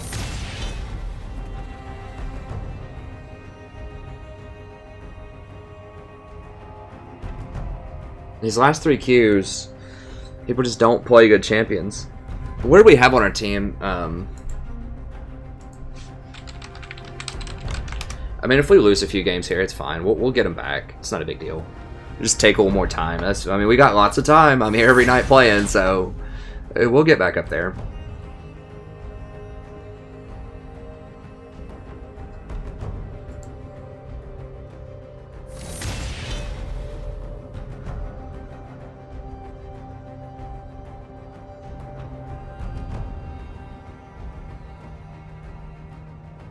What do we have? Okay, so the 2 promo games. That was actually a good team in theory. Pretty good. So I can't really complain about that. I mean, we had LeBlanc, Jin, Hecarim. That was good. We just... I mean, we just fell apart in that one. This one was a joke.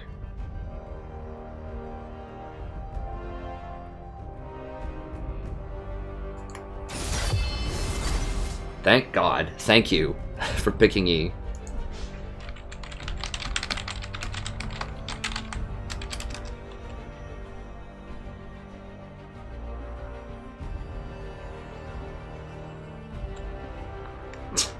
Jesus Christ.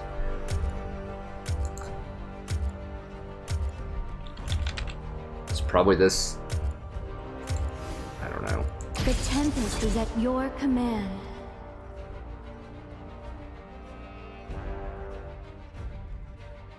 I'm picking Janna because he's hovering Vayne. And Janna's also really good against Lee Sin. Zyra just doesn't have enough peel for Vayne, and Vayne is enough damage. We have enough damage here on this lineup.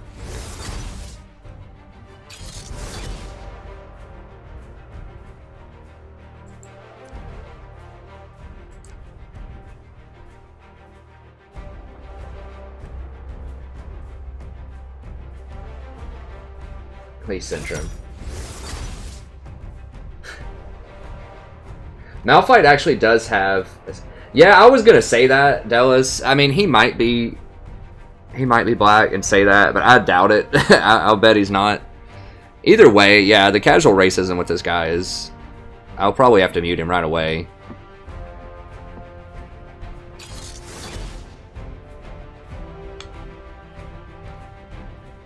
Yeah. I'm gonna bet not. I'm gonna bet not. So we might have to mute him. I'll mute him if I can. I mean, if he gets real racist, we'll report him too. It's probably just some little kid, doesn't even understand, you know. He's probably never even seen a black person. He probably lives in some white suburbia tucked away in some corner of the United States.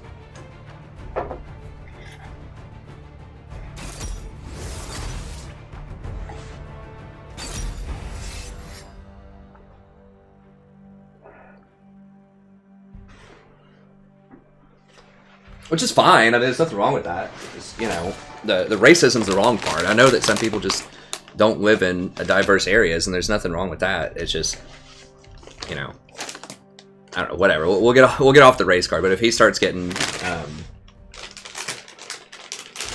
out of hand, we'll definitely meet him.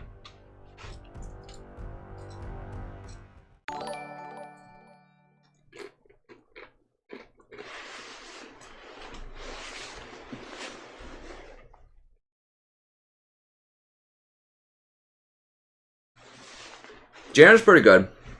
I think there's a lot of factors with Janna. I mean, she's in my S class. Zyra, Janna, and Lulu, I think, are the best supports right now. So several things come into play. First, I think she's better the higher elo you get. Because people actually leverage and use her like capabilities. So when you actually shield someone, they will keep fighting. She's better the higher the elo gets, but she can still be good in silver and bronze.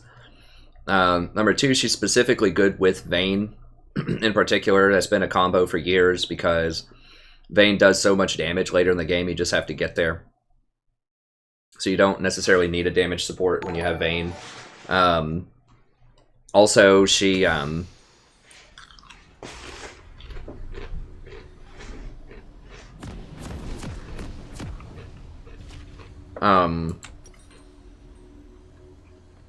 so she's good with Vayne, she's good against Lee Sin, which is information that I knew. She just wrecks Lee Sin with her tornado and her ult. Just everything about her makes Lee Sin have a bad day. She's pretty good against assassins. She can blow them back, shield, heal. She's very good with good items right now. So she's really good with Redemption, Locket, and Ardent Sensor. So I won't mute him right away. We'll see. If he starts spouting off racist stuff, we'll mute him. But hey, what's up, Tarek? Or Tariq? I'm not sure. I think it's Tarek. Correct me if I'm wrong. So she's good there. But so she's not like a picker all day, every day kind of champion, but she's pretty good against things, especially things that Zyra's not great against. So Zyra's not amazing against assassins. Zyra's not amazing with Vayne because she doesn't provide enough peel, although she does quite a bit of damage. So that's a nice sort of duo combo to have there in your kit. Like things that you can play, or Janna and Vayne, because what one of them is good at, the other one's not as good at, and vice versa. So I'm not in love with our comp. We could have some problems, but I mean, they don't have a stellar comp either. Their comp's okay. A lot of this is probably going to hinge on how the Gator does top against Cassio. He should win that matchup really hard. Middle is a problem too, but that's kind of a skill matchup. I don't know, TF's another one of those really high skill cap champs that I don't really trust people in solo queue to play correctly, so is Cassiopeia. I want to see the low skill cap champs that are very high impact. I love seeing Annie in the middle. Actually, Annie's kind of rough in this current meta. Vayne's also another high skill cap champ that I don't want to see most of the time, but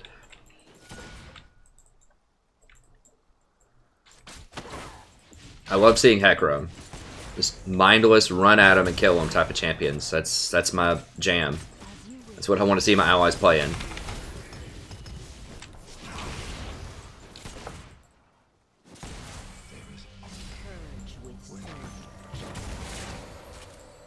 Or Graves. Swiftly.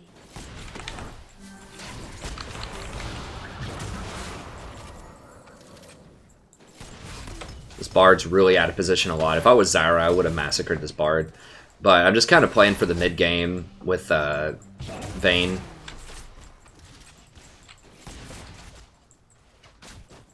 Ew. It's gross.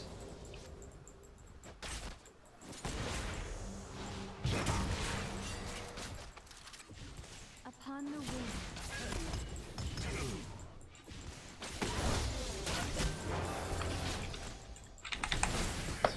I just went ahead and leveled up the shield. I could have gotten a point in the W, but With ease.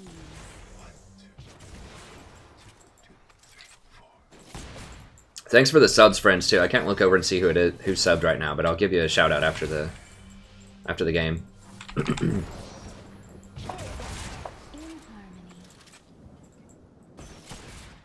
Are we looking on farm? Oh God, she has 9 farm. How is she missing all that? That's gross.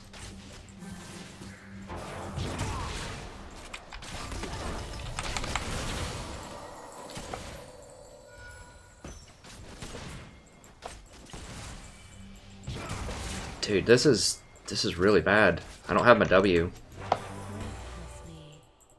No, just back it up. Just go get this farm, man. She's at 12 CS. 12 to 31. Like, Vayne has a reset. Like, it's not that hard to last hit as Vayne. She can attack, roll, attack. Alright, Lee's on the bot side.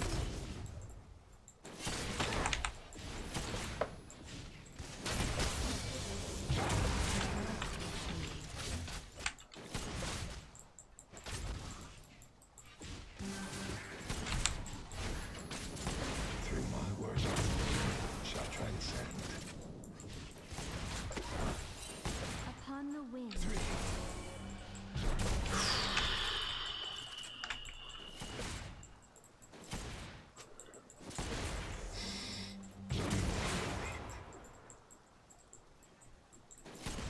18 to 38? Welcome to Vayne.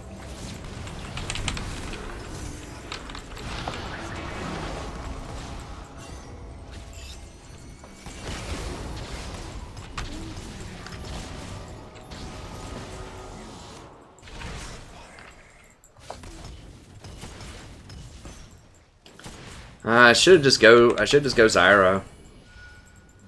At least I could just kill him. I mean, I have been doing well with Janna lately, at least statistically, but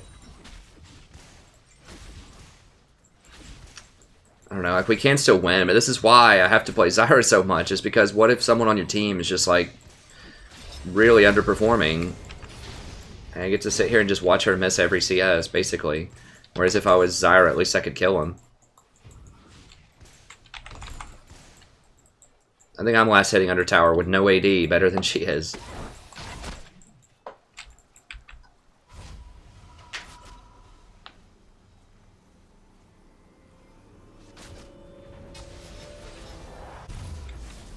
That's true, man. You got jinxed. Jinxed for the racism.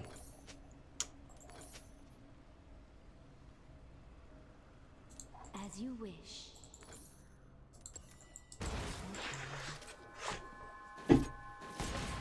Alright, how are the other lanes doing? Do we have any hope?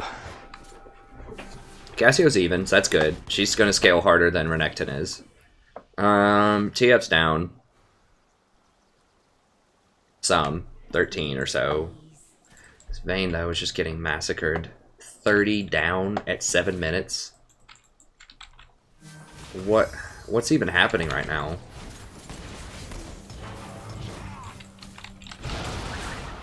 It's really hard to gank a Bard is the problem.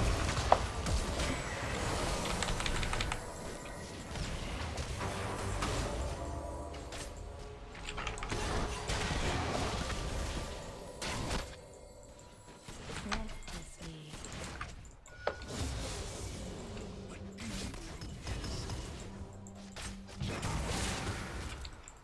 An ally has been slain. Yeah, that's about what I thought was going to start happening top. Swiftly. He's just going to roll up and just burst him down.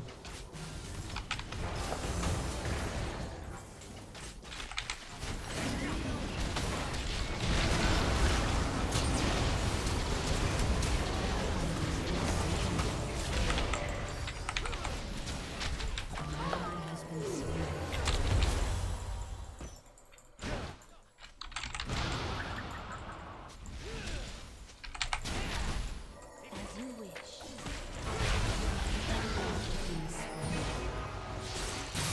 I probably should have just dodged. I mean, our team comp's... It's pretty bad. Cassio's going to get wrecked from here on out top lane. It's just a really bad pick for top. Like, why would you play Cassiopeia top lane? You don't get blues. You're going to have to build armor, which is awful on her. I mean, I don't get it. And then Vayne, of course, is going to lose to Jhin and lane, but this is absurd. Like, this is... I mean, this is like Wood versus mid-platinum level CS.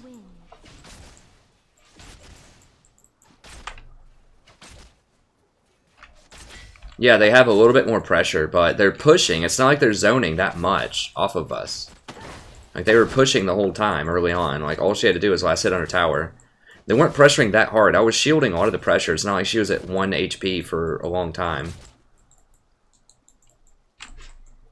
Gee, he's probably got a full freaking Ghost Blade, doesn't he? Not quite.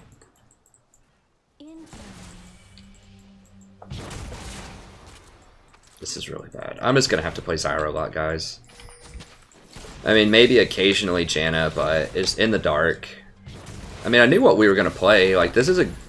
You just, like, you have to be ready for your team to do terrible. Basically, to perform terribly.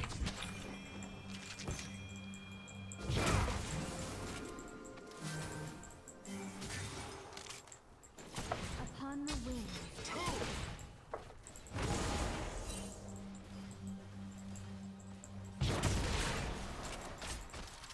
So that's been a huge problem in both games, is we have just a lot of people underperforming, and As you wish. I just can't do anything about that as Janna. Like, we have to have, like, at least one person do okay. Yeah, there's an argument we could have, you know, I might lose this anyways with this much underperformance on a single team, but I feel like with Zyra, I could have killed this Bard several times already. He just walks up and takes free hits.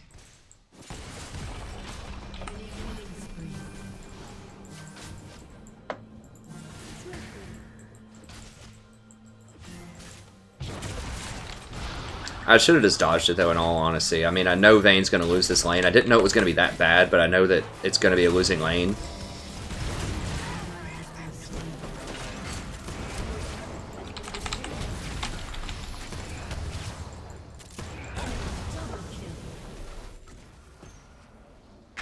I know it's going to be a losing lane. I know that Cassio's probably a losing lane. I know that Echo's, like, TF into Echo's probably a losing lane. So I knew that all three of our lanes were most likely going to lose. And I know that Sejuani's bad in the jungle. I mean, Lee Sin falls off, but Sejuani just never falls on. Like, she just never has a power window. Breathlessly. Until, like, maybe at level 6 or something, but... It should have been a dodge.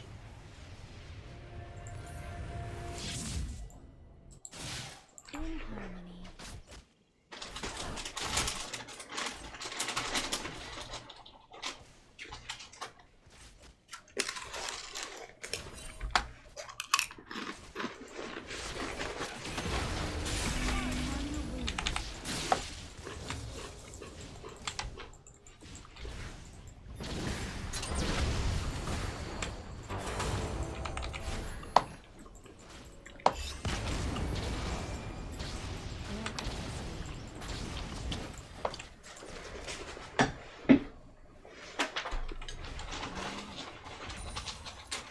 I can like CS better when I'm bending down eating chips than the Vayne can under tower.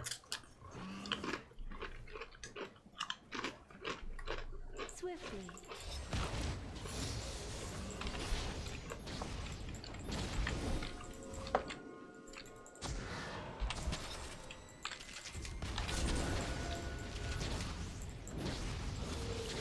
As you wish.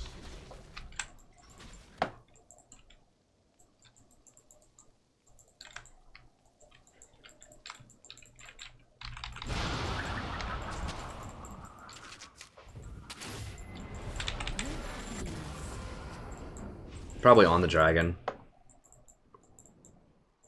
Oh. There's a bard. That's a pretty cool looking little bard thing. Breathlessly. An ally has been slain.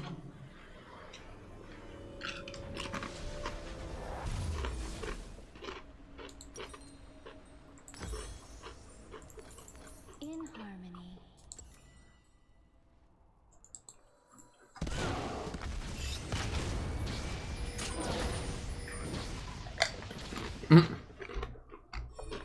Nice.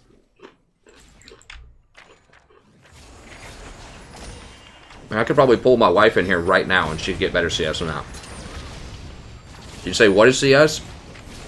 I said you just right-click the monster when it's really low on health, and you kill it and you get money. She'd be like, oh, okay, I can do that. And she'd probably do it better.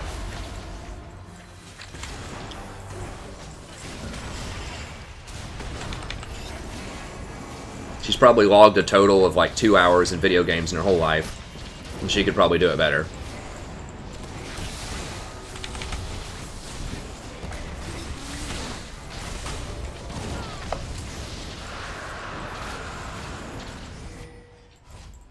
Probably hasn't even used a keyboard in 10 years, and she... Well, no, she uses a keyboard at work, I guess.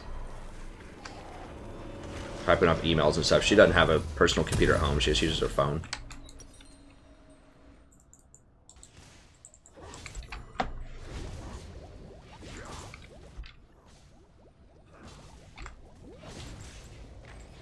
No, she's asleep right now. I mean, I can't, like, hack Bane's computer and have my wife take over, you know? It is what it is. You know, it's on me. I should have dodged it, you know?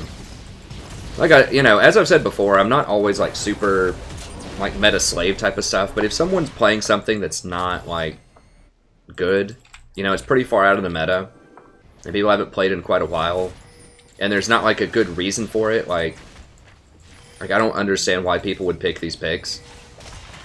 Like, why would you ever take Sejuani when Graves is available? An ally has been slain. Why would you ever take Cassiopeia top when Camille was probably available?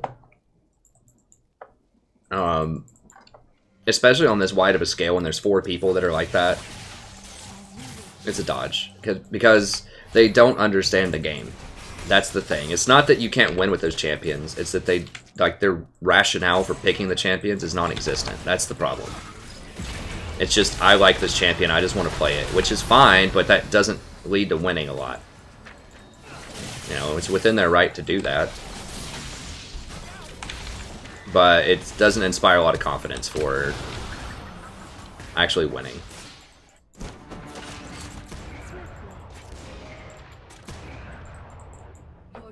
It's the same thing as saying, oh, I'm trying to think. Which college do you want to go to or something? It's like, oh, well, I really like the logo on this school, so I'll go there. Or it's like, which kind of car do you want? It's like, well, this one looks cool.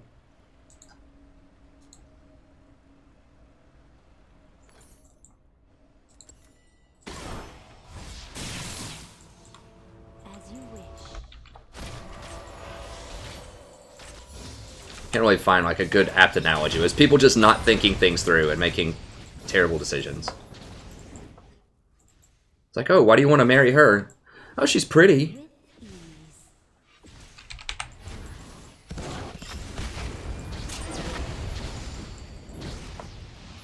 It's like you realize you can not marry, like, you don't have to marry somebody because they're pretty. You can date people that are pretty. You need to marry somebody that's a little bit more substantive than just pretty.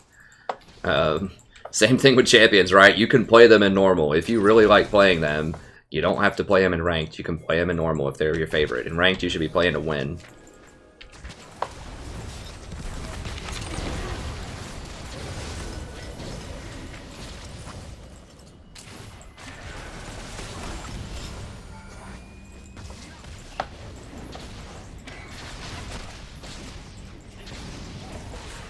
Upon the wind.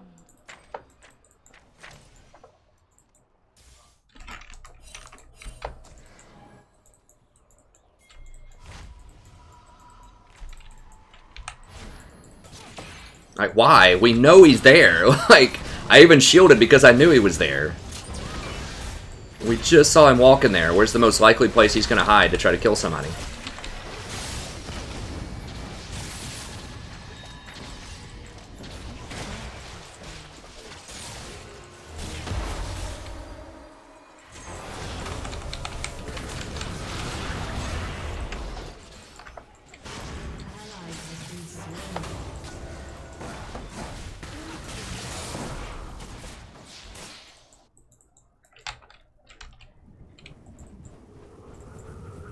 That's right, Beefcake. Get you the free life advice from time to time. Yeah, it's like, guys, I give you a clue. You don't have to marry somebody because they're pretty. Like, you can, you know, you can date people that are pretty, but that really is a serious thing that a lot of people don't get when they transition. I think that's part of why there's so many divorces. People don't understand what it means to actually marry somebody.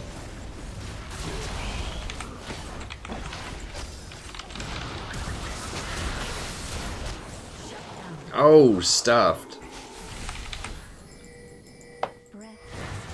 It's like, you gotta be hanging out with this person every day, at least a little bit, right? You're gonna see them a lot. You're gonna share a bank account with them, most likely. Like, you know, there are a lot of things to consider here. If you have kids, you're both gonna have to teach them things.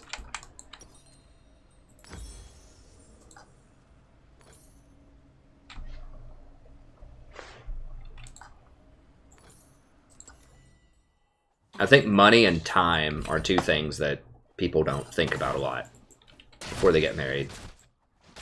Like, you don't have to marry someone with a lot of money or whatever. It just has to be, you both have to be comfortable with the same, like, you have to have the same ideas about money.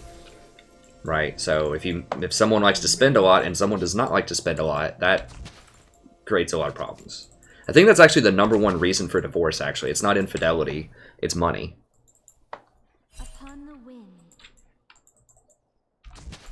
And then just realizing, like, time. Like, if they like to spend all of their time with you, and you like to go do your own thing, then that's not going to be good. Or vice versa. If you like to spend all your time with the person that you're dating, and that person doesn't like to spend all their time with you, if they like to go do their own thing, then that's not going to work.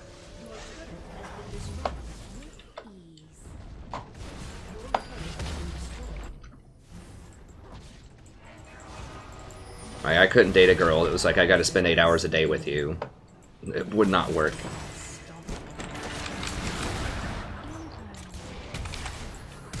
Because even before the channel, you know, my wife and I, we've always been able to do our own thing. Like, we hang out, but then we also do our own thing a lot of times too.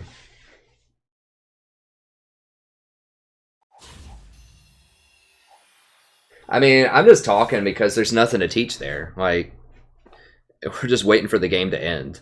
I mean, the only story there is we're down like 3 to 18 or something. Everybody is underperforming. Everybody's playing bad champions. I mean, all I can do is just ward and just hope that 3 of the enemy's computers DC or something. Like, that's the only thing there.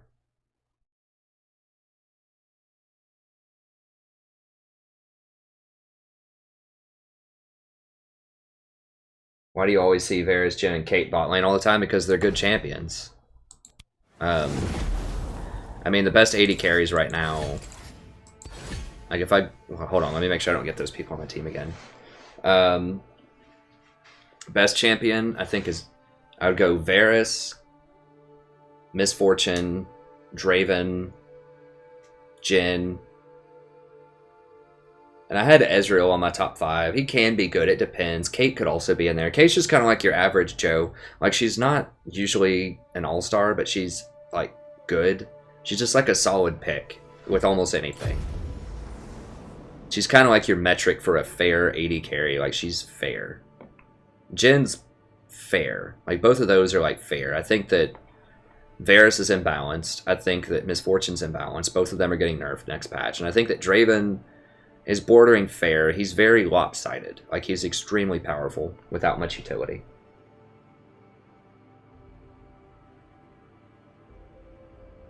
Hey, mister. It didn't work today. I mean, I wear this all the time, basically. I always wear a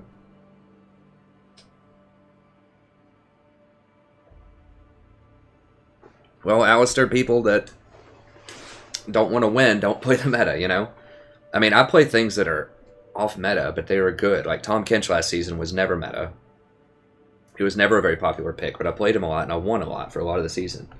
So it just depends on if people have a good reason for why they're playing these unusual things. Tom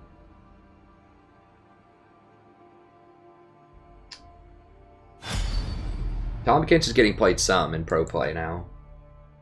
Particularly against Ashe, and people just aren't picking Ashe in solo queue.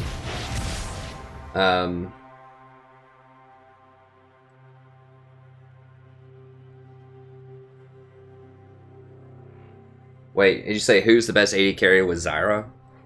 Anyone, really. I mean, probably Draven. I think Draven, Jhin, Misfortune. I mean, all of the top 4 are really good with Zyra.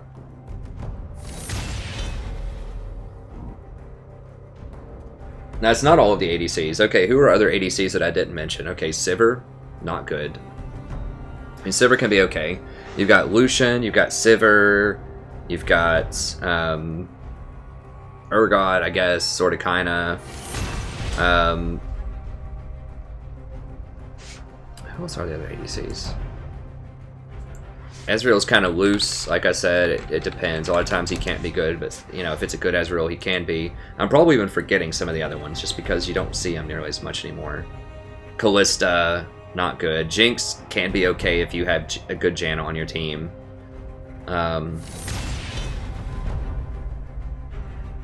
Corki, not good. So yeah, it's not all the AD carries, it's just a lot of them, and we see these things pop up, especially Tristana, Vayne, Twitch. Twitch is viable in some instance. Like Twitch is okay. He's might be like 6th or something. Vayne, a lot less viable. Grave.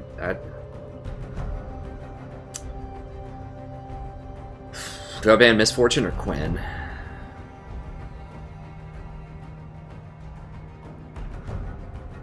Misfortune's much more popular than Quinn, but our person might play Misfortune.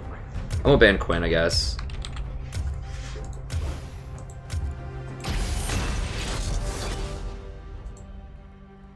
So yeah, I mean, there are other AD carries. They're just not really that good.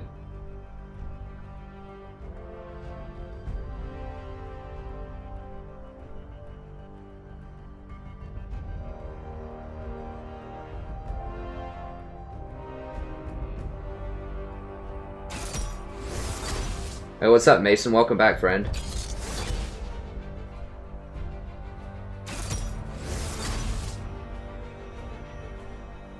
Oh yeah, I saw that Celigora. That disappoints me. Like, some of these streamers, I like Fi. Fi's cool, but they reach, you know, for the viewers a little bit. They just try to justify really shocking or weird things just to get people to click on it. I mean, there are so many streamers that do that. They're like, check out this, you know, 1000 AD Hecarim or whatever build. It's awesome. And it deceives a lot of people. Which is fun. I mean, people like novelty. People like seeing new things and experiencing the game in new ways. And there's nothing wrong with that. That's fine. It's fine. But, you know, if people are real serious about trying to win and ranked, then that's not good. But, you know, it's up to them to see what's for entertainment and what's actually viable and ranked. I watched that. Trist, he's way off. Trist is garbage. I mean, there's no way around that. Trist is just really bad. Don't do Trist. Like, Twitch is okay.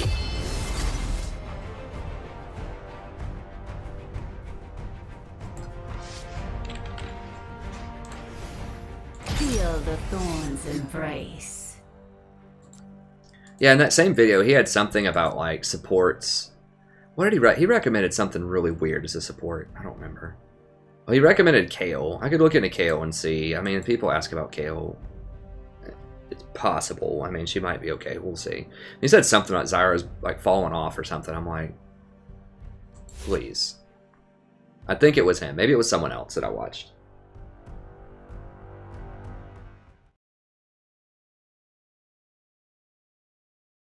Hey, MJ. It depends. You might need to, You know, you might need to ult to knock off the Warwick. You might be able to use your Q to knock off the Warwick. Like, Janna's ult is very... It's difficult to say what to do because there are so many different factors that go into when you should do it. But if you don't have any other cooldowns up that can get Warwick off, then yeah, that's fine. I mean, if it's in a huge clump of people and they've used a lot of cooldowns on your person, then yeah, ulting the Warwick off can be a good choice. It's either ult him off or use your Q to knock him off. It just depends. If it's like just Warwick on a gank or something and there's no one else around... Oh, we have 4 former diamonds, so this could be good.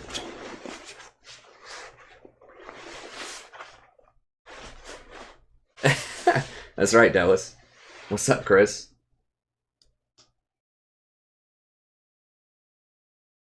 Yeah, I'm probably not going to Kayle. I would do it in normals first if people wanted it, but I'm still very skeptical of Kayle. I think if you want a healing champion right now, that Nami is the best healing champion. Because she has some kill threat in lane, depending on who you're laning with her bubble, and she can knock Jhin out of her ult, and she can speed people up, and she has a pretty strong single target heal with her W later on in the game. So, you know, if you want to try to heal through Varus arrows, I think she can be good. I've seen her picked more in professional play lately. But it's typically when Zyra's banned. Like, Zyra's banned and the other team picks Karma or something like that, then... Just a harmless flower. Then Nami's good. I watched, what was it? I think it was part of the IEM, and there was like one series where all the announcers are saying, yeah, I think they're going to pick Karma here, or where's the Karma? No one's played Karma all this tournament or whatever. I'm just like, because she's not that good anymore, man. Like, it was a time and a place for the Karma, and I just... They were really undervaluing Zyra. Such a busy. And they were saying Karma. I think Malzahar is... He's okay. I mean, to be fair, in the LCS, I think Zyra was pick banned 95% of the time. What I saw in like the first 10 weeks, some stat came up when someone picked Zyra. And I think she only had like a 36% win rate or something. So I don't really know like what's up with that, but... I haven't really seen Miss Fortune picked either in NA or EU that much. She's usually only picked in Korea, which is strange to me. Because with all the lethality stuff, I would think she'd... And when people were playing Ashe, like TSM played Ashe. I don't remember which series it was. It was TSM versus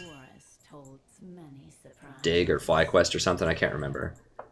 And we got an AFK this time, huh?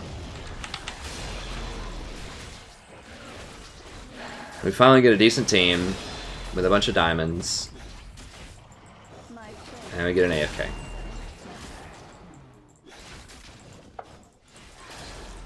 I don't know why they, like, especially because they love to play Ashe so much, I really don't get why they don't run Miss Fortune a little bit. Like, I think they had a chance to pick either Zyra or Miss Fortune, one of the two or both, and they didn't pick either one. Oh, that was a fail. At least I got it, though. Oh, here he comes.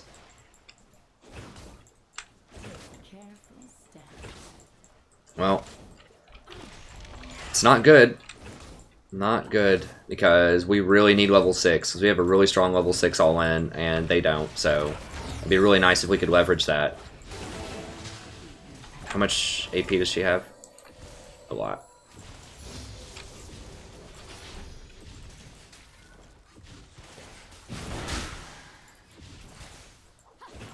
Well, sort of.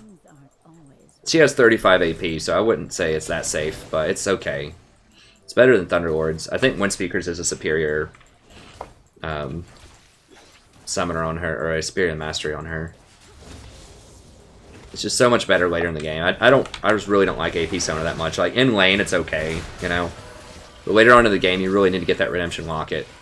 And Windspeakers, don't forget that Windspeakers 10% healing and shielding applies to Redemption and Locket. And when you use Redemption and Locket, it gives all of the people the plus armor and magic resist that Windspeakers gives, so...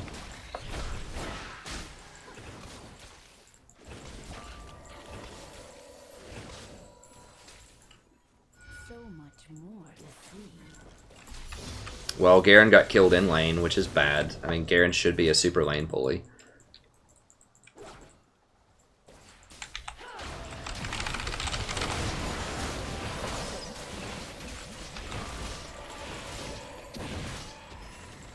How did I guess I took a bunch of creep hits or something.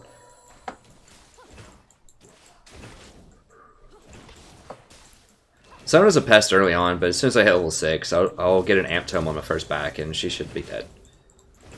She's pretty easy to hit with stuff. She's out of position a lot. Lee Sin. Okay, we gotta be a little careful of Lee up here in this river.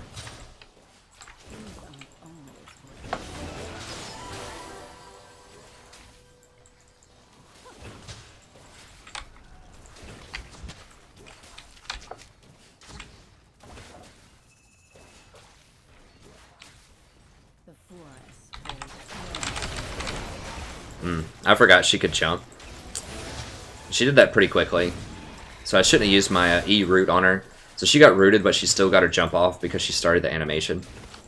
A lot of times that's how it is with Triss. If she starts that animation and you stun her, she finishes it and then finishes the stun. That's pretty annoying. I should be going for Misfortune or Sona, but the problem is I don't want to move up too far. Because Lee, yeah, here he is.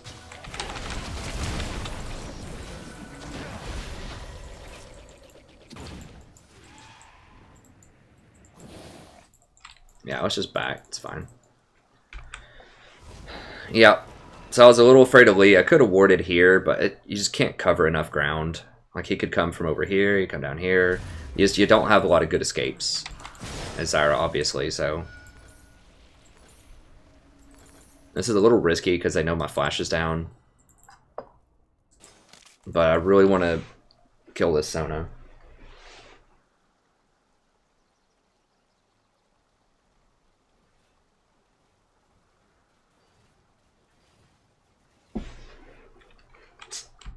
Storm Raider Garen. Yeah. So much more to see. I mean, I don't know what you would go with Garen, honestly. I don't think he has anything that procs courage. Bond of Stone doesn't make any sense. I mean, I guess it's either Thunderlords or Storm Raiders. Storm Raiders does let you escape after you deal a lot of damage, I guess, which is nice. You're going for like Assassin Garen.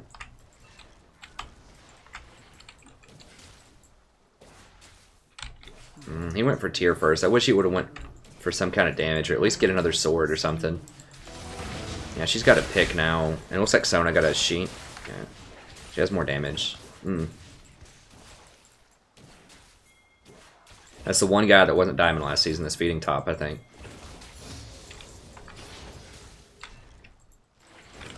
Okay, she's right there because she just crushed that plant. Okay, I need to... Take careful steps.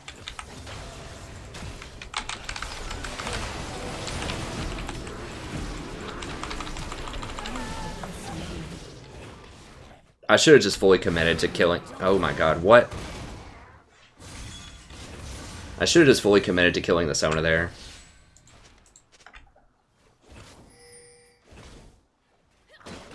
Why are you question marking, bro? You bought a freaking tier instead of longswords. If he had longswords, it would have been us for the double kill. You bought a garbage item that we couldn't all in with. I did 90% damage to Sona. Probably 80% of there.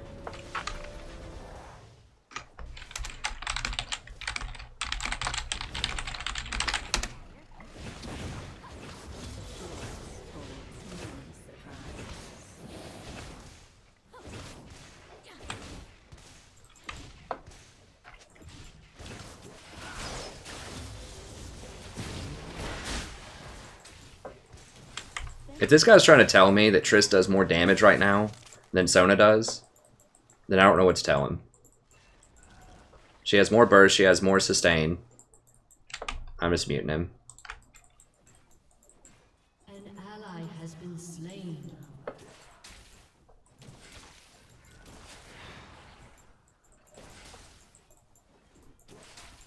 The guy's an idiot. Such a busy Better question is, why would you get tier first in a lane when we have kill threat? Like, you have a Zyra in lane. It's not like I'm a Janna. Like, we can kill them. And instead of getting...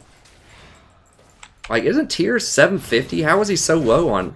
He has the same CS she had when he came back. So she comes back with a pickaxe. And he comes back with a tier. That means he was sitting on like at least 300 gold, if not more. Like if he just had one more longsword there, we could have done it. If he had 3 longswords there, we definitely could have done it.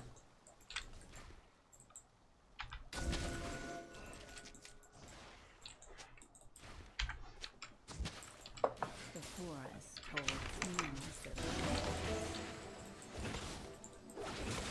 surprises. Why isn't he in that bush? Like, what? I just pinked it.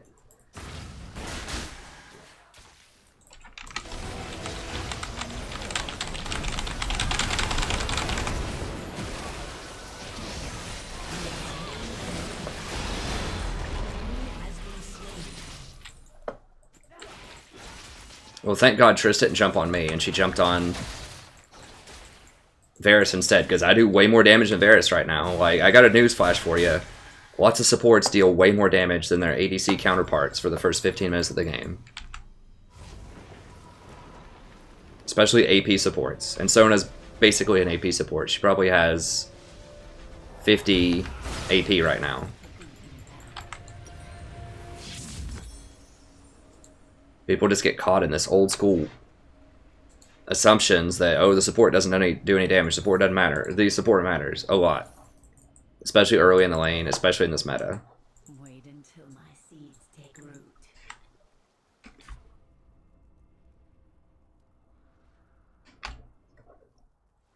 And you see how much damage I did to them? Yeah, she's got 58 mana. Or 58 AP. That's way more damage than Triss right now. Way more burst damage and way more sustained damage. Like, if she Qs one of us, it's probably going to do, you know, a quarter of our health. A promising garden. Oh, God. Shit. I gotta flash it. She didn't even see me there, I don't think.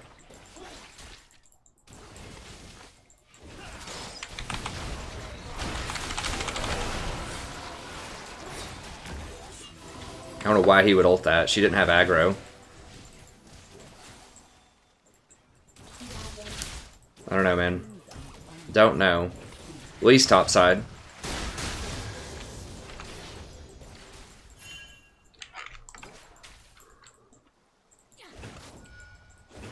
Like, Varus should have been in that bush, too. Like, I pinked it just for him, and I know he had plenty of time to walk in there. But it kind of worked out, I guess. He doesn't have any cooldowns. Okay, he's waiting to come in here. I think I can get her.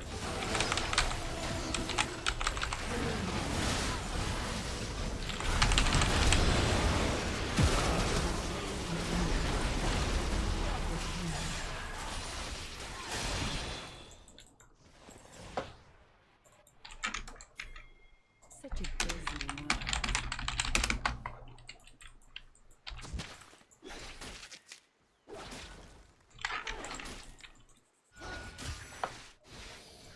Guys, get this. The forest holds many surprises.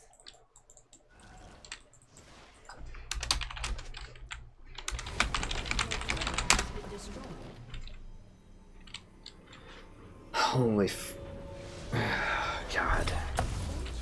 The beaten path. This game's gonna be hard. I'm like, we got vision here. We just saw Lisa in topside. 2 of them are dead. I have plants. I can take it really quickly. There's a healing plant right here for anyone that's low. Why would you not get dragon right there? They're gonna get top tower, which they did.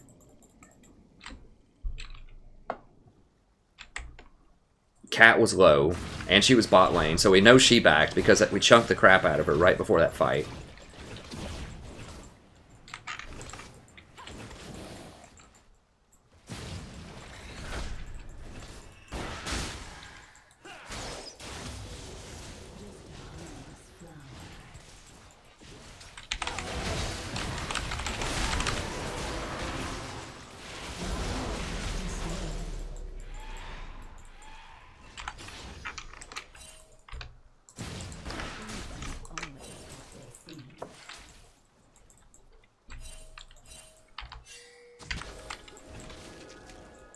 Okay, cat's there.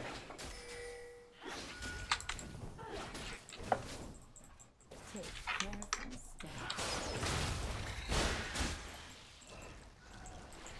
Dude, do not run it. What if Lee was right there?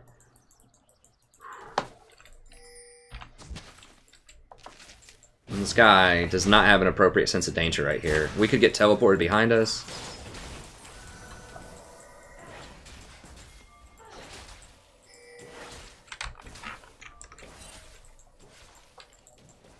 Lee's, yeah, they're coming down here. They're coming down. Take careful steps.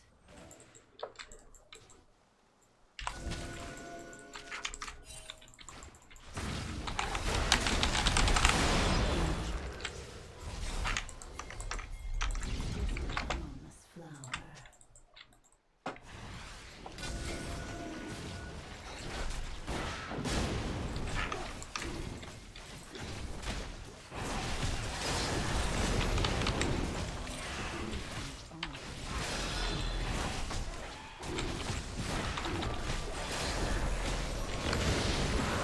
There we go. They got the memo that time. That's good. We could have already been, you know, 2 minutes into our next dragon spawn, but it's fine.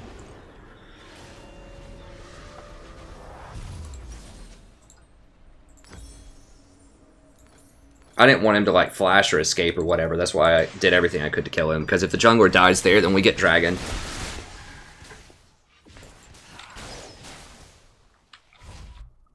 You should camp bottom. Like, I've been saying this for months. Like, every jungler should camp bottom, because there's no reason to go top. There's nothing up there. Like, Rift Herald sucks. The only, like, useful thing up there is just maybe a kill.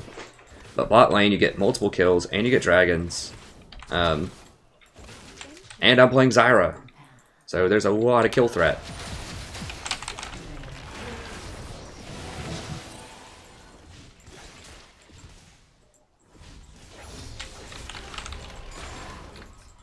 So much more to see.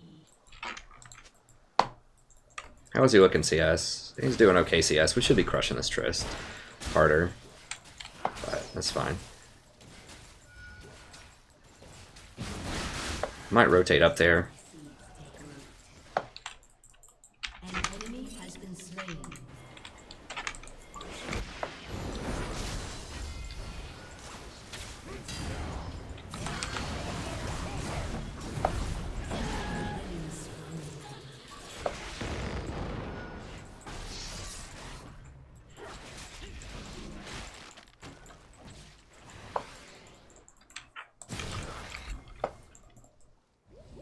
Dude.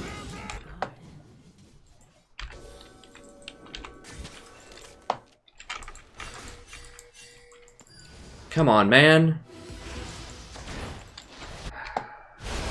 Well, it's a good thing I have it muted. Has been slain.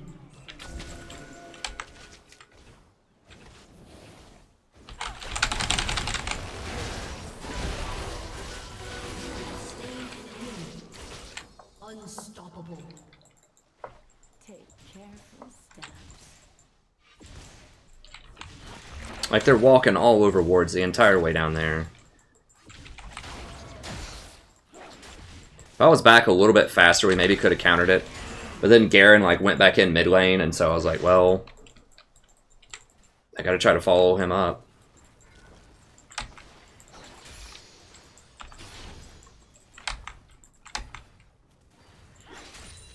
Venture off the beaten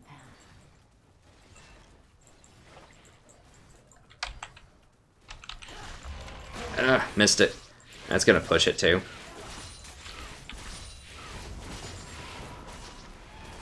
Just I need to stay. See, he doesn't have ult either. It's gonna be a second.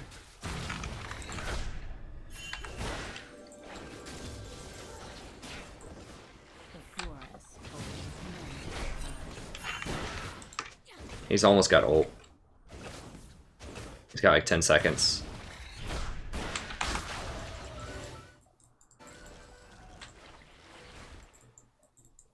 come close.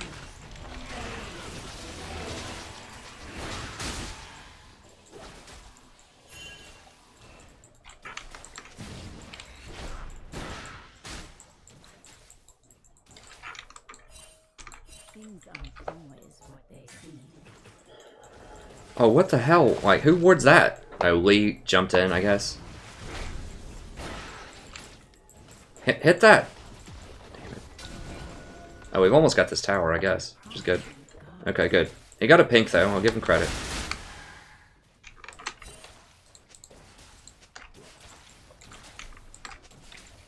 Okay, Lee's top. We don't know where Cat is, though.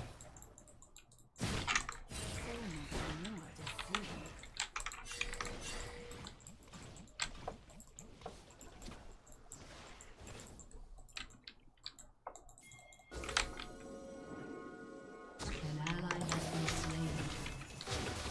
Enemy rampage. Shut down. Damn it. She kind of faked me out there. I thought she'd run up to the end of the bush and then ward that. Just a harmless flower. Yeah, Cat's still here. Okay, there she is. And we'll go through here and clean this up.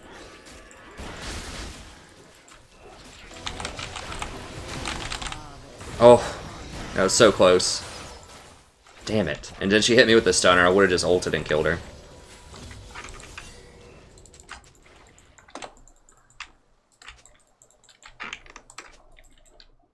The forest holds many surprises.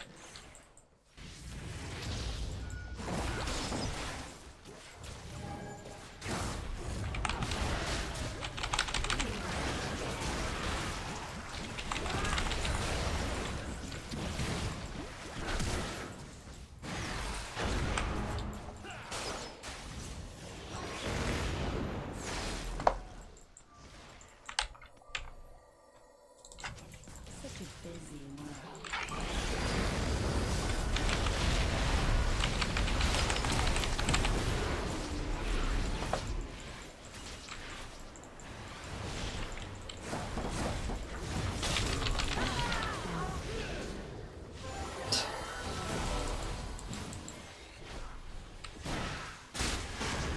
Renekton is such a terror in the mid game. Guys, defend this. I guess Varus doesn't have any mana. No, don't. Not by yourself, man. Get out. Ally has been slain.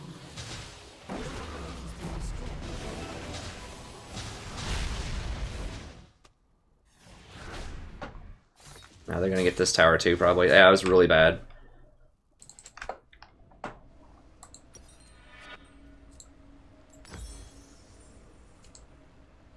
Things aren't your turret has been destroyed. And Garen has TP the entire time. So he gets a tower, they get Down. 2 kills and 2 towers. 3 kills and 2 towers and a dragon. So it seems like a pretty good trade. Let's hold on to that teleport for a rainy day, huh?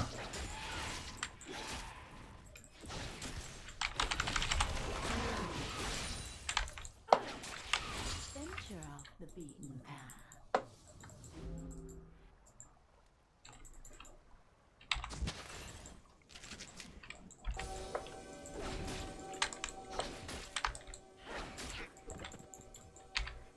Come closer.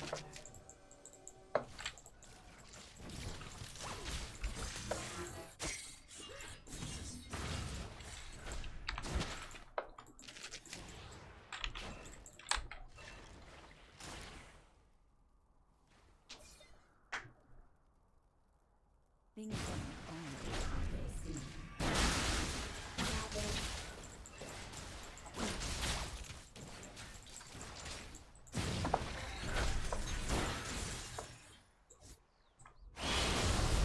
Come closer. A little dangerous. There might be, yeah, Cat's coming, I think.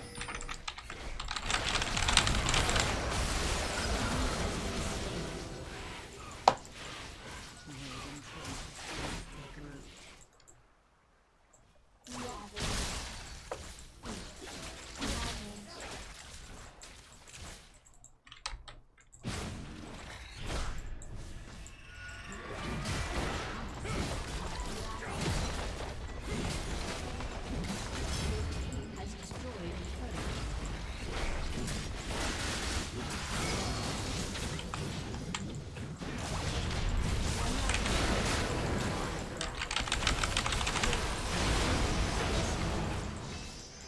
Got him. Yeah, we got one more dead. I think we can maybe at least get some damage on it.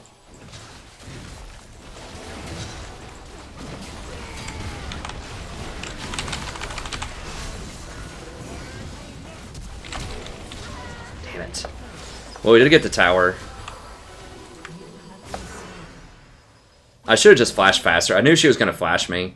But by the time she does that, you know, she's going to kill me. I thought I could flash when she autoed before, when she autoed or Q'd, but she got both of them off. So I should have just flashed faster. Because I knew it was inevitable. She was going to flash for me.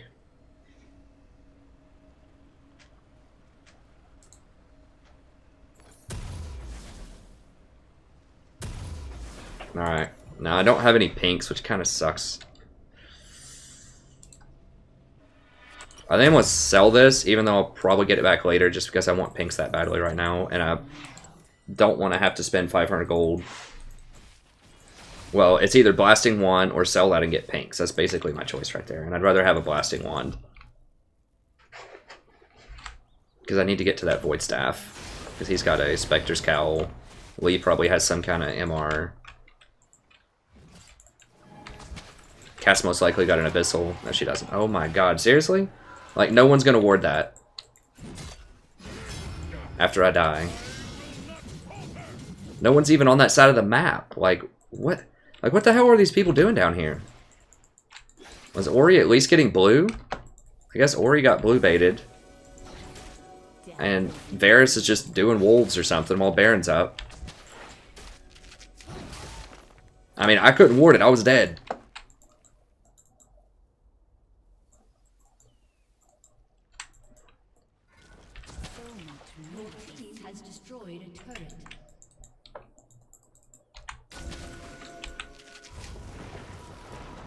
We'll get more wards, I guess.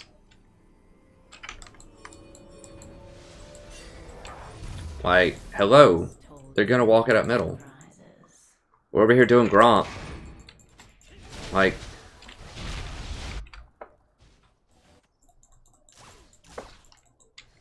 Can I get the position on him? Maybe.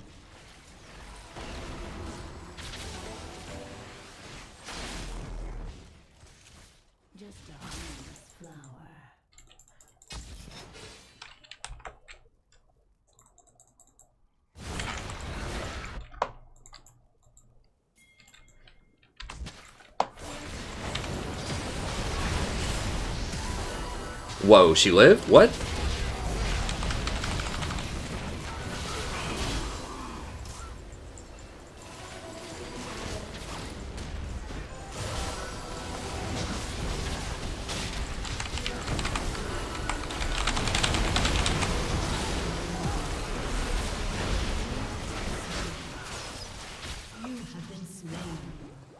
I didn't have an E there, but did a lot of damage to him.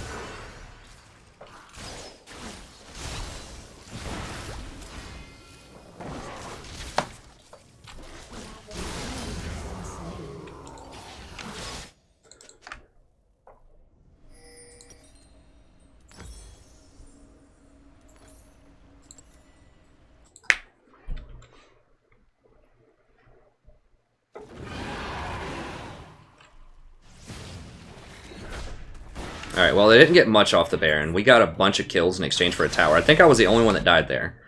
So that was like a 1 for 4 plus a dragon, and they just got 1 tower. So that was pretty good.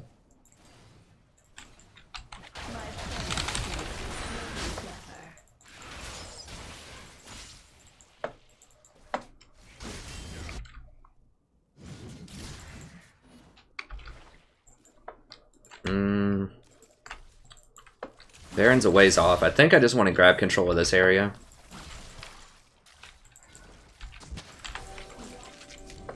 Kha'Zix is going to hang out with me here, I think.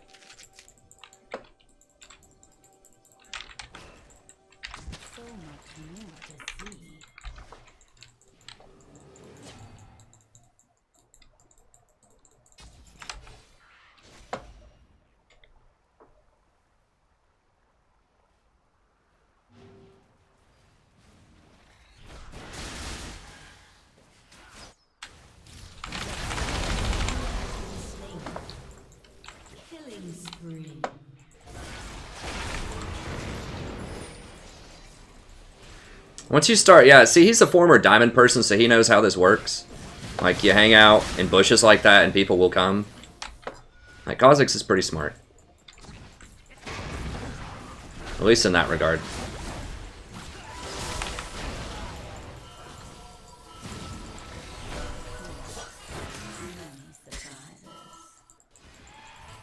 It's just not a safe place to be.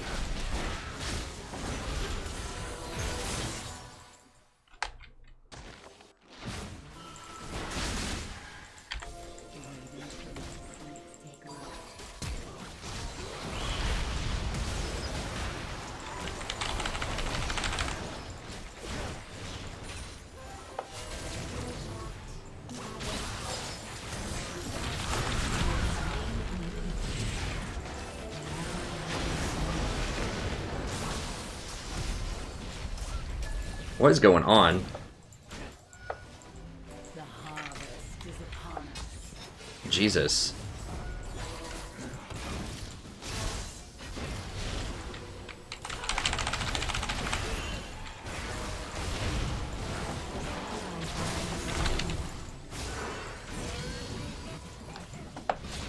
God, the Sona healing is adding up though right now because we're just not killing anybody. Because nobody does damage.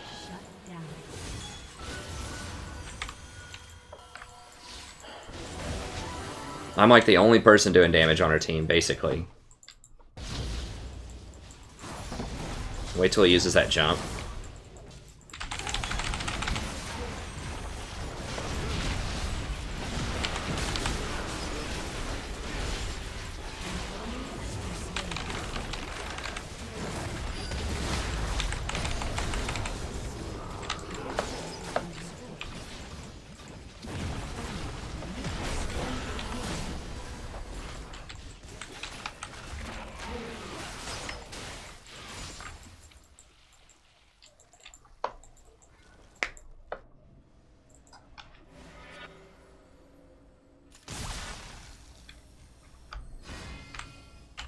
Things aren't always what they seem.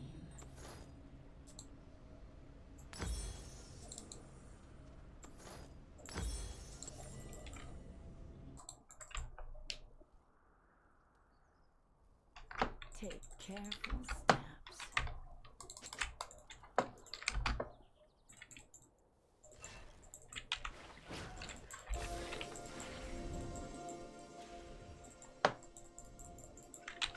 Death is in bloom.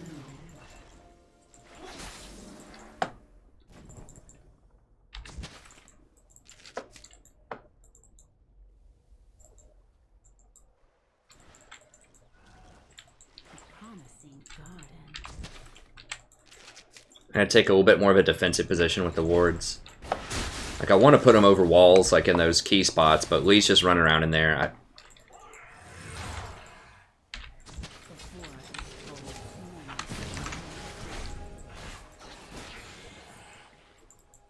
Should have put it like right here. Come on, dude. He was being smart earlier, and he's like, we just saw 2 of them walking around here. We don't have any wards over there. Let me go check that out.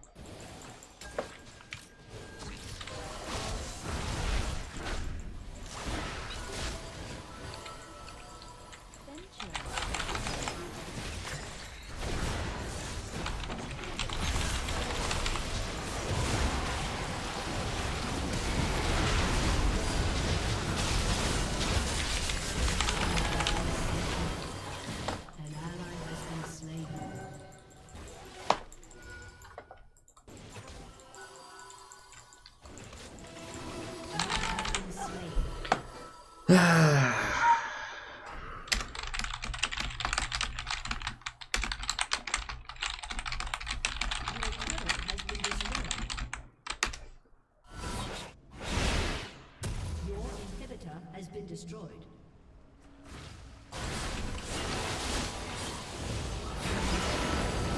Well, my body was ready for it too, but it just never happened.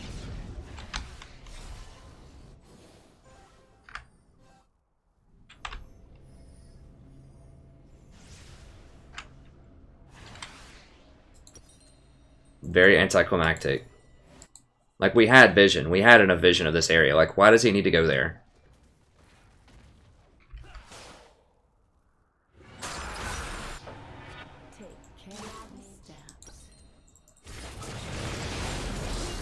Now he gets bushed and killed again.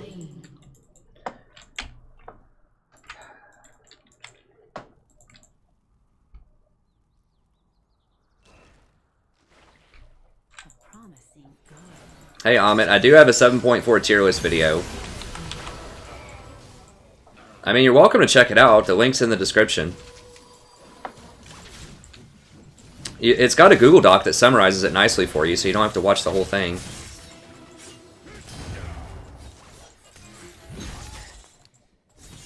And there's quite a bit that changed that goes on. I mean, a lot of it is that the champions that were good just got a lot better.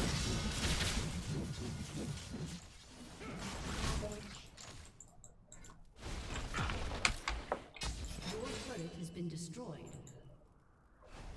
Come closer.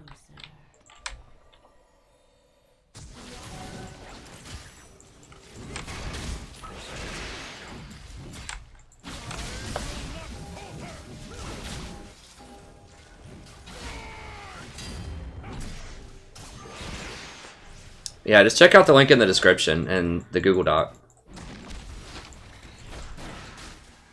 Now 3 of them have GAs, I think.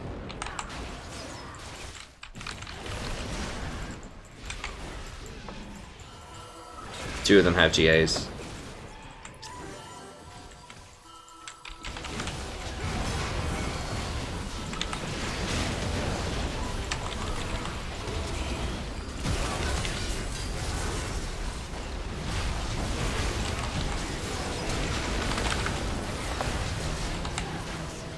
So they have 2 tanks, and nobody has the new Last Whisper. He does. Varus finally got it. We just don't do any damage. Like, it seems like our champions should do damage, but they just don't. I mean, I don't know what the deal is.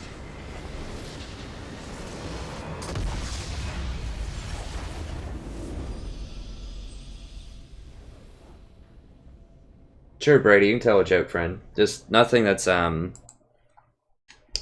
be racist or too offensive. But other than that, yeah, sure.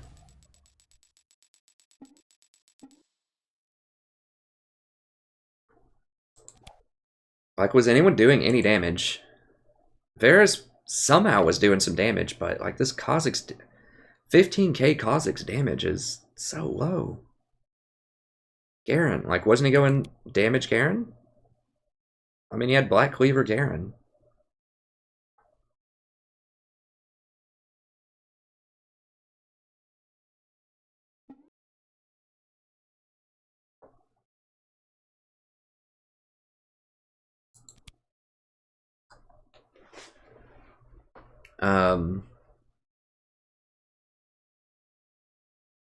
I don't know. It felt like no one was doing damage. So I guess Varus did some poke damage. Oh well, all we can do is move on to the next one. I don't know what happened.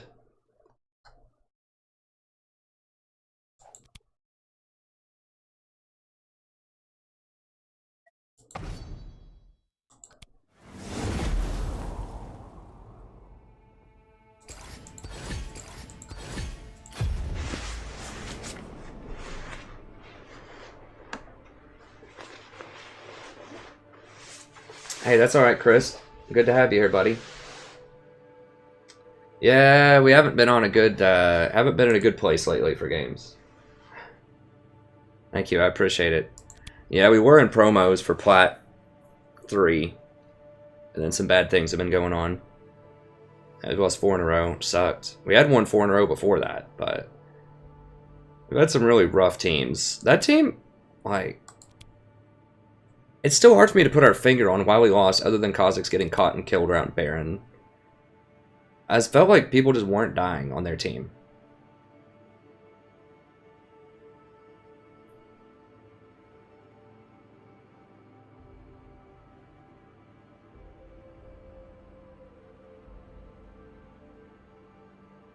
That's also true, Alistair. I mean, Zyra does a lot of damage, but it's not like we didn't have damage dealers on our team. Like, Kha'Zix does a lot of damage. Orianna does a lot of damage.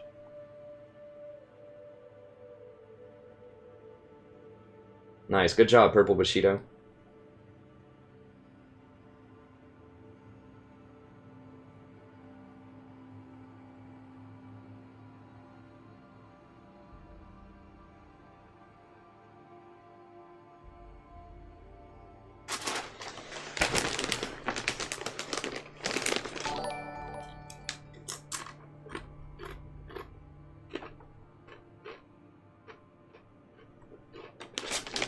Thanks, Edgioto.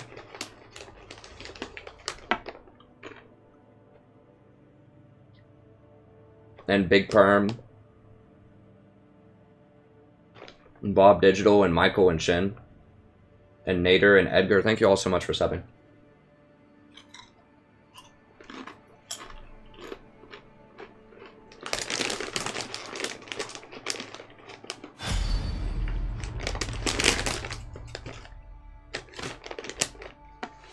Hey, what's up, old man?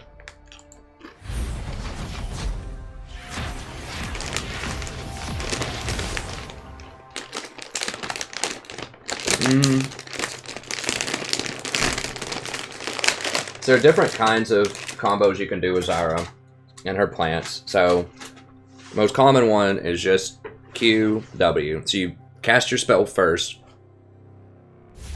and then while it's going through its animation, then you W. Put your plant on them. So that doesn't let them know where you're going to put it. I mean, you can WQ if you're having a hard time like making the spell window. If you just can't do it fast enough, you can WQ. But it's usually more efficient to cast your spell and then the plant. So that's the most standard thing. You just max range, QW. You just want to put the plant right on top of them, if you can. With your E, that's your slow. You throw your E.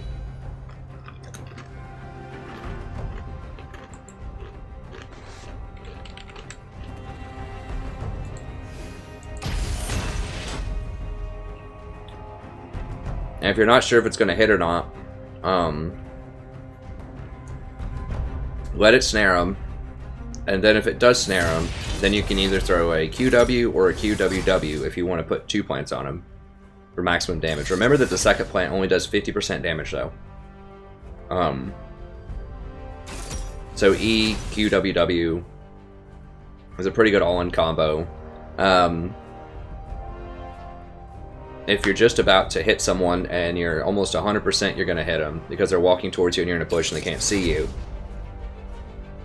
then you can E, W, W, Ult, Q. And it'll put 2 melee plants on them most likely, but you'll be able to ult while the E is still on the way there. So you'll have the plants and you'll ult like right when the plants spawn basically for maximum uptime of the enraged plants.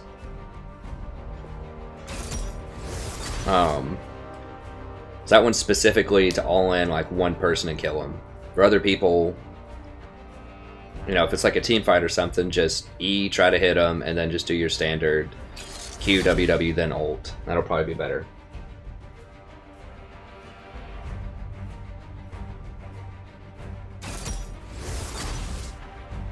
Cast the plant while my root's in the air. Okay, so it's gonna be a lot of AP, but sorry. Anyway, Zyra's just so good with we'll do Wildfire Zyra.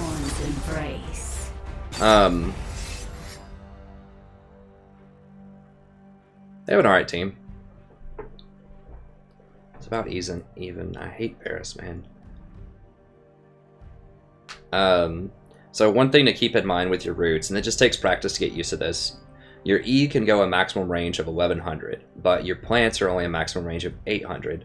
So you need to treat it as though the range on your E really is 800. So you just have to get used to, when you're throwing the roots, just to be able to put your plants in that 800 range. Because, yeah, if you try to throw your roots really far and then put the plant at max range, then you won't get it. So you just have to practice and just know that basically the range on your E is also the same range on your Q, effectively, if you want to get a plant with it. Alternatively, if you have to E really far away and it hits somebody, then you can walk up and then QW.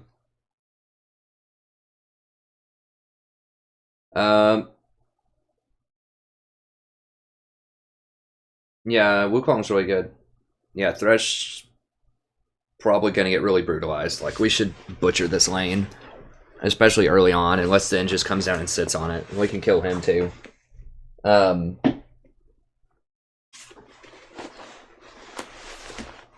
Nice, congrats, Purple. Are you taking some of the advice from the channel? Are you using Zyra or some other things that I've suggested?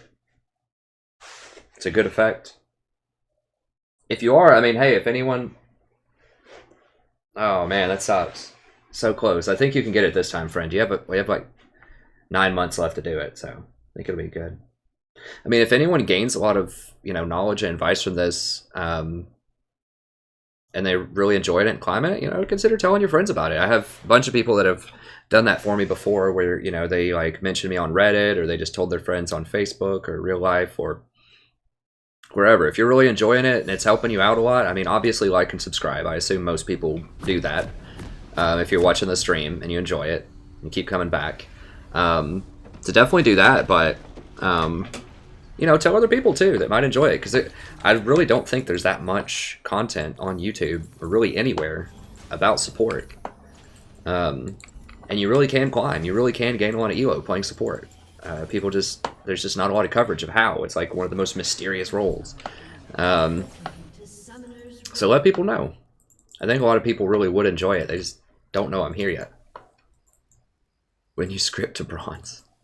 But the likes and subs help out a ton too, because then that tells YouTube that it's useful content, and then other people can find it when they, you know, search something like Zyra support. You know, they could find something like this.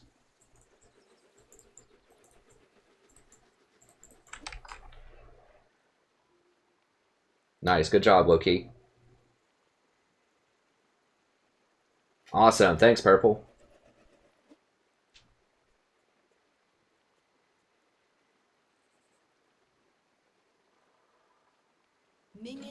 That's very true. Very true, Jonathan. That's where a lot of the toxicity comes in, is right around the transitions. So people get, yeah, really mad when they think they're being held back in the tier 1 of the Division 1, whether that's silver, bronze, platinum, whatever. And when they're just in a new division, they're also get a little salty because they don't want to get demoted, or they think they won't get demoted and they just troll anyways because they're like, oh, who cares? I'm at 0 LP. I'll just troll as much as I want. The people who are... It'd be interesting to do a study to see, but I think the people who are probably earnest and trying the hardest and not really like tilting that much are probably people about right in the middle, like Division 3. Like, they're trying, but they're not, like, so close that they're going to rage about it.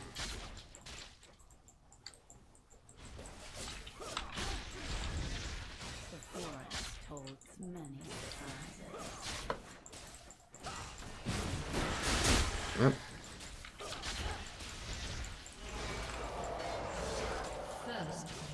Okay, nice.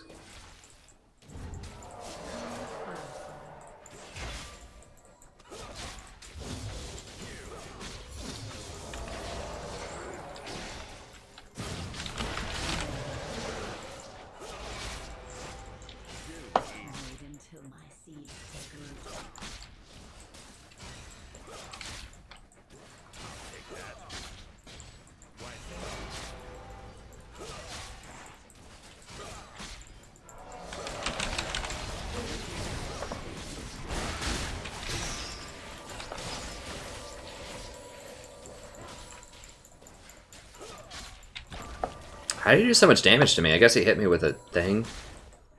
I don't know.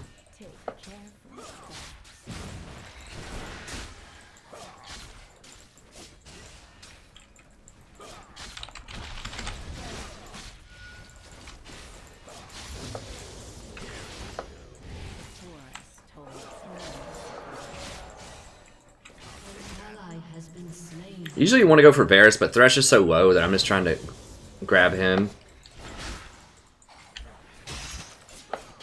Also, they can't really engage without Thresh, so if he's low and they hit a hook, then he can't really go in.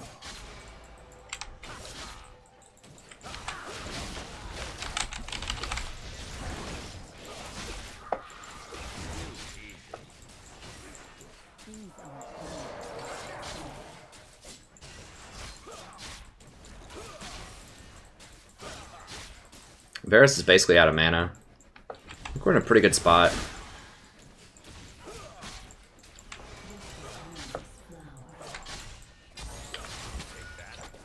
Alright, I'm gonna switch over and try to get Varus here. Well, never mind, I'll get Thresh. Thresh is just so easy to pick on.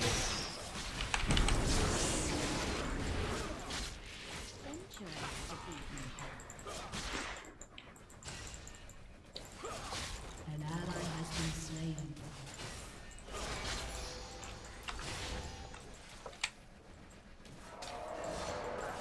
Such a busy world. Alright, if I hit him with one more root, he should be done so.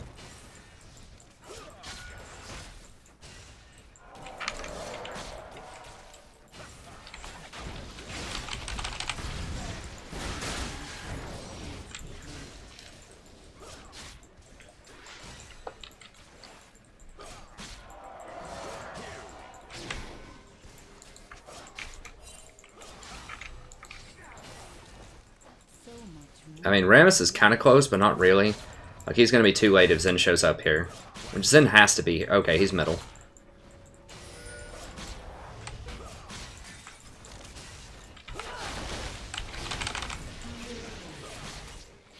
Dang, I really wish I hit him right there. I don't have anything, man.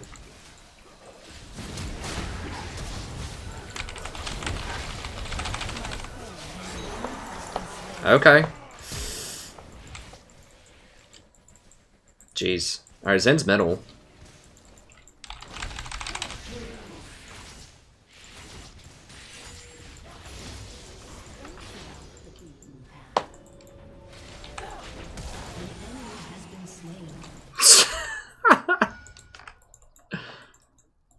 Oh, Ari's there, okay. I was like, Zen's middle, what's going on? Ari was roaming down. Alright, since they just used everything... God. It's so greedy, though. I think I have to just get a Sightstone here. I have to kind of be a pansy. I just have, like, a perfect amount of gold to get it. And Zen is a threat to do Dragon, so...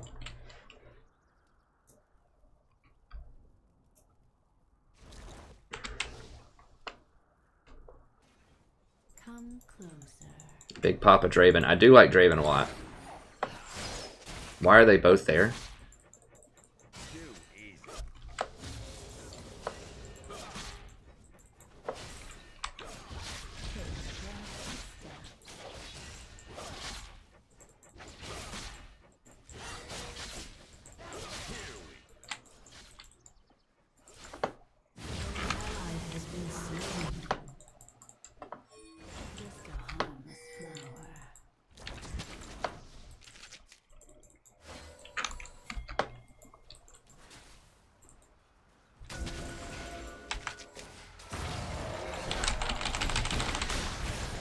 Hello?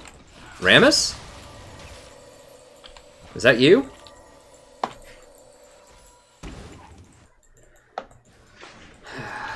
Alright.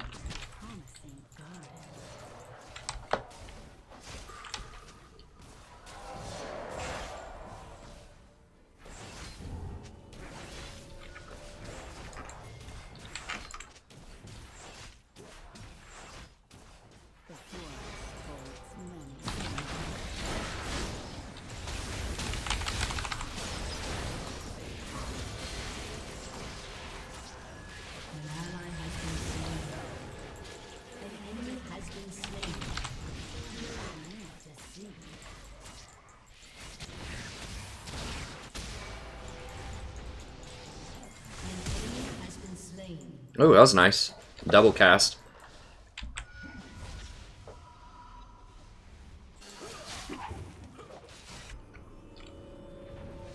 I don't know what they're doing.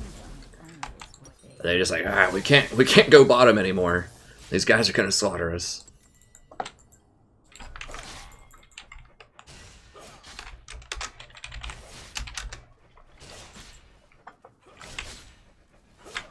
forest holds many surprises.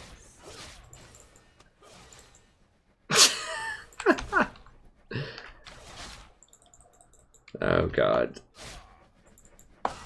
Who's scripted?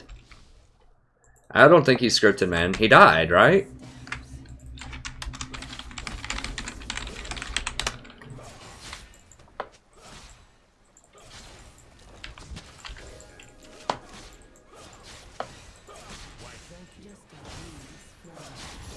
Like, I thought the whole thing about scripting is it dodges everything, and there's virtually no way to kill him.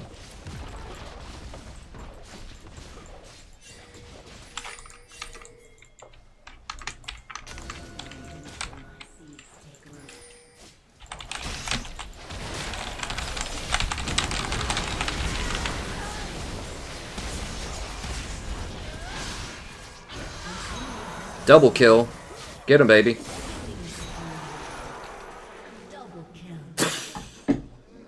Quadra kill.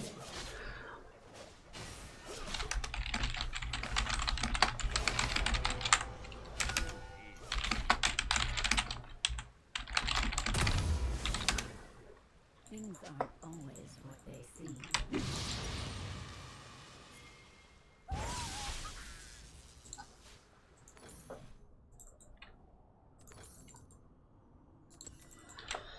All right.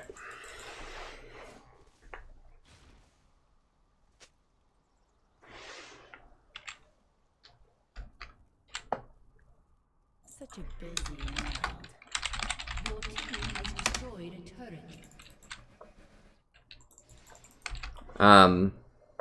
Yeah, I mean, I knew I was walking in the dark, and there was a decent chance I could die there. Promising garden. I should have maybe been a bit more diligent. Like, what I could have done is just wait in this bush instead. I can't get over there to ward. Thresh might pinch me in. Venture off the beaten path.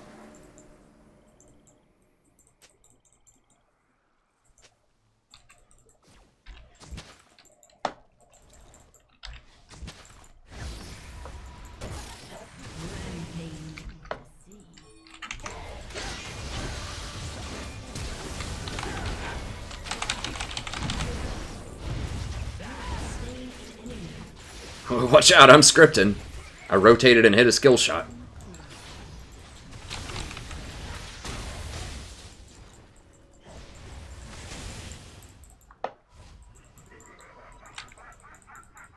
Like, scripters do this kind of, like, I haven't been watching that closely, but they do this kind of, like, jutting. Like, his movements don't look like scripter movements. At least from what I've seen. I haven't been watching that closely, like I said, but... A promising garden.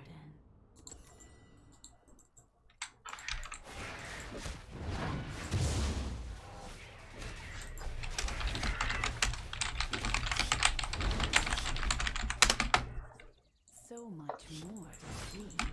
Alright.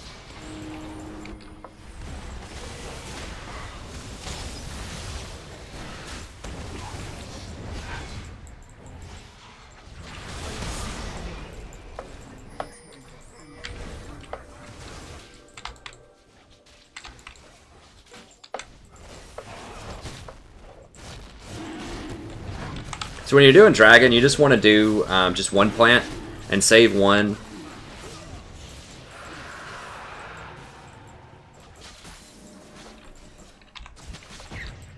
Save one to zone people for anyone that tries to come in and disrupt. So you can still kill somebody. You can almost kill somebody with just one plant. 2 plants is obviously better, but you can at least do a huge amount of damage to them when they roll up. Has been destroyed.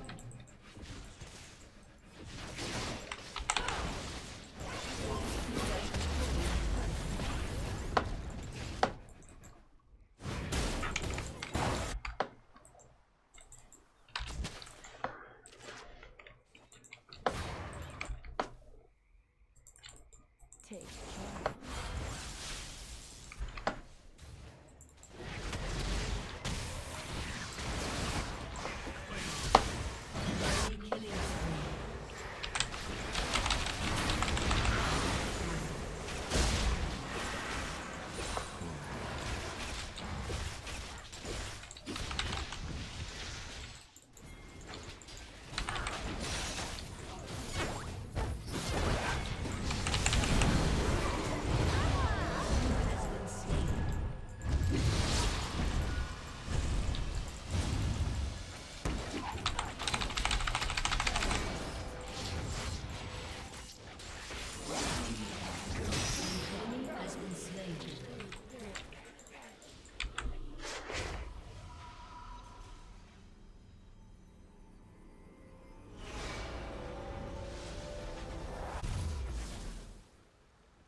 Hmm. Such a busy And a bot.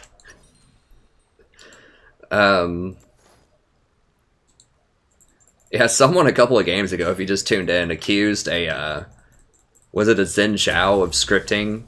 It was like 2 champions that have no skill shots. aren't always what they seem.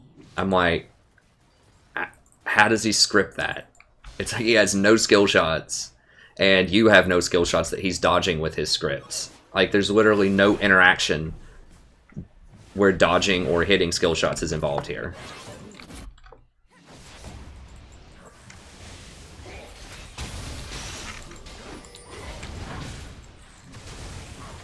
I could flash and kill him there, but I don't really want to.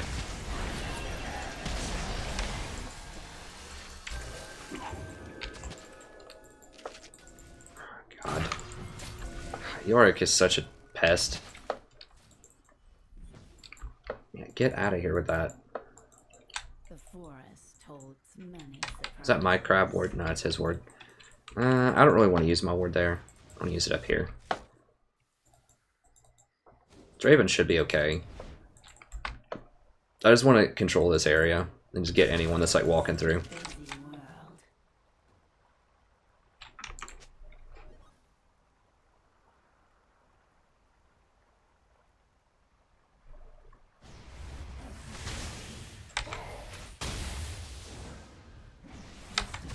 busy world. I still got the experience.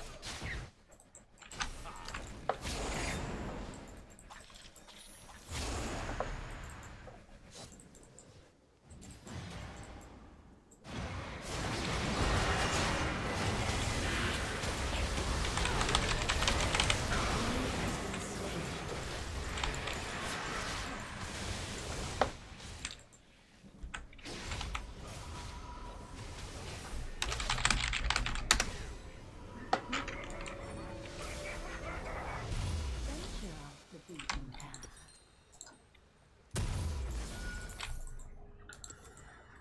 Couldn't get any spectacular buys there, but I needed a heal.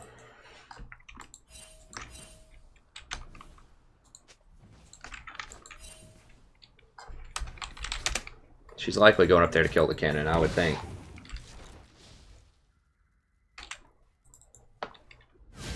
Yeah. Dude, don't chase her? What? He's like running at her.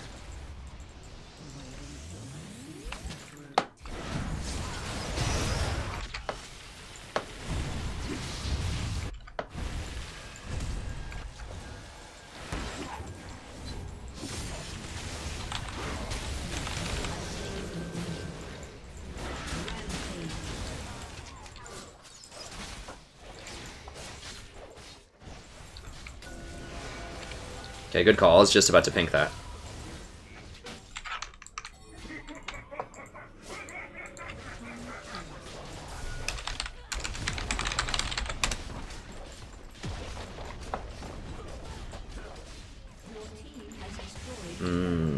He should have healed and TP'd. I know he wants some of that local gold or whatever, but like if he would have healed and TP'd, he could have saved the bot tower.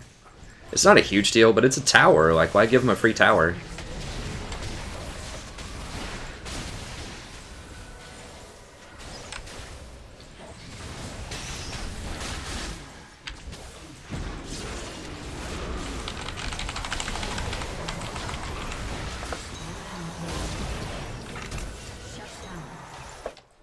Double kill.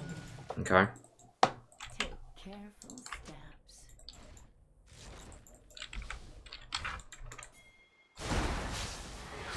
I don't think they can do anything. Like, this cannon is just like going into melee combat with Yorick.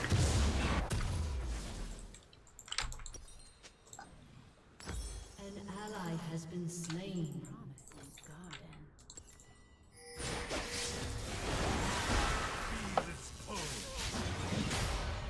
Dude, if he dies to that... Just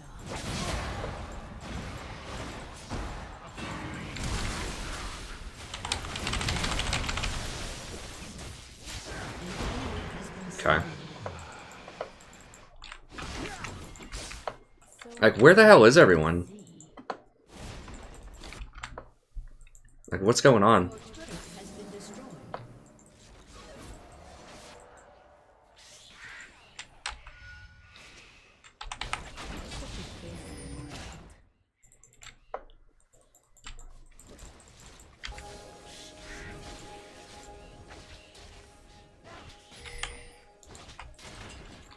I don't think they're gonna Baron.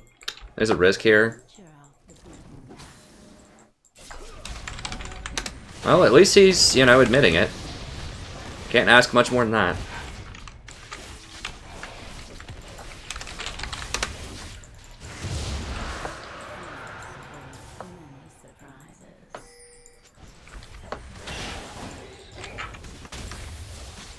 I'm kind of low, man. I don't know. I should have seen if there was any food.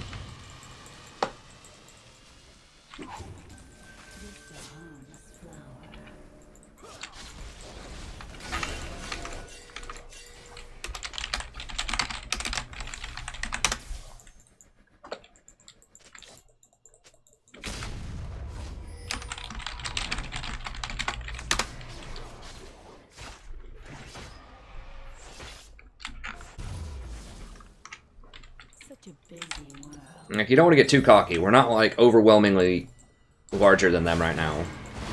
We may not even be ahead, honestly. I think we're ahead, but, like, not by a lot. Not to the point where you can just, like, do a Baron right in their face, 5v5.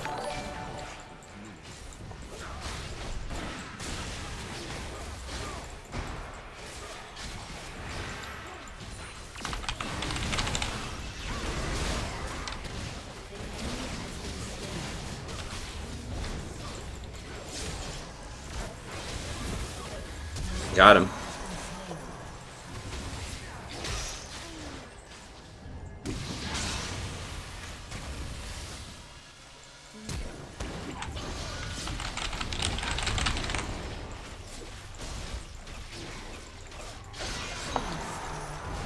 You know he was holding that last hit there. I saw it. He's Draven, though. You want him to get the gold. Don't flash that, please. I thought he was about to flash that blindly to try to kill that Thresh.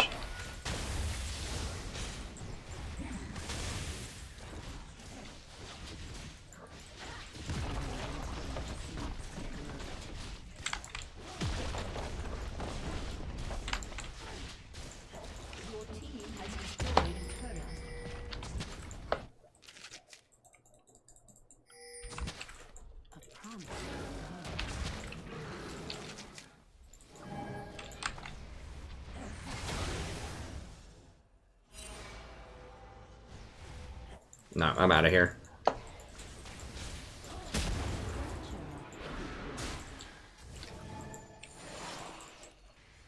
Rampage.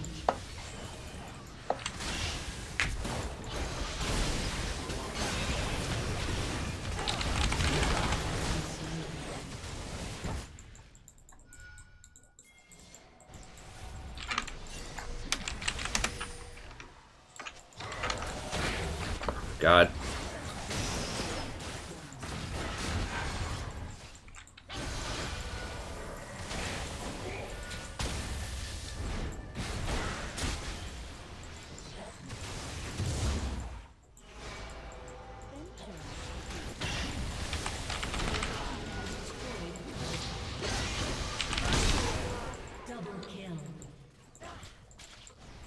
That was a nice sidestep by him, but I don't think that was a script. It was very fluid. Like, scripts aren't that fluid.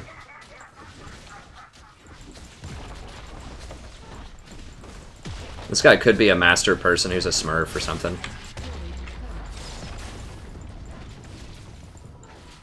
What's he doing? Is he just, like, faking an AFK or something?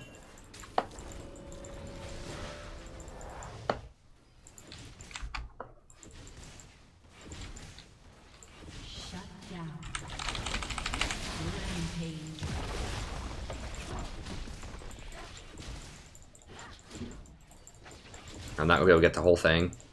I at least got half on it.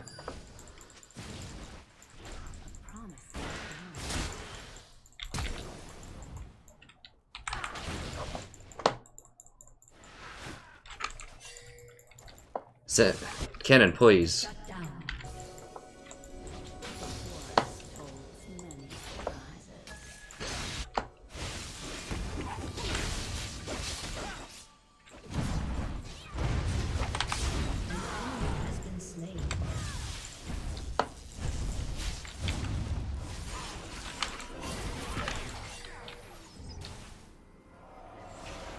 I could maybe kill him, but I'm half health. I don't want to risk it. Like, if I die right there, they get Baron. I'm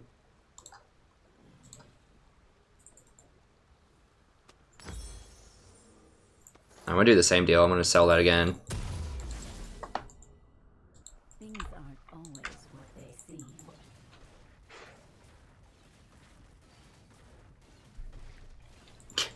God, people are so mad. Ari on this one, what? Wait until my seed. Oh, you think he's scripted?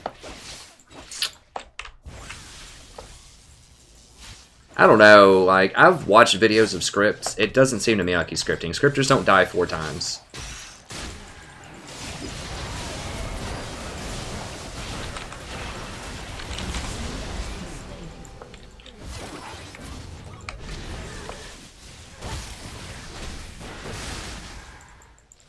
Ally has been slain. Damn it.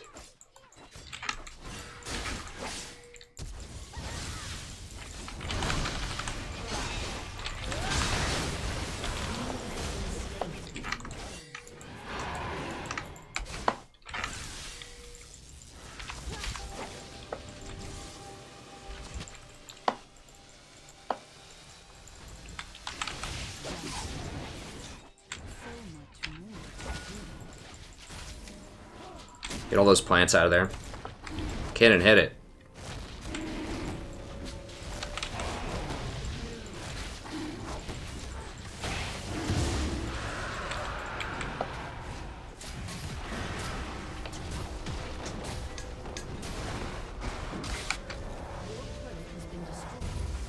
Yeah, people don't play League, man.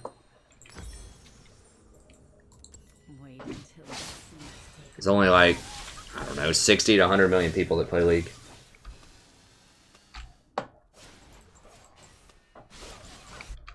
I've only seen him throw 1 stun. such a busy world.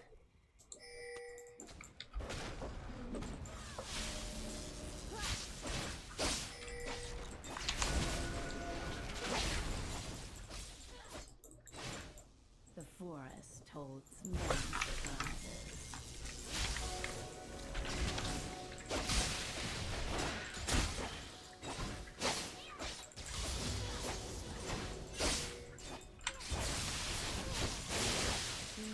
What? Ally has been slain. Did he just admit he was scripting?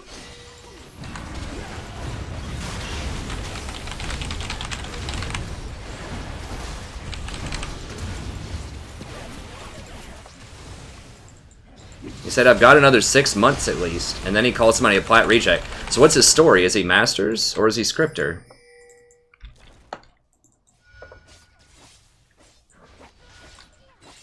If he said, I've got another 6 months at least, that sounds like he's admitting that he's a Scripter. But if he called somebody a plat reject, and he says he's Mastered, then...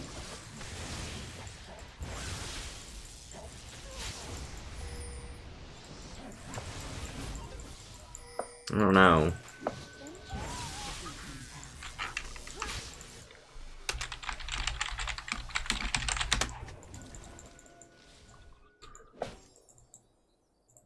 We also don't have Draven. Dude, I know, just chill. Things aren't always what they seem.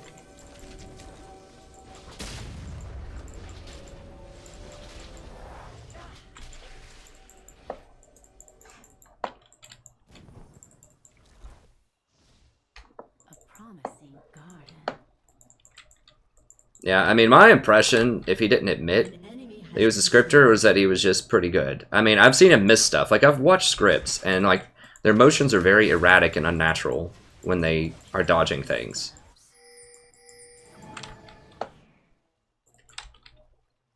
Is he trying to go for this? No, they're just hanging out all around it. Okay. Yeah, well, they're going for it.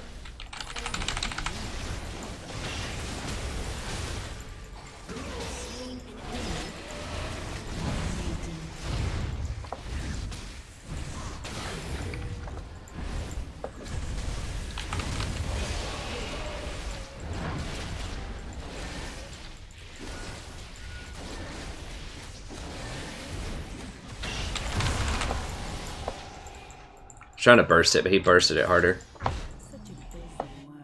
Your team has destroyed a turret. Your team has destroyed a turret.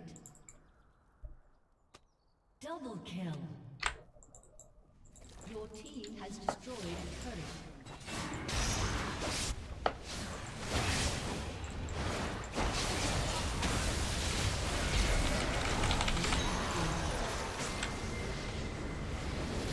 Hey, what's up, Vittoria?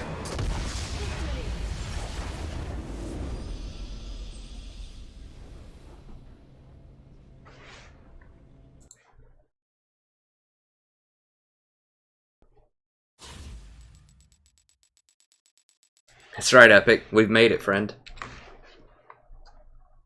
We have made it. Let me get that bot out of there.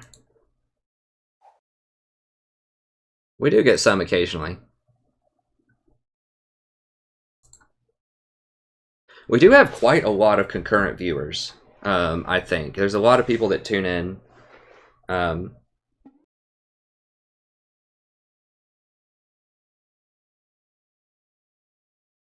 Because what it says on...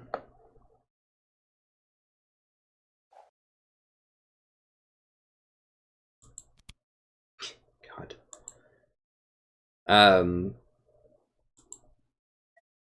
What it says for like Twitch, I'll do one more, and then that's got to be it for the night, probably. What it says is you have to have either 100,000 subs or 500 concurrent viewers on Twitch, or 100,000 subs from YouTube, or 500 concurrent viewers from Twitch over a long period of time. And we've gotten up to like 150 before here. So we're about a third of the way there for that 500, and we've only got like 4,000 subs. That's a huge. I mean, if you can pull in 150 concurrent viewers out of only 5 or 4,000 subs, that's a lot. I mean, doesn't Dong Hop? I've heard some of his live streams only get 400 or 500, and he has like 100 and probably 100 to 150,000 subs. So we get a lot of people that come in here to enjoy this stream. A very large percentage conversion rate of people that sub to people that actually come in and watch the content.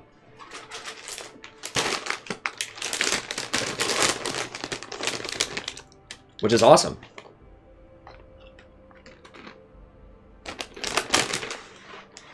That's right, Run to Challenger. You got it, buddy.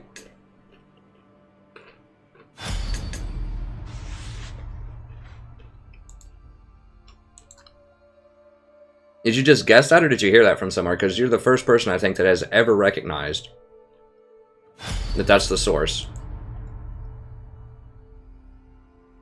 That's what I thought, Shenanigans.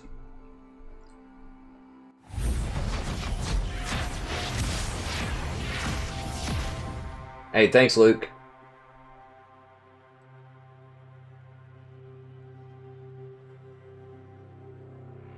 Yeah, I think you might literally be the first person to suggest that I got that from that Herman Hesse novel. Which is correct. I loved that book in high school. So fun. It was like my first foray into existentialism, I think. Which... yeah, it's pretty existential.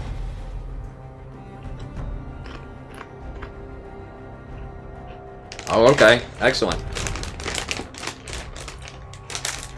I haven't read much of him. I read, I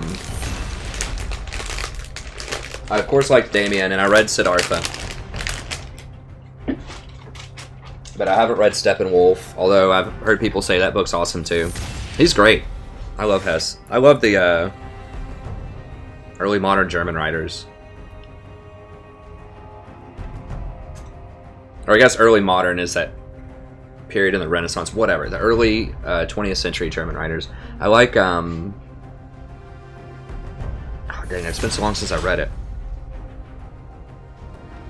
I just like German writers in general also. But, damn, is it what?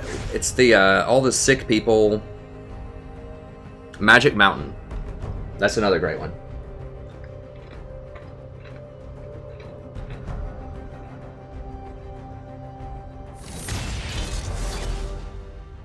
Yeah, the Stranger's great. It's different than Camus' The Stranger. You know, there's a funny story about that, actually.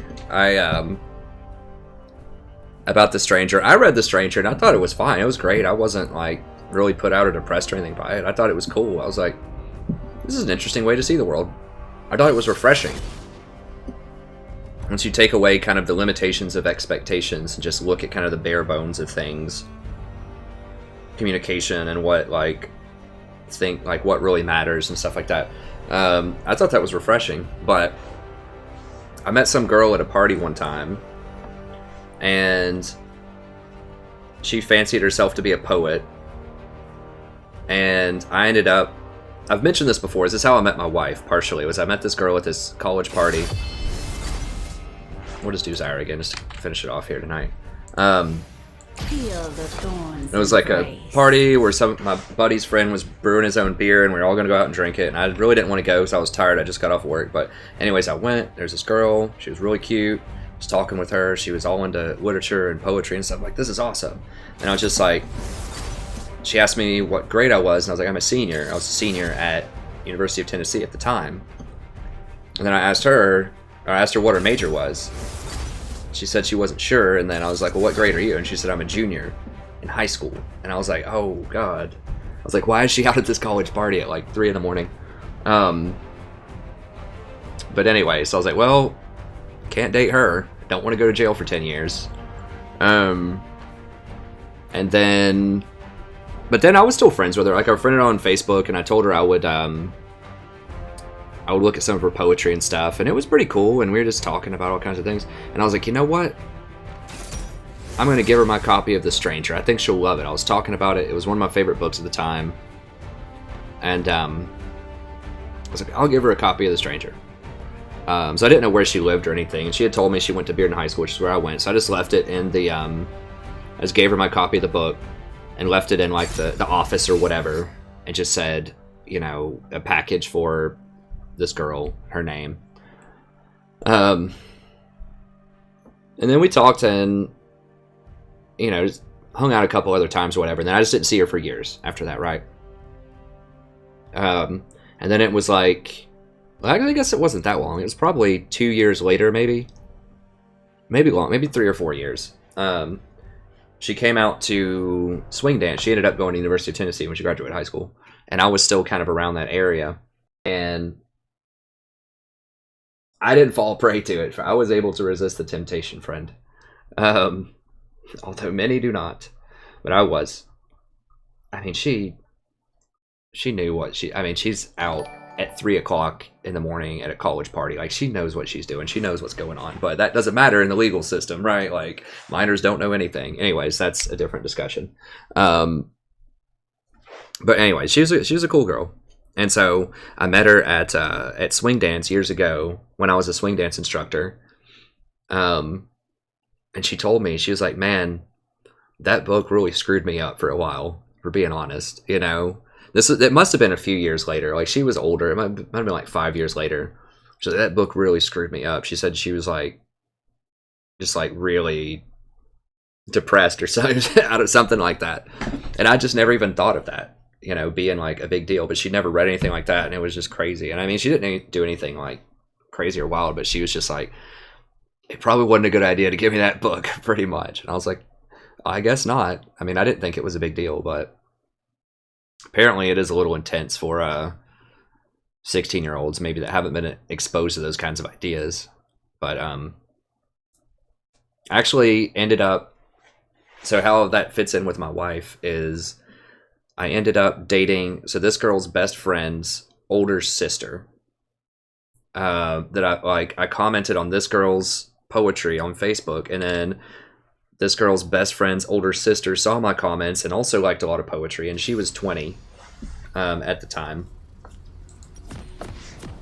And so I started dating her, and that didn't work out, but then that got me into swing dance, and then I became a swing dance instructor, and that's where I met my wife, was in a swing dance class. So if I'd never gone out,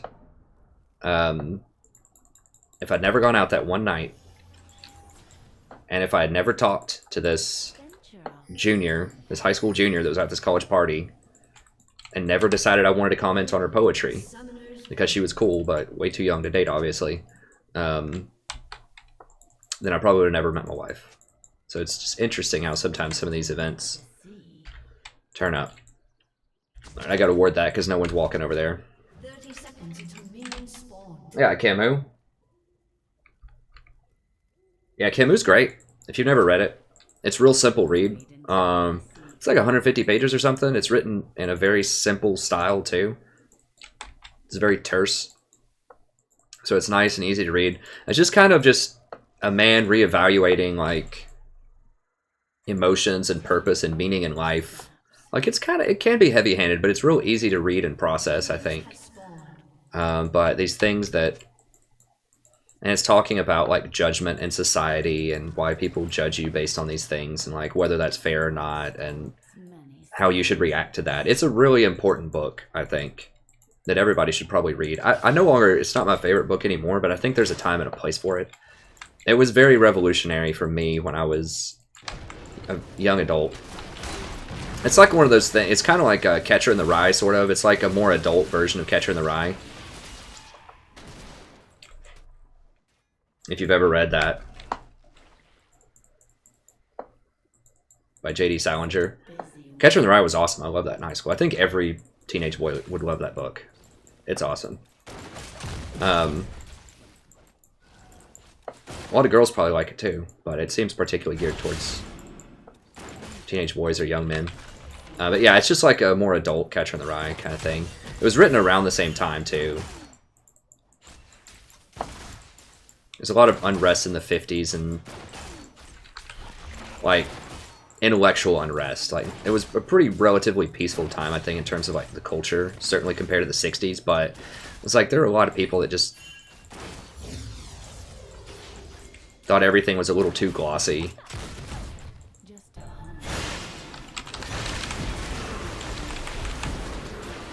Flash, you have to flash. She healed instead. I guess that's okay, but you lost a lot of health. Should have just flashed immediately. That's great. I mean, my favorite novel now is Marcel Proust's In Search of Lost Time. It's wonderful. That's also existential in a sense, but it's a little bit more uplifting at times.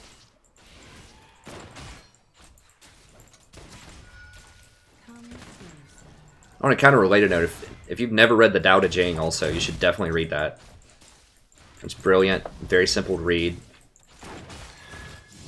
Ancient Chinese text. It's really cool. Like, it's technically a religious text, but not really. I think it's like, I think you can, you know, be a Westerner and not be a Taoist or whatever, and not know hardly anything about Chinese culture or the history of that text, and it's just really insightful and helpful.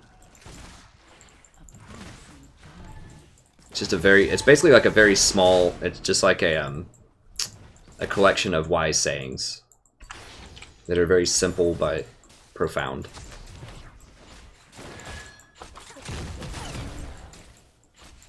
If you're just looking for something just to kind of quick read, there's not a plot or anything to it.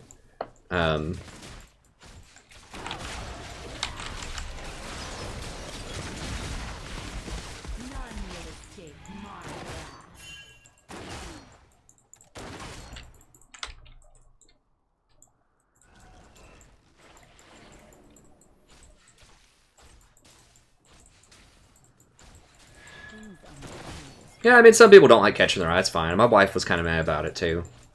I thought it was cool.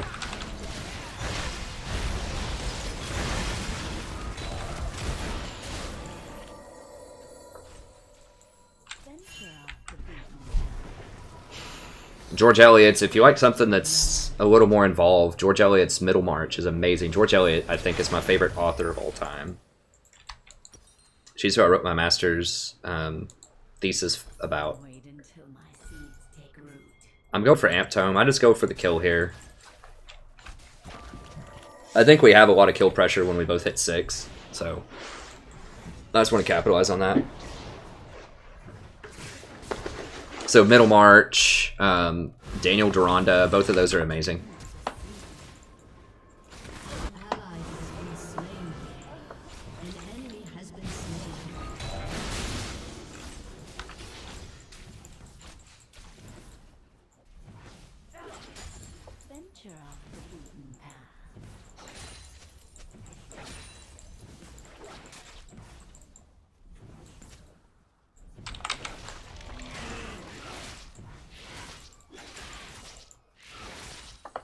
Okay. So both of those books are pretty long, about minimum 800 pages depending on which version you get, but they're really cool. You can read them kind of slowly over time. It's fabulous books. Dickens is obviously also awesome. Anthony Trollope's really good. Henry James' Portrait of a Lady is really good. Yeah, George Eliot's just the bomb. She's like the best, least read author. And it's not like she's someone really obscure. She was like at her time. She was kind of came about kind of near the end of Dickens when she started really getting popular, but she was super popular. Bestseller. Big timer. But people just don't read her. It's because a lot of her great books are just so big. The only thing anyone would ever read by her is Silas Marner, and that's okay, but that's just a shadow of her later abilities. Her 2 last novels are really what the big deal is. And they read the other one, they read Silas Marner because it's short.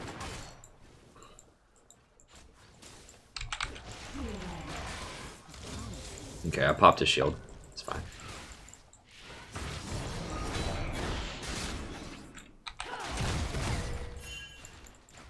Oh, is Lee here or something?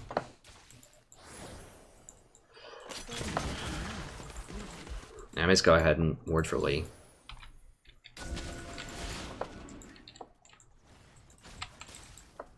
I wanted to ward a bush, but Such a busy world. 36 to 53. God, she's getting destroyed.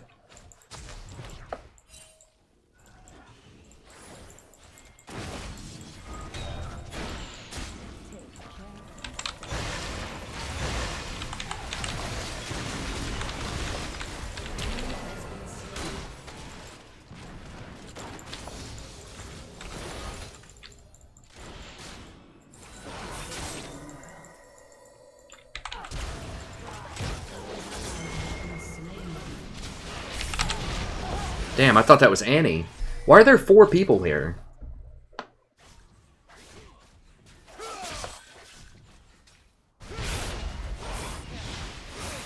I just looked out of the corner of my eye. I saw someone coming up behind Lee. I was like, okay, cool. Annie's finally here.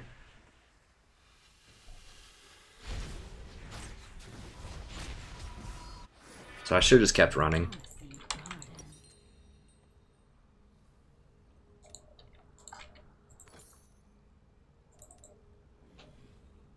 If I'd been 6, it would have killed them all, but I was just a little bit off. I could have just all in that Yasuo and maybe killed him, but I should have just left him alone and just left her to die.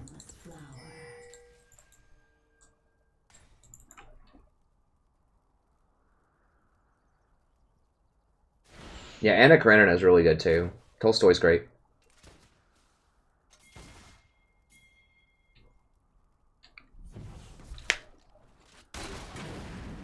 I haven't read Doors of Perception, actually. I need to. I've only read Brave New World by Huxley. I need to read more. I just don't have time for pleasure reading that much. Like, the stuff that I do read kind of has to be towards my dissertation.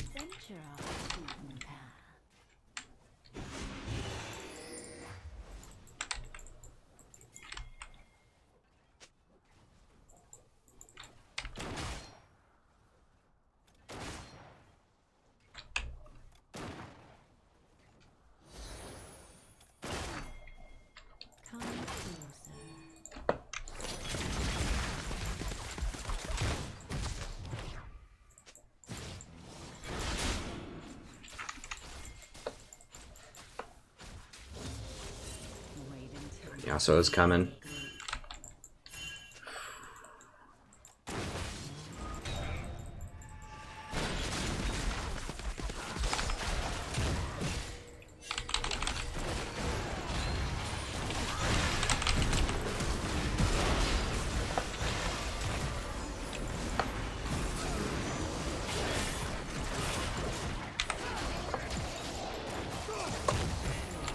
Anybody? Like, hello?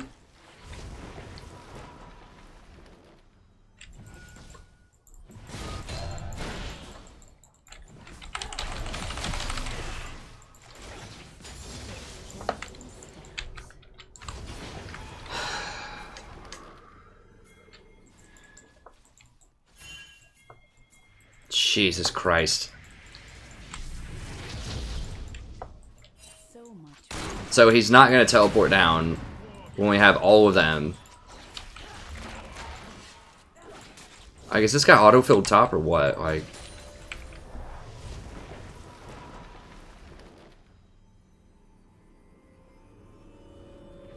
I mean, that was a big deal. That's a really big deal. Like, we just got to move on, but... Holds many surprises. Like, if he actually teleports down there when we engage on that... Like, we had a minion wave right here. He could teleport here, he could teleport here. If he teleports down, finishes off the Varus, and then just collapses and kills the Yasuo and the Mount, like... The Malzahar, we get 3 kills, and that's either tower or dragon. Mordekaiser wasn't even in lane. He doesn't even have teleport. There's no way he can follow. He has no interrupts, so he can't stop Yorick from teleporting. It was very obvious we were going to fight. I pinged it, I'm pretty sure.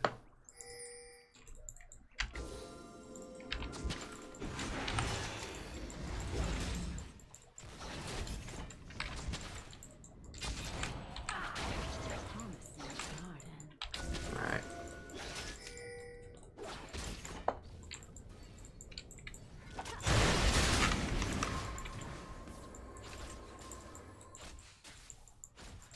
Just a harmless flower.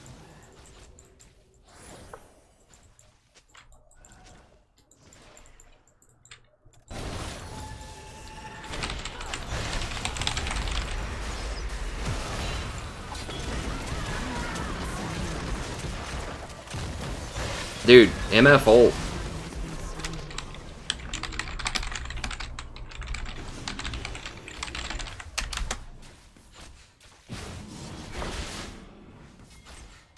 Like, she could have ulted from right there and still hit all of them. She walks up, like, into melee range.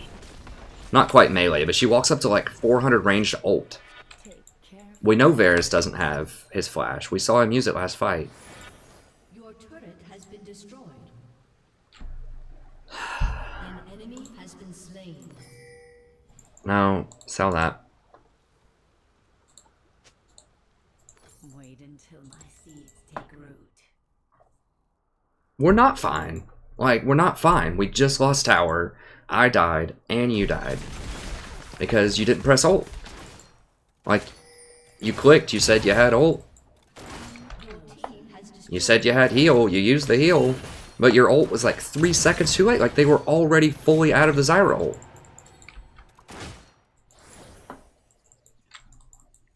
It's really bad. Really bad. I mean, we can still win, but... Somebody's got to play somewhere remotely to platinum level at some point. Oh my god. And he just tibbers without stun. He doesn't have Edge of Night. No, she just straight missed it. She either missed it or she didn't have her stun. Team has destroyed the turret. Venture off the beaten. Don't.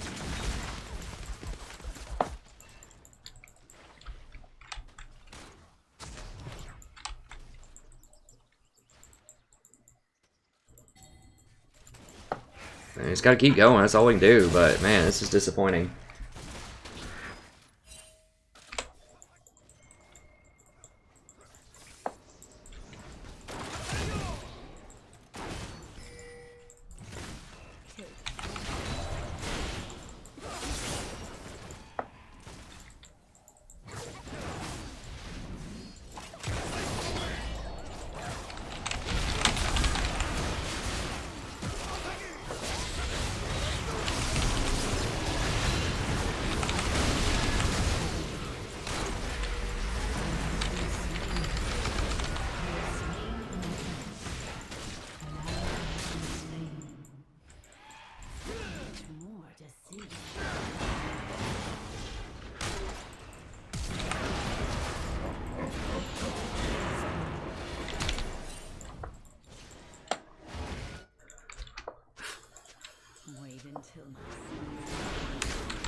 Like, yeah, is Yorick doing poorly? Yes. Is he gonna do better if you yell at him like that and, like, spam ping him? No.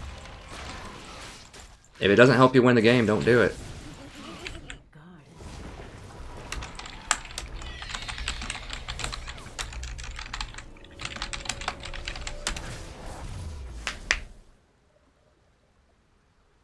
I don't know, Alistair.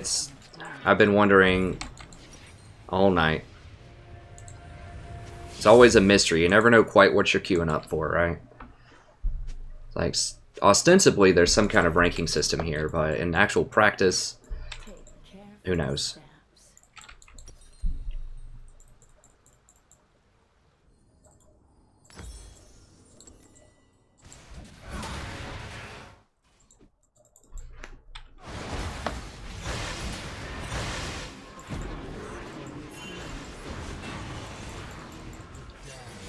MF, get over there and bail him out, dude.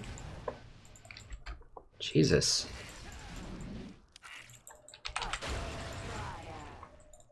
Like, run over there and throw an E to him, man. Come on. Oh, God. To destroy the curse, I use it.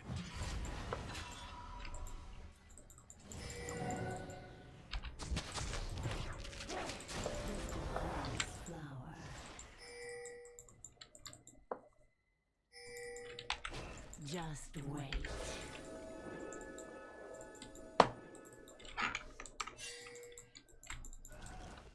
Come closer.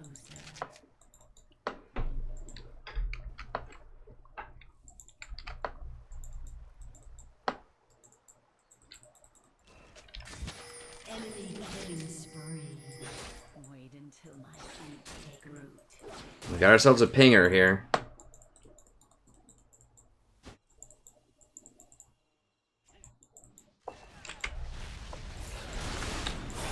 An enemy has been slain.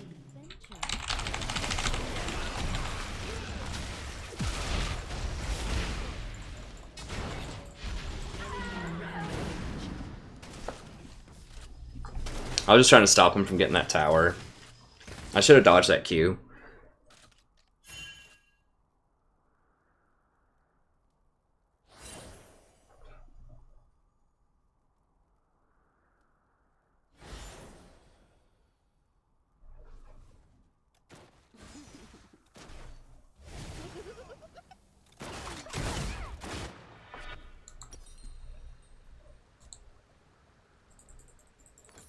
A promising garden.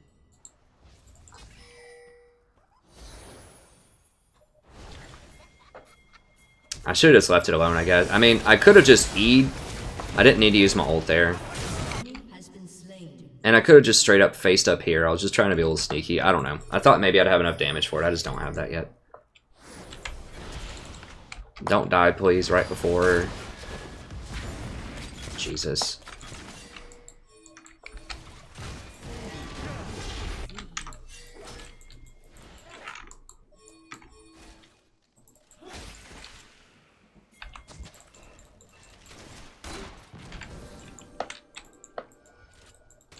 Take careful steps. I should have hit it this way to see. Like, they have this stupid scuttle, so they're gonna see us, but I think we can just jack it from him. So much more to see.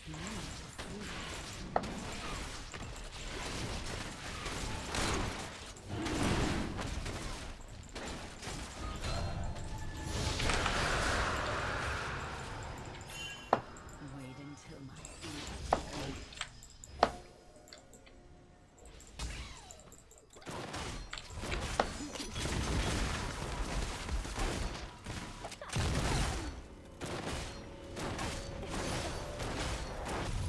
The forest holds many surprises.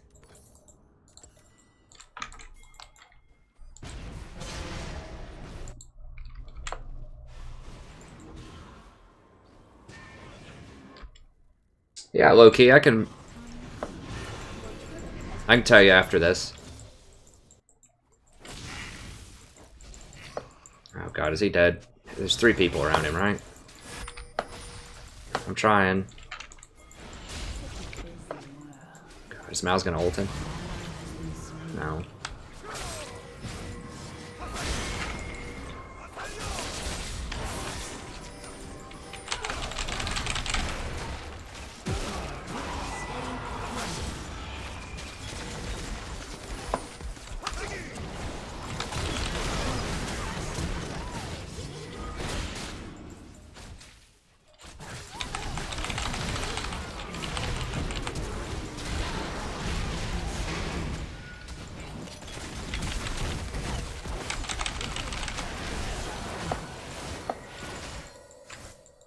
Alright, that was a good heal.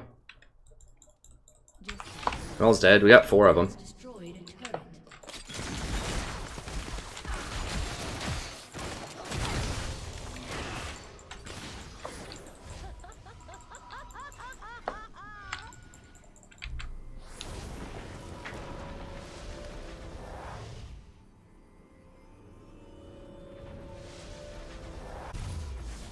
Venture off the beaten path.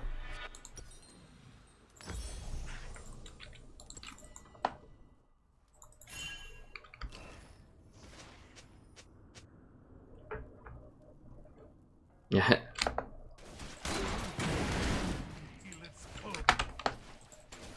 He is putting on a lot of pressure, Yorick, and he's not dying that much, like some. He screwed up that TP, but, you know. It can happen, I suppose. I mean, it doesn't really matter now. We just do what we can do to try to win the game. Misfortune's getting decent. And he's willing to run around and hunt with me, which is nice.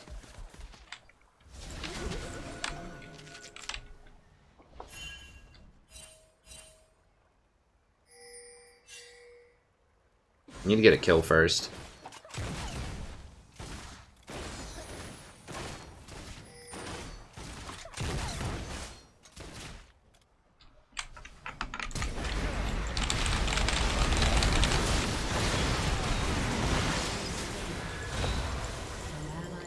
Damn, I didn't have ult.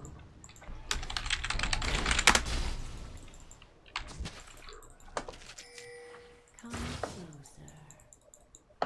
Yeah, we should be able to get this, I think. Yeah.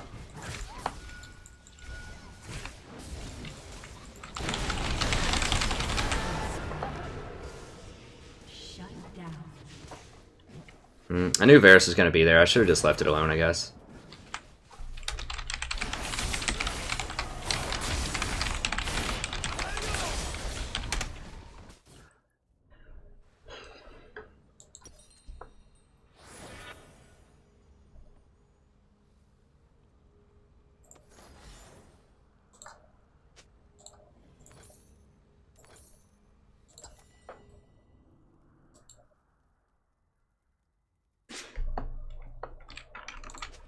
Just a hum.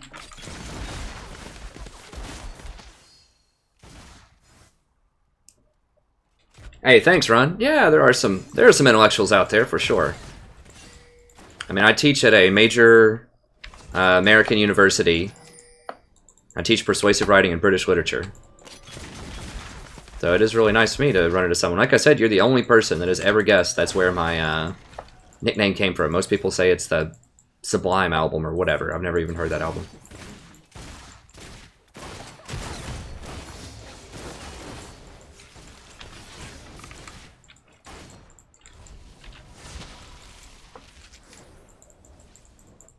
Wait until the seeds take root.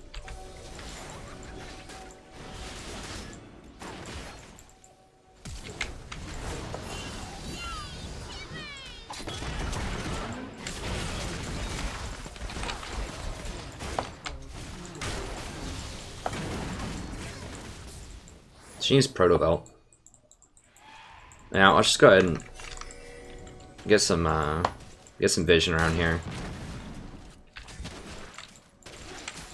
Venture off the beaten path.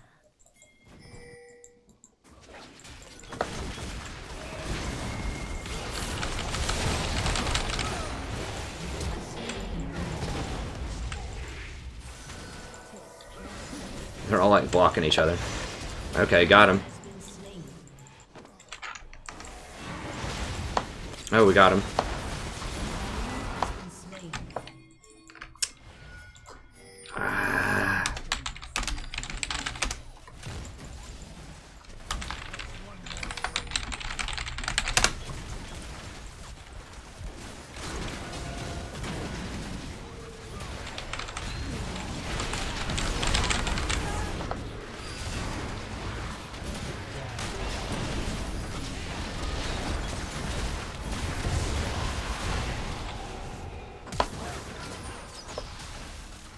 Okay, they got him. Killing spree. An enemy has been slain.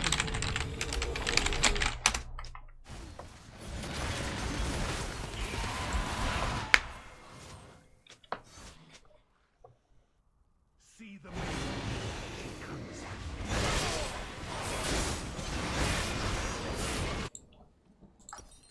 Okay, good. I was out of wards. I should have been a little bit more cautious. I thought it was just going to be Lee. I wasn't expecting the Varus. I could have flashed that wall maybe too.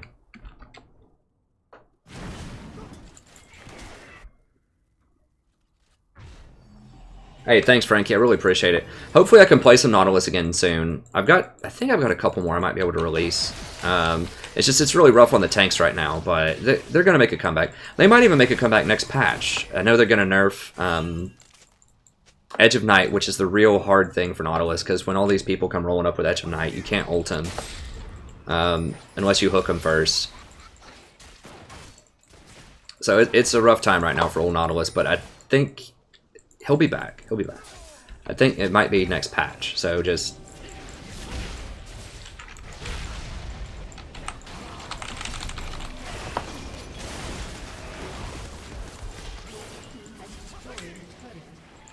Yorick is really good at split pushing with that Maiden.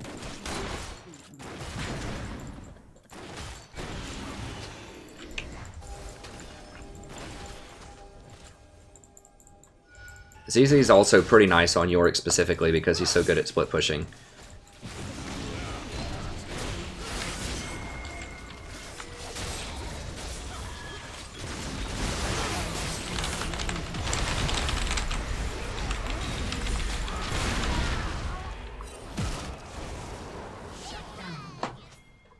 An enemy has been slain. Nice. They got a couple of towers. That Malzahar, if you get ulted outside of range of a lot of stuff, that's pretty brutal.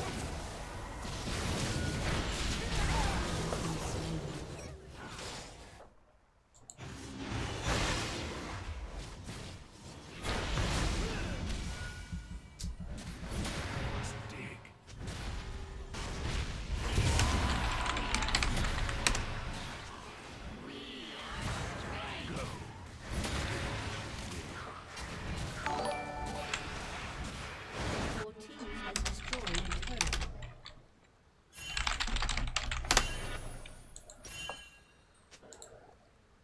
A promising garden.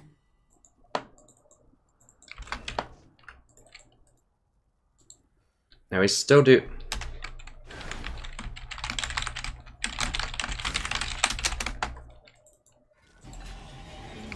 Always what they seem.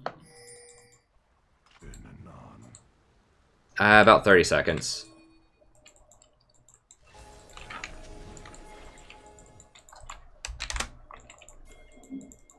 The forest holds many surprises. I should probably get my 4-ward item pretty soon. I'm kind of experimenting with going for more damage instead of the 4 wards. The last couple of games I played Zyra. It's working out pretty well, but you gotta watch out for old Lee here. Creeping.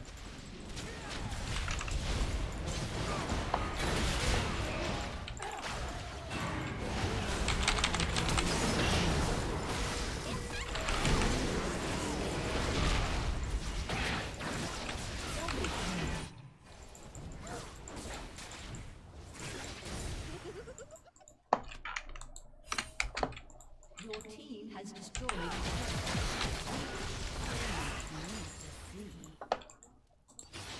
Oh, she weaseled out. What? How did she get out of that, man? A straight escape artist. I thought Miss Fortune was dead for sure. It's like a Malzahar and 2 other champions rolling up on her.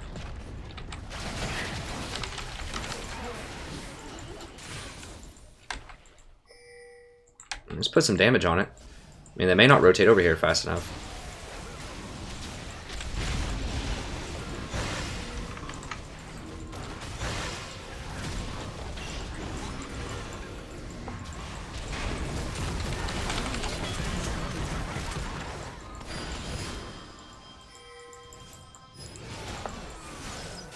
Wrecked.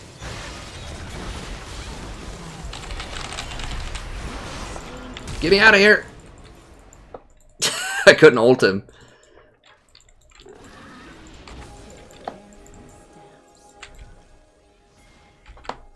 Come on, Graves, you got it, right, baby? Come on. Oh, God. Someone get it.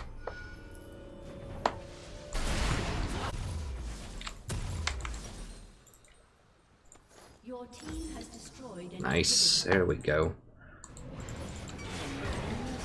Killing an inhibitor should give you 1,000 gold to each person on your team. No, that'd be ridiculous. It's fair, I guess. It doesn't give you a lot of gold, but it gives you other things. Yeah, let's go ahead and work this.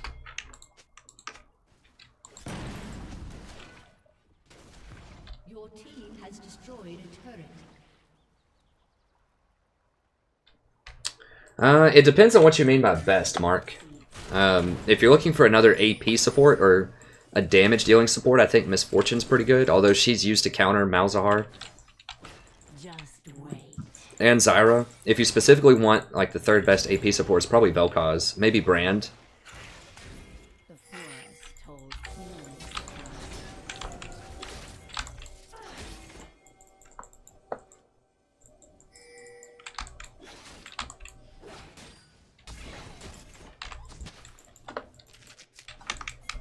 So much. They're just like all running around randomly. If Malzahar wants to run, that's fine.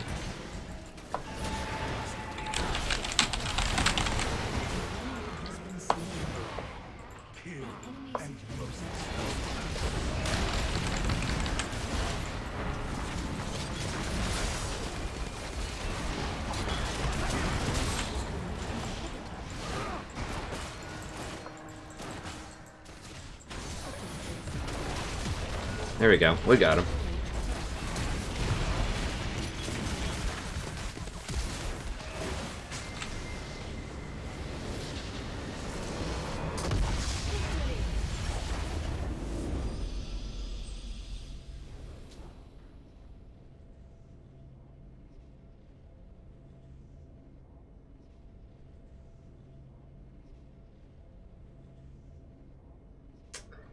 Hey, Andrew, I would definitely not do gold runes.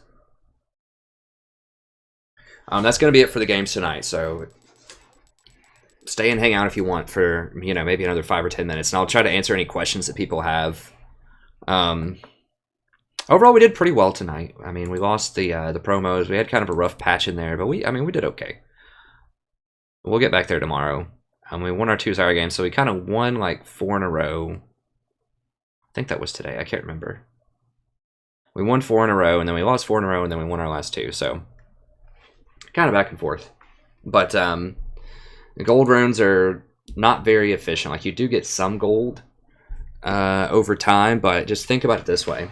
If you have combat runes, you can actually get kills, or you can get more assists.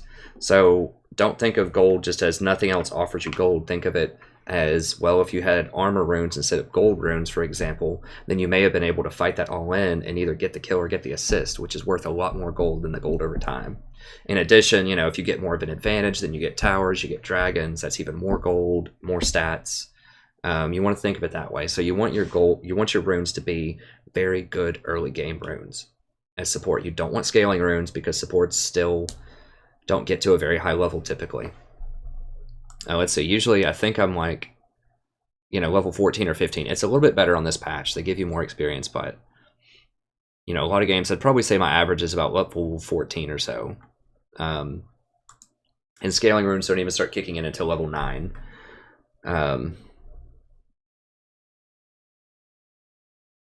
What was the other thing you asked?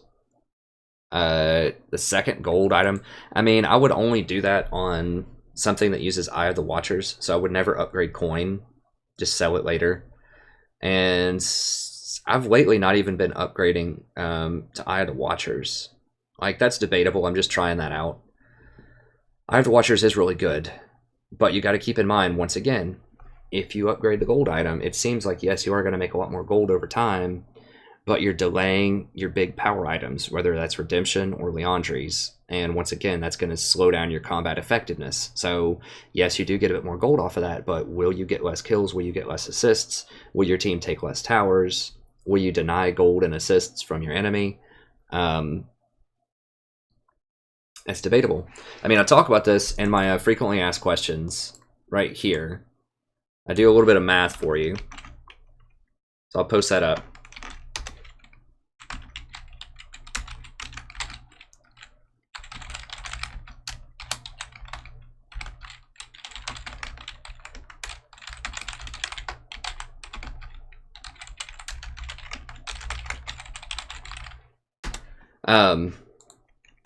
So I do a little bit of napkin math here for you.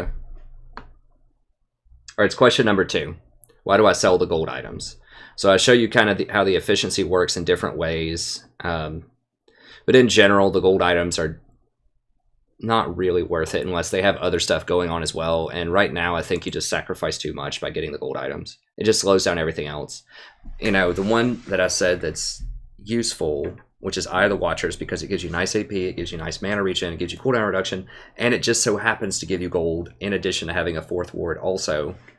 That has a lot going for it. But something like Eye of the Oasis just gives you the 4th ward, and the other stats don't really matter. Like, you get some CDR, but you already have 5% on coin, and you get like some mana regen and health regen, which really don't matter that much later.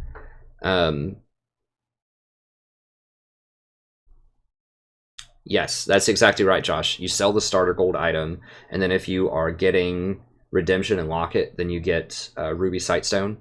With Zyra, the last few games, I just keep with the 3 ward item and don't even upgrade it. Hey, Article, I just played a lot of Zyra, friend. The stream's over, unfortunately. I gotta go to sleep and prepare for class tomorrow. It's 3 a.m. here. But I did play a lot of Zyra tonight if you want to check it out. And I played a lot of Zyra on the past stream if you want to check that out. Almost every stream I'll play a lot of Zyra. So just check out the streams. I will put the labels on the streams. I know I haven't done that in the last week. But I'll try to find some time to do that.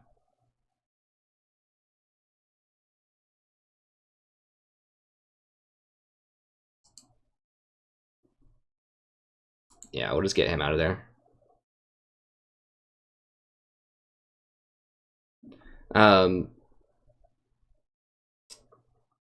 I mean, advantages, like, for me... Okay, it's just a delay. Advantages to watching me over Faker is I explain what to do.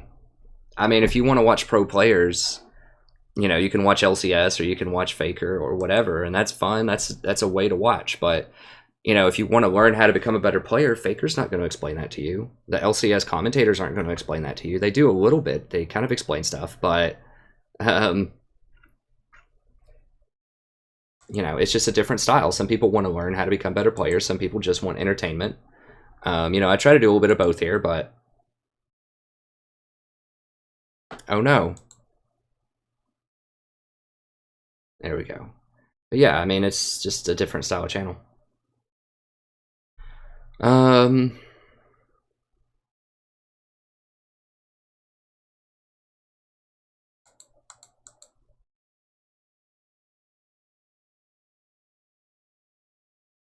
Hey, thanks so much, Andrew. I appreciate it.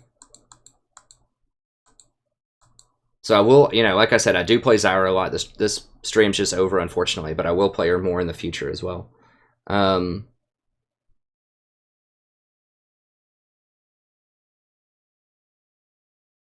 Top 3 favorite supports: Zyra, Lulu, Janna. I have an in-depth tier list if you want to look at that.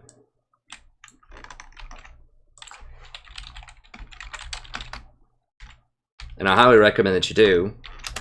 I'll go ahead and pull that up too. For anyone that's new to the channel, I don't just do streams. I also do a lot of in-depth guides and tier lists for each patch.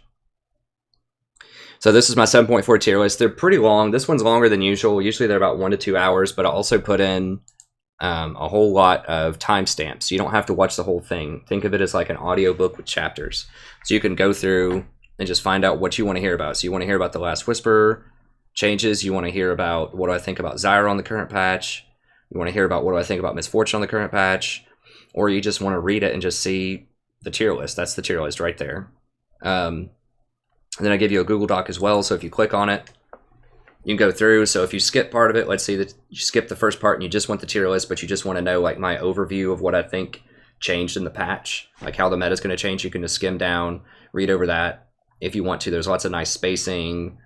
you know, underlining, highlighting. It makes it real easy to skim, real easy to read. And then we get right down to the tier list.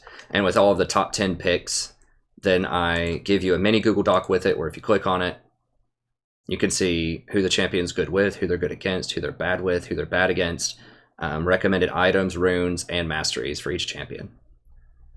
So I hook you up with that for Zyra, Lulu, Janna, Miss Fortune, Nami, Blitzcrank, Tahm Kench, Nautilus, Vel'Koz, Soraka, Sona, and Malzahar. I don't have it for all the rest because it takes a really long time to like come up with all that stuff, or it would for, you know, like 40 supports. So I just do like the top supports. And I have an entire guide for Zyra if you're interested in that. So really in-depth, tells you how to lane with her, tells you how to team fight with her, talks about the items, the spell rotations. I have some video evidence in there just to kind of show you, like, while I explain like what's going on. There's a lot of good stuff in there. And then we have a Lulu guide as well. And I'm probably going to do Janna next. But I'm going to see if I can add one of these guides, at least one per week. And then I'll try to add on another more topical guide, like a tier list or a metagame analysis or a mastering the map, which is like how to ward and rotate. There's a lot of good guides here. So it's tier lists, it's how to lane properly, how to understand metagames, how to rotate and ward, stats and itemization. So there are lots of good things in there as well. Then we have the playlists. So if you just want to watch like a lot of Nautilus, for example, someone said they love the Nautilus games that I have. You can just click on this, watch the 29 Nautilus games. Starts with the newest, works its way to the oldest, and then I give you the runes in the description. And I'm going to try to add on more of these too. I have a whole bunch kind of stockpiled that I haven't released, but I'll see if I can add on some of those. I'll try to make it around like 7:30 or 8 o'clock. So like right before the stream, I'll release the videos. So I'll try to release a couple of videos every day, and maybe a couple like Total War videos every day. I'll try to do that. It just depends on when I get home from school, but it might be around 7:30 or 8 or whatever. And then I have all the past streams here. I'm gonna go back through, like I said, and label the ones that I haven't labeled yet. But for most of them, I think starting on like the 18th or haven't done the 18th one yet. Like some of them, they're a little bit further back. Try like the 15th. This is what it'll look like when I go through and label them. I might be able to do this tomorrow. We'll see. But it tells you when the game starts, the champion that I play, and the runes for each game on the stream. And so if you just want a lot more content, you can just go back through, pull these up, just see, okay, what do I want to know? I want to know more Vel'Koz, because I was playing Vel'Koz a lot over the past few weeks. Well, not a lot, but you know, at least a couple of times a stream. Or if you want to see Lulu, I was playing Lulu a lot. You can see those. So there are a lot of really interesting games in there that you can find. Because I know most people don't have time to watch like an entire 7-hour stream if you missed the stream. But this lets you go back through and find the most interesting looking games and watch those.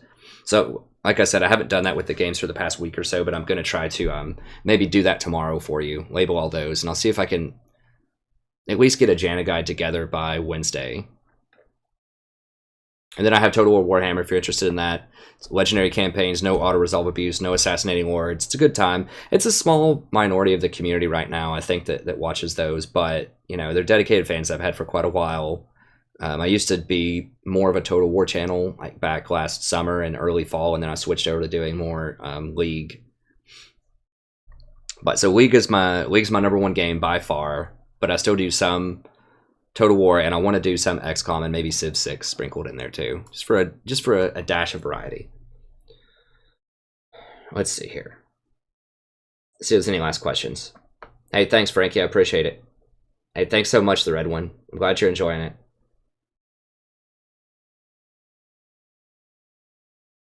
Sometimes you just have to run with the AP support, even if there's no tanks. I mean, tanks are just really bad right now with support, I think. You can run something like a Janna or a Lulu. They have enough shields, healing, and sort of disruption to sort of be kind of tanks. Like, you can stop people from dying. But tanks themselves are in a rough spot, and a lot of that has to do with Edge of Night. So, like, Nautilus is my favorite tank as support, and if an assassin comes running at your AD carry with Edge of Night on, it's just really hard to deal with that. So he still can be good, but I just think tanks have a problem on this patch. But yeah, Sometimes just running Zyra is and just putting your head down and just killing a bunch of people is fine, even if, you know, your team doesn't have tanks. Hey, thanks for the subs. Let me see who all just subbed here. I'm at the end. Tyler, Ezekiel, Frankie, Xander, Run to Challenger, Gabe, Edgioto, thank you so much. Let me see if there's any final questions here. Hey, thank you so much, Aaron. I'm glad you're enjoying it, friend. Yeah, I think that's also true, Josh. Faker does not play support. So that's another reason to watch my channel. I mean, I love watching Faker too, but it's a different style of watching, right? There's no explaining. It's all mid lane. Yeah, I think Janna for low elo can work. I mean, I started off playing Janna last season in Silver too, and I made it up to Diamond playing a lot of Janna. So you can. I think Zyra's probably better, maybe Brand. I don't know. It just depends, especially if you have a Vayne or a Twitch or something. Janna can be good, but you're right. I mean, her usefulness becomes better as you move up in elo, so there might be other ones to think about.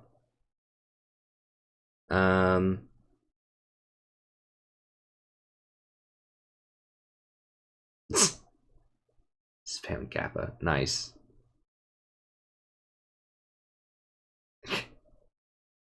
Oh, missed the one person. That's fine, Silicora. He wasn't really that offensive or anything. He was just, you know, saying, why don't people go watch Faker?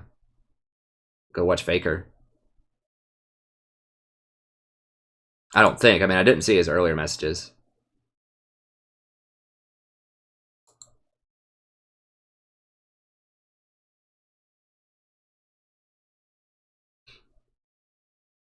Okay, I think I covered about everything. What do I think of Fervor versus Warlords? I'm not. That's what Sashin asks. I'm not an expert on ADC and those interactions. I think you would probably still want to go Fervor.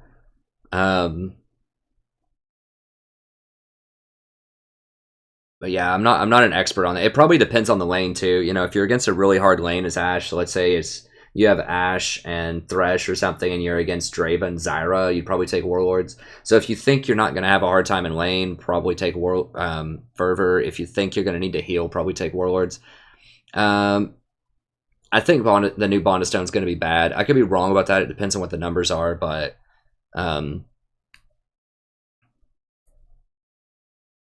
what is it? I mean, I'd have to go look. It's something like, isn't it you give somebody a small shield, or when you shield somebody, or when you crowd control somebody, then they like life steal back like 2.5% or something of their health on hit.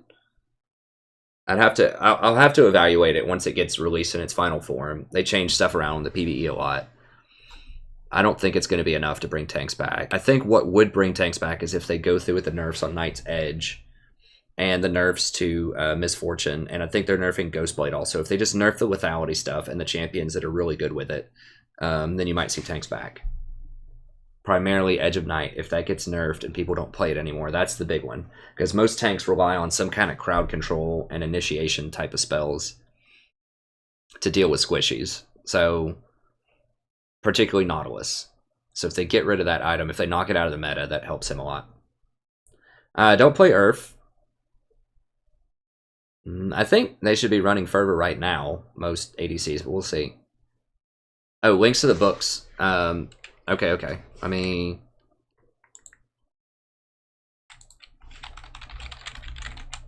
I'm already on Google there.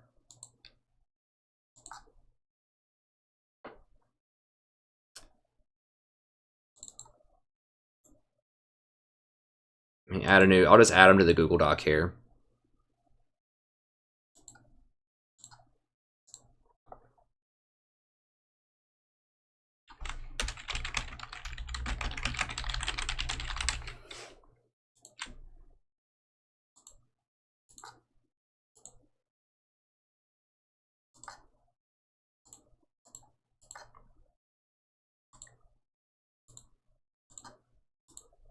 Okay, so the books that I recommended,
I think that's about what I mentioned. I'll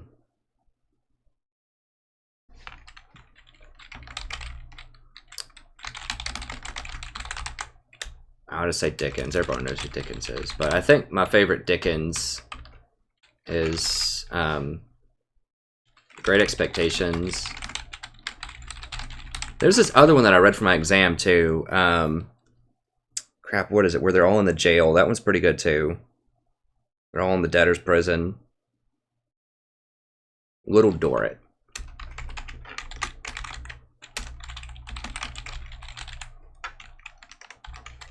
Okay. I think that'll be enough to probably get you started.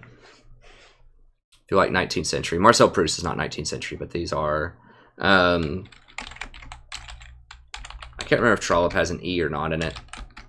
I think it's Anthony Trollope with an E.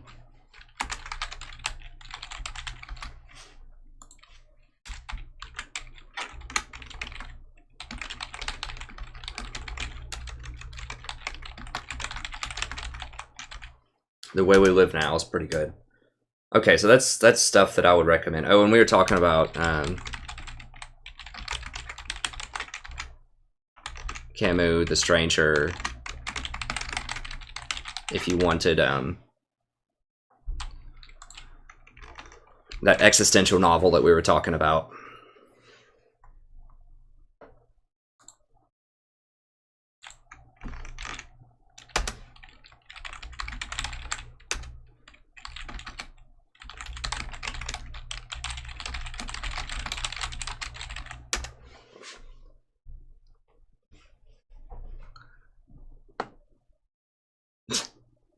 Thanks, Run to Challenger.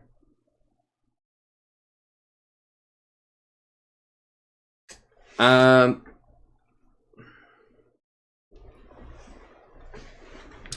I think support's a good role to climb with. I think it's really good, actually. I mean, I think jungle's probably number 1, but I think support might honestly be number 2. It's 2 or 3. I mean, I think you can climb faster with support than AD carry or top lane.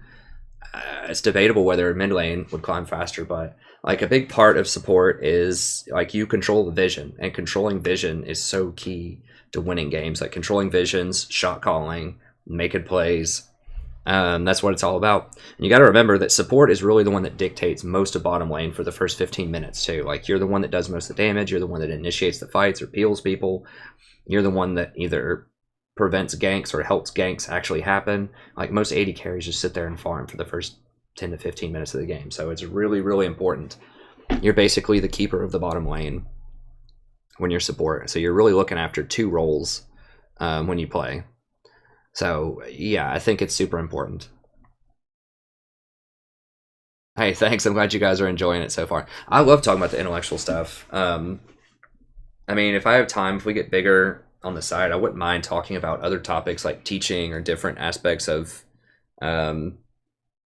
like how to persuade people, how to write persuasively, or 19th century literature or whatever. I've been thinking about doing a like a little blog about like my dissertation and the writing. I know most people wouldn't watch it, but it'd at least give me like something to hold myself accountable for it. So I would have to like tune in once a week or something and just do like a little 30-minute blog about my research and what I'm doing. And then if anyone's interested, they could look at it. I know it'll get like 5 views, but at least it would be something, you know, that I could have to prepare for, that'll force me to do more dissertation work. Because I need to be doing more, but I just have so much fun with the channel and with the teaching that sometimes it's hard to get motivated. 5 plus 2.5% of your maximum health. I just don't think that's enough. I mean, you gain 5% health, which is pretty low. I mean, it's probably better than Courage of the Colossus right now, but it's just not enough. Like I said, but the thing that's holding tanks back is not the masteries. It's Edge of Night and just like a few other things that are really popular in the meta. Edge of Night and the new Last Whisper.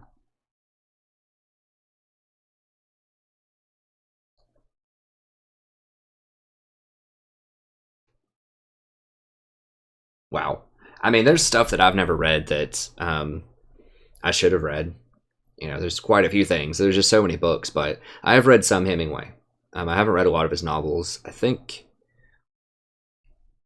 I read Farewell to Arms, and I've read a lot of his short stories. I teach The Cat in the Rain sometimes in my classes. Misfortune Support is primarily against Zyra, but it can also be good if you have skill shots on your team. Like if you have an Ashe player that you want to help her hit those arrows, it can be really good. Or if you have a bunch of AD champions, let's say you have 2 other AD champions and none of them are going to get Cleaver, then it can be really good because you're going to apply that Cleaver to all of them, which is nice. Favorite Shakespeare is Merchant of Venice. Heart of Darkness is pretty good. Heart of Darkness is... I'd say it's an important book, but it's not one of my favorite books. Like, from a narrative standpoint, it was really important to critique the colonial project. I mean, I got into a debate about this with my dissertation committee, sort of. I mean, basically the debate is like, oh, okay, you're right, you know, that type of thing. But, you know, he was trying to present the natives a good case for the natives back then, right? But people critique him. They say, oh, he's so racist because he didn't like include the perspective of the Africans there. I'm like, you can't do that day and age. First of all, he has no information about that because no one had studied or really written a lot about that. But second of all, like, it just wouldn't fly. Like, you wouldn't be able to get it published. So he had to be very sneaky and surreptitious about, like, he had to use a lot of,